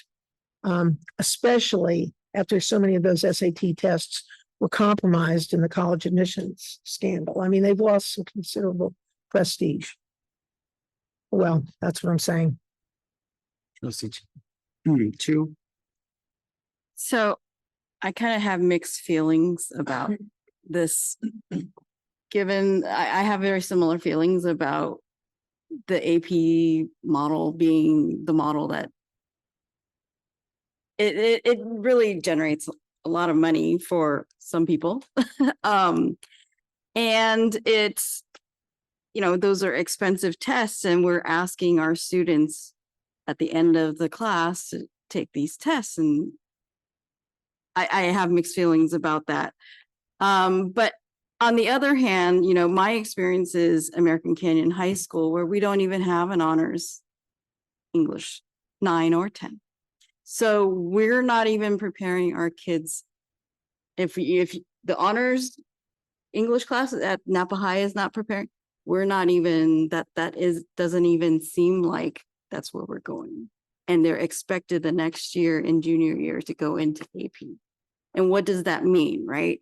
So from that perspective, I'm looking at this AP seminar course where you can, I'm looking at the, when we first were talking about it a while ago, when you guys had said Napa High got the approval to offer this class, I did look into it, and it said that it required AP seminar new teacher curriculum training one time. So there is some standardization to that to kind of bring everybody at the same level in teaching this, which I appreciate. But I also want the rigor, right? And my gut instinct about AP courses is when done the right way, it's great. I think the students learn it if it is taught the right way. But if it's not done the right way, then all you're doing is teaching to a test. And I worry about the teaching to a test because are kids really learning? I do like, if I'm looking at what it is that we're being assessed in this course by itself, not necessarily as a replacement for an English class. You know, you're talking about like, I'm reading off of their guidance here on the assessment structure. Team project and presentations, 20%, including individual research report, team multimedia presentation, oral defense. That's pretty high level stuff. Individual research-based essay and presentation, 35%, including individual written argument, individual multimedia presentation, and oral defense.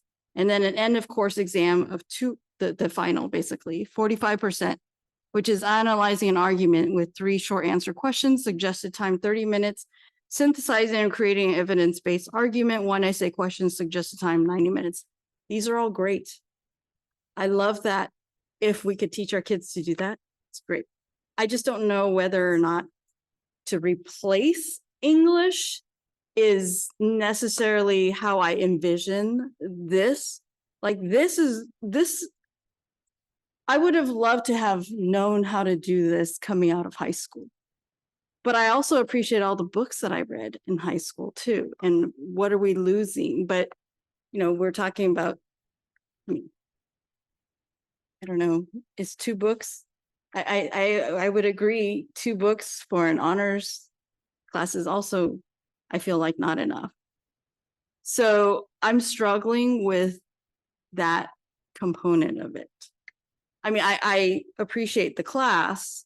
I think it would be great as an option. I don't know if it's good enough to be a replacement. Trustee Gonzalez-Sparks. I kind of want to hear the response so far from both of you or whoever else. I do want to comment, but I'm curious about. Thanks. So I think I want to highlight a couple of pieces of data around how our students are assessed on the CASP beyond the advanced placement courses. Before I do that, I think speaking to an additional component of AP, not as an advocate, but as a former avid teacher, and that it's more than the test. And I think you've highlighted some of the components that are important to having a course like this for students, is that it is exposing them early on to rigor before they get to college. And when we have the opportunity to do that, when we have teachers that meet minimum qualifications, such as we have oftentimes in math for Napa Valley College, we don't have that in English. And so as we look at options around creating rigor, we look to advanced placement. We also look to that because as our students go to apply to college, they're often faced with applying in a pool of applicants that are also engaged in advanced placement courses.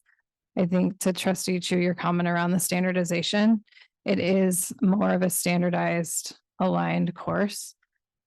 We've talked a lot about literacy this year, and so depth and breadth, right? And so I think when we think about novels, we think about that breadth. I think incorporated in this course is a lot of reading, maybe not traditionally what we think of as novels as our core. I do want to highlight that as we're looking at this course, we're also in the process of a steering committee for high school looking at core English curriculum, because our assessment of students in English for the CAS goes beyond novels. Our students are assessed on research and inquiry. They're assessed on their ability to listen, which comes up through their conversations in the various ways that they engage. They're assessed on multiple different forms of writing. Speaking of my own child's exposure to CASP testing this year and her questioning around the writing that she was being asked to write to with a little bit of uncertainty, because that's maybe not the one that we often respond to, which is a thematic analysis. And so although it is not traditional, there are other aspects, I think, within the ELA standards that this particular course addresses beyond the AP, the exposure to the college level class. I agree with you. AP World History is a really challenging course for a student to have as their first course in advanced placement. The amount of reading in that course and content reading that if you don't have a background in world history is incredibly challenging. We don't often see, you see 1 to 2 sections of AP World History that's in place at our high schools, whereas this course, our AP English courses, you see often 3 to 4. And so there is interest at the high school from our students to enroll in this particular course. I think it may be an easier entry level than AP World History to expose them to more. So students don't necessarily have to take both. They could use this as an entry level course instead of just having AP World History as the only course that they can take as their first course before they go into other AP courses. As we think about the adoption of ELA curriculum and piloting curriculum next year, our standards speak more to more than novels. And right now we fully rely on them, and putting our teachers across the system in the room to develop a district lens and look at pilot materials. The materials that they're going to pilot speaks to different genres, but yet even our general education courses for English don't necessarily reflect that. And so I think as we look at overall across the landscape of our ELA courses at the high school level, making sure we're positioning students to do well on the CASP, as well as prepare them for the various types of writing that they do in college and even in their career. I don't often write responses to things that I like, literature that I read, maybe more in this job, but positioning them for career readiness, but thinking beyond the novels and what we're preparing students for college and career has come up through this particular course. And then also looking at that alignment as we look at other curriculum for our ELA teachers to support them instead of going to like Teachers Pay Teachers to get their resources, that this may provide more of an alignment to where we're headed with our ELA alongside providing the depth and breadth that a novel allows for them.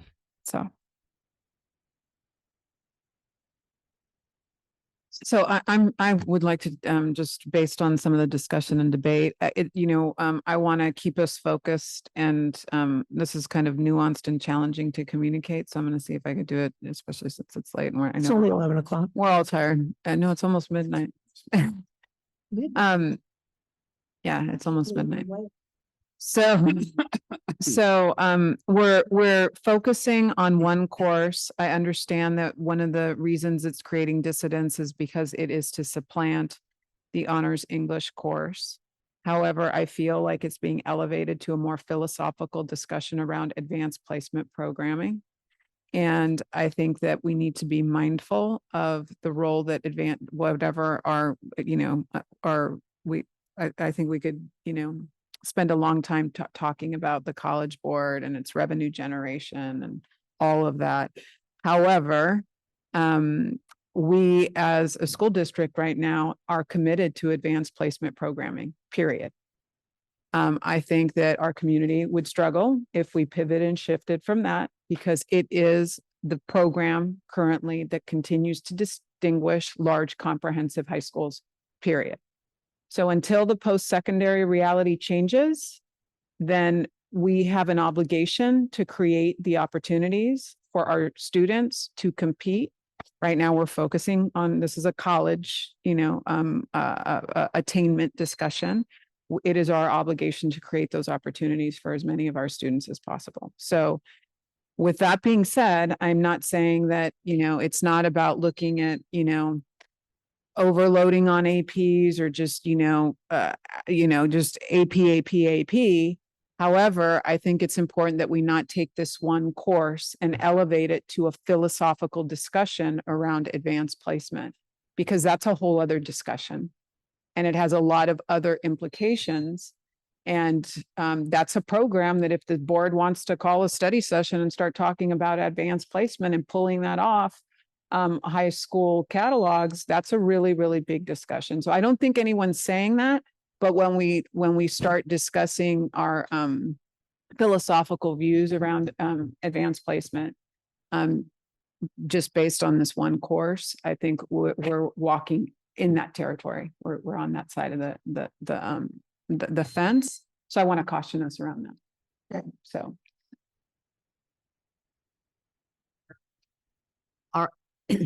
We are not here to assess the profit margins of anybody. It is kind of getting back to what we do and how we do it. And I'll leave it there. Not that I'm not respectful or mindful of the fact that there may or may not be truth in that. I don't know. But looking at the availability of courses that are available to 10th graders, and let me ask you a question. So do you see any downside to getting rid of Honors 10? I mean, are you worried that we will not have the same, or do you feel that we will have the same number of participating students that we do in AP seminar as we have had in Honors 10? Do you feel that we'll still get that same level of kids that want to advance that work? I have no idea what it is. It's just beeping behind me. We're just offering them an AP option with different content. What is to their question, I guess, what is the downside to getting rid of Honors 10? So I think two questions in there. So one, to speak to student interest based off of course registration, there's a same amount of student interest in this course as there was in Honors English 10. I want to caution us, students haven't entered the course yet and we haven't offered the course. So students registering for the course shouldn't be the only indicator of success. I think that addressing other aspects of reading and writing, this is aligned to that work, right? As we engage in literacy across contents and writing revolution. I think what we can do is it speaks to the teacher and the design of the course. And so how you integrate, how you balance fiction versus nonfiction as you engage in the reading, like these two particular instructional materials, because I want to separate out the discussion around the instructional materials versus the discussion around the course. These two particular instructional materials guide the teaching of writing and the engagement in conversation. And so how you engage in conversation and what types of writing, you could use various, and there's flexibility for the staff member to use various forms of writing to engage students in those academic skills. So I think, given the discussion, bringing that back to the site, bringing that back to the staff around how do we ensure that that balance still exists, knowing that we're kind of counterbalanced right now more towards novels and maybe not hitting that research and inquiry. Like we used to have a district-wide research project in 10th grade that went away. So maybe creating, instead of moving from one spectrum to the other spectrum, but creating more of a balance in this, I think that's something that we could bring back to the staff. I think to speak to the elective piece too, something that we're trying to be really mindful of in any process, and that we talk about in curriculum council, and it's part of the update to the process, is that anytime we add an elective in a declining enrollment environment, it's at the expense of something else, right? So as we think about this at the expense of Honors English 10, when I put an elective on that students could engage in a declining enrollment environment with master schedules, it will be at the expense of something else, if not now, eventually, right? So that same decision making are things that we talk about in curriculum council and get a lot Yeah, of the questions days about. of offering English 10, English Honors 10, and AP at 10th grade, that's not an option. That we have to get more streamlined in response to the enrollment. Could we use these materials but not do the AP course? I mean, they're coupled in this discussion, but I'm wondering if there was any consideration of using materials that would support the teachers in beefing up the discussion and writing aspect of Honors English, but not, hog tie them to the AP course. I think just structurally protocol, you can put forth instructional materials for a course and make updates and revisions separate. These two particular instructional materials items are not AP owned materials. They're materials that are recommended for meeting the student outcomes of that particular course. They could be used with AP language. They could be used in other contents to help. Director Reddy, the curriculum committee you have a separate item that we have the item for introduction around the core instructional materials, and you have the course for adoption later. The curriculum, the curriculum council has looked at the materials, and did the curriculum council understand that they were being tethered to AP 10, the AP seminar? Yes. Okay.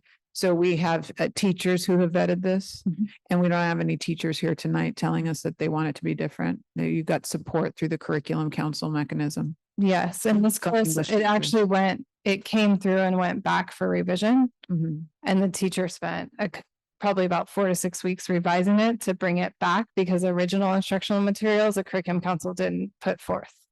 All right. So rigor is obviously very important, and we have concerns and have had concerns in the past that we maybe have not been hitting the amount of rigor that is necessary in our schools. On the other hand, the possibility that we may be pulling back on books is also not great. But at the end of the day, we're talking about a single school. We're going to experiment potentially at one school with one course. And I feel like it's not the end of the world if we decide that after trying this, that it's not really working for us and that something needs to change. It's not like we're going district wide and that we're doing this at scale. We're trying it one place with one class to see if this is a reasonable or feasible experiment. And I think experimenting small and then deciding whether to take it to scale makes a lot of sense. And as to some of the other points that have been mentioned, no one is forced to take 2 AP courses in their 10th grade year. If we offer 3 or 4 or 5, there's no mandate that anyone has to take any of those courses, much less 1 or 2 of them. So I'm not really particularly persuaded there. And, I chose not to put my son into AP World History because I heard very bad things about it as a course and that it was not a useful tool. And so we did not subject him to that.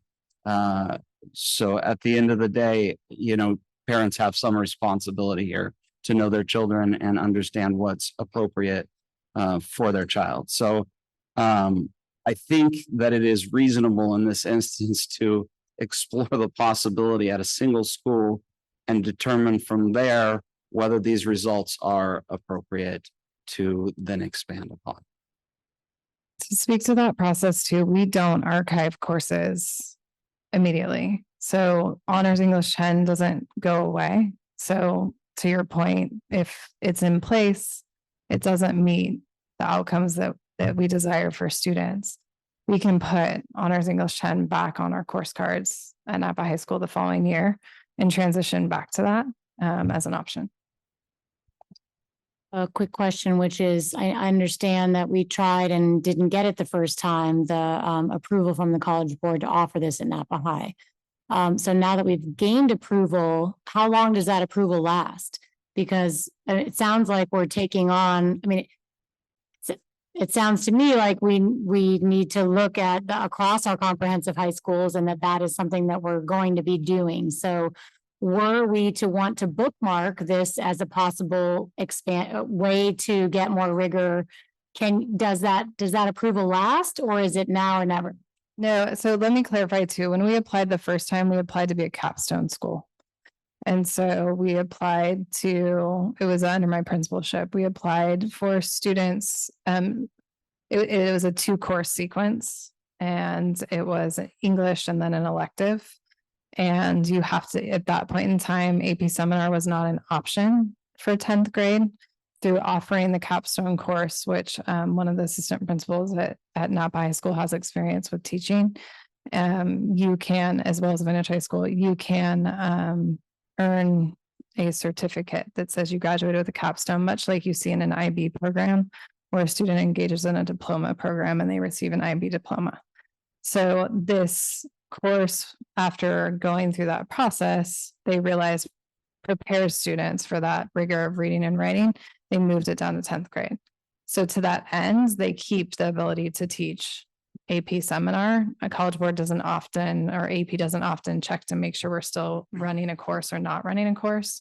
I think to speak to a question that came up earlier too, around like, can we apply at other high schools? Like, let's say it does work and it does meet the attendant outcomes.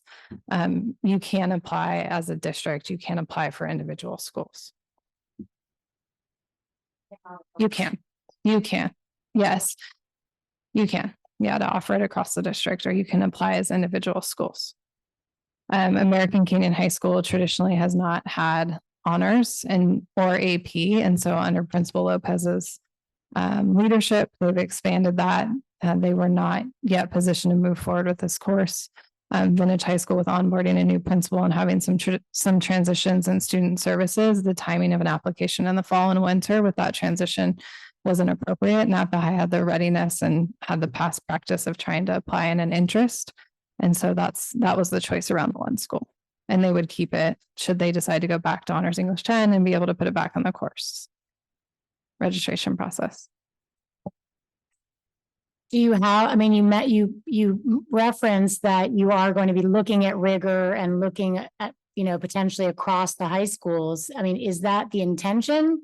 I understand Trustee Gracia is saying that we could use it as a try it for a year and see, but like whether that is actually your intention and plan, like, is this a pilot to see how it goes, or is this a transition that is being made? Like, what is the mindset around trying this class?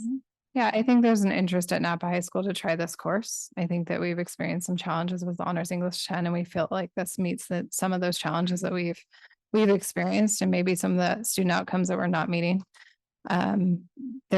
I think the interest in looking at it across the system comes from other instructional materials and courses that have been presented in front of you around having consistency across our district and not having variability to where a student enrolls, that they have access to this level of rigor versus enrolling at another site and having access to this level of rigor. So I think in any course, not just this course, there's that interest in looking at what students, do we have equitable access no matter what school you're enrolled in? And so the interest comes from that, not necessarily particularly in one specific course.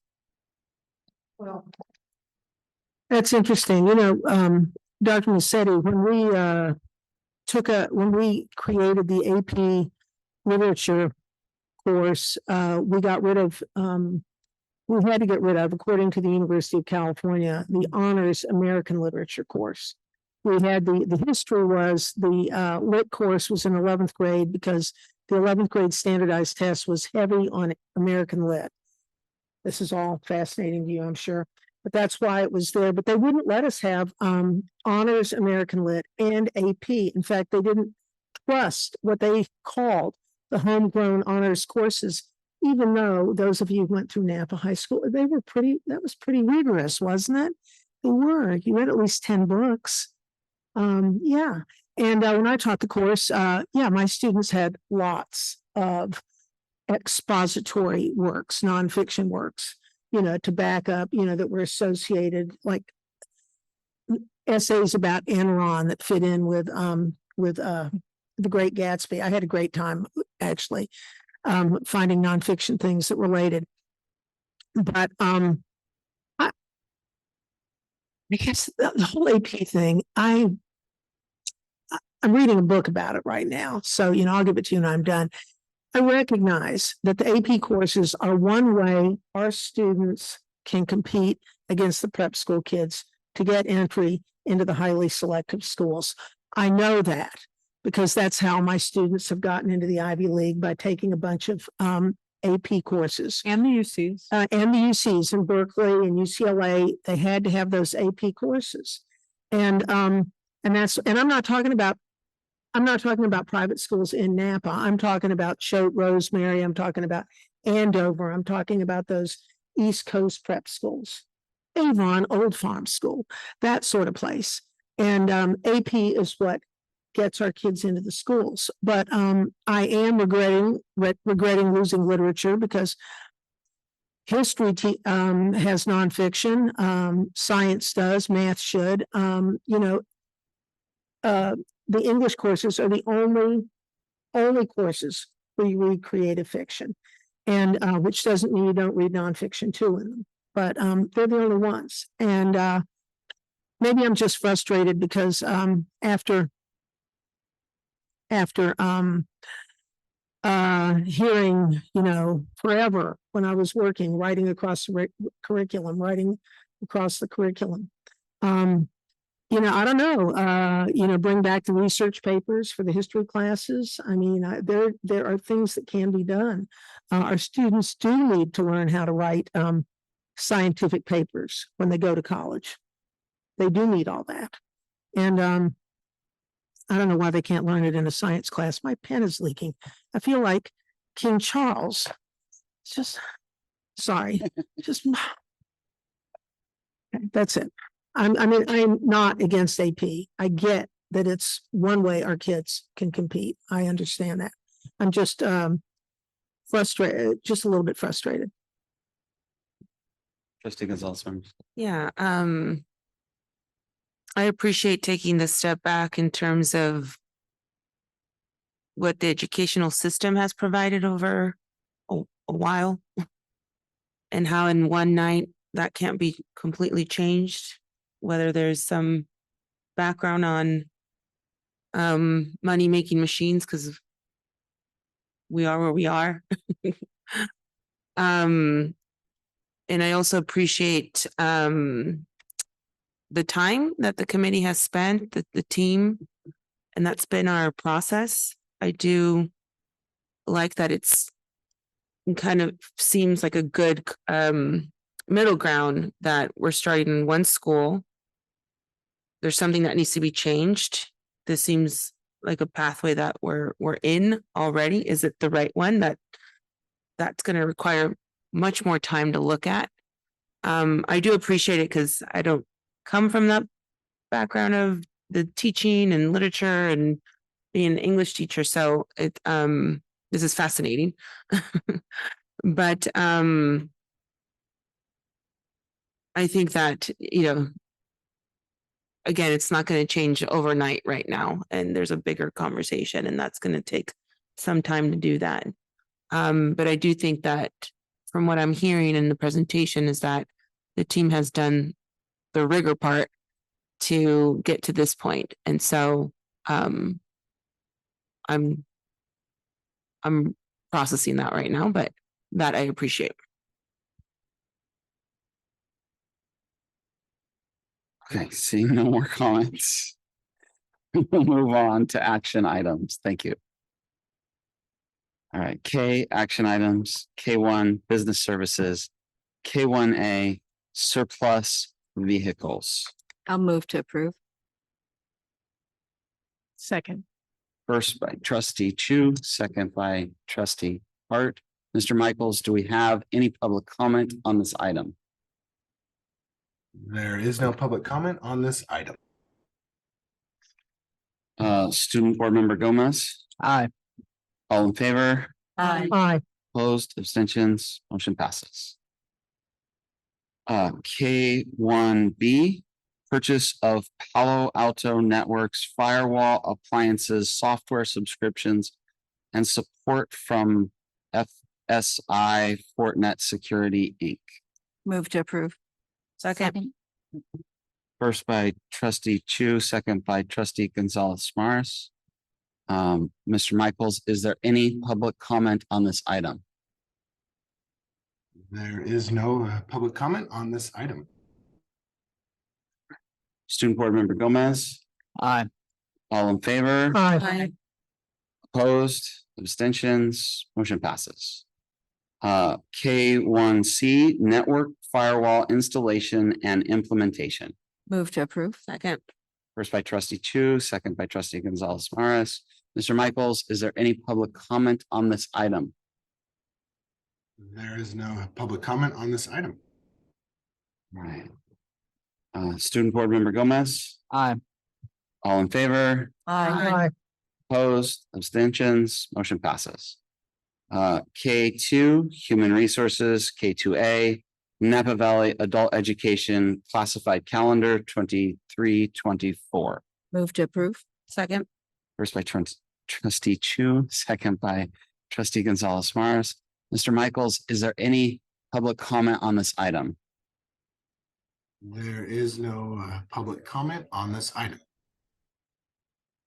Student Board Member Gomez, Aye. all in favor? Aye. Opposed, abstain, motion passes. K3, Instructional Services, K3A, Administrative Software Applications, Inc., ASAP, Subscription Services Agreement. Move to approve. Second. First by trustee Chu, second by trustee Gonzalez Maris. Mr. Michaels, do we have any public comment on this item? There is no public comment on this item. Student Board Member Gomez, Aye. all in favor? Aye. Opposed, abstentions, motion passes. K3B, recycle of obsolete history, social science, and mathematics instructional material surpluses. Move to approve. Second. First by trustee Chu, second by trustee Gonzalez Maris. Mr. Michaels, do we have any public comment on this item? There is no public comment on this item. Student Board Member Gomez, Aye. all in favor? Aye. Opposed, abstentions, motion passes. K3C, new high school course of study for English. I'll move to approve. I'll second. First by trustee Chu, second by trustee Gonzalez Maris. Mr. Michaels, do we have any public comment on this item? There is no public comment on this item. Further discussion from trustees? All right, Student Board Member Gomez, Aye. all in favor? Aye. Opposed? No. No.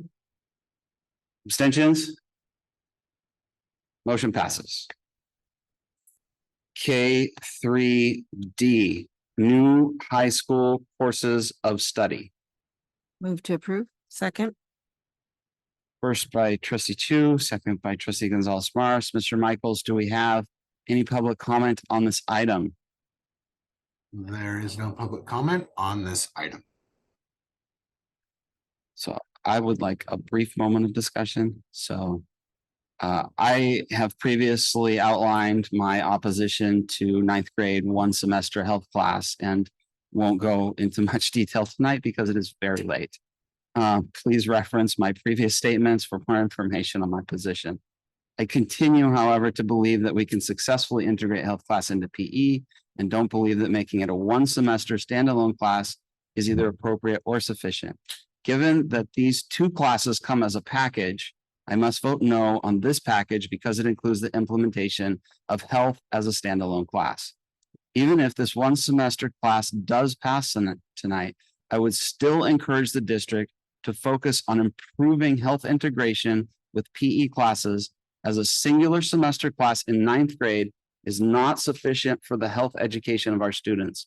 I would like to see health instruction become more robust for our students prior to 9th grade as part of our PE instruction.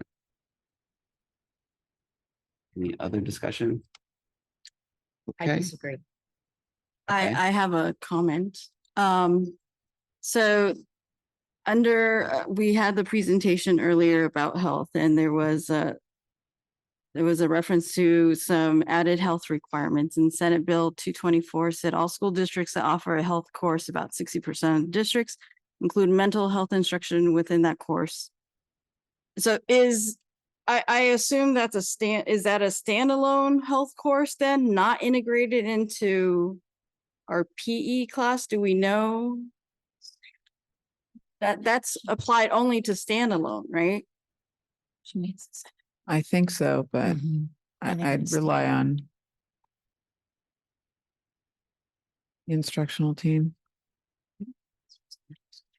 So beginning in January 2024, it does apply for districts that choose or LEAs that choose to have a standalone health course. The integration of the mental health requirement begins in January 2024. Okay. So I think that's a lot of reasons why we need to have that health course as a standalone, because we need a guarantee that our children are getting this education and to have mental health support. I would love to see that earlier, whenever it's possible, of course, but 9th grade, we have to, that's critical period for them. So I would have to disagree. I really think this is really saying that we have to have it.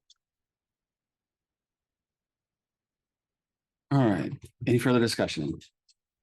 Student Board Member Gomez? Aye. All in favor? Aye. Opposed? Nay. Abstentions? Motion passes. K4, School Planning and Construction, K4A, SBC number 12.45-20, request for design services contract with Verity Design for American Canyon Middle School Field. Move to approve. Second.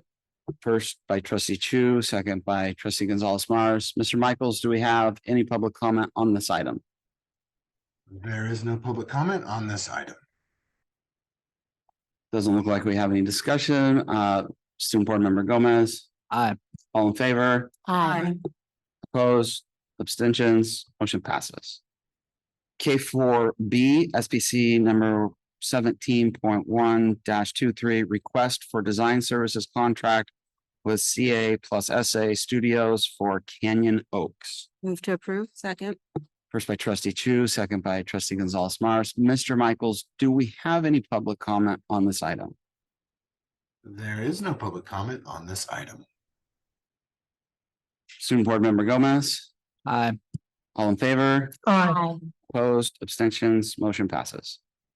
K4C, SBC number 18.1-23, request for bridging documents development services contract with CA plus SA Studios for Donaldson Way. Second. First by trustee Chu, second by trustee Gonzalez Mars. Mr. Michaels, do we have any public comment on this item?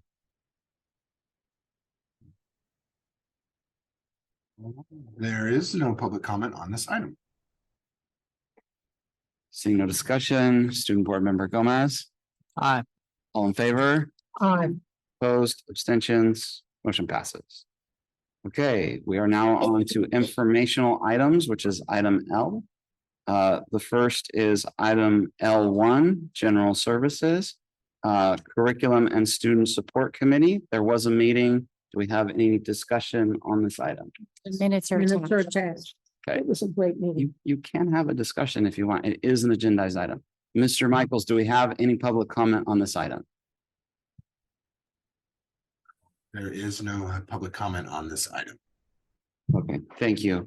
Item L1B, Facilities and Technology. There was no attachment there. Yeah, there's a meeting, but we don't have any minutes. It'll be attached next time. Yeah. L1C, again, no meeting, no attachment. L1D, Policy Committee, no attachment. L2 is Business Services. L2A is Enrollment Report. Is there any discussion on this item? All right. Mr. Michaels, do we have any public comment on this item? There is no public comment on this item. Item M, additional suggestions and comments from board members and superintendent. Seeing none, we'll move on to item N, new topics. I was going to suggest that it might be appropriate to have a study session on our cybersecurity and to go kind of a little deeper on what our current practices are, find out if we've run drills like we do for fire drills and things like that, you know, go a little deeper, see who our cybersecurity liaison is, and, you know, what our plans are in case we have a ransomware attack, or, you know, if we have cybersecurity insurance and things of that nature.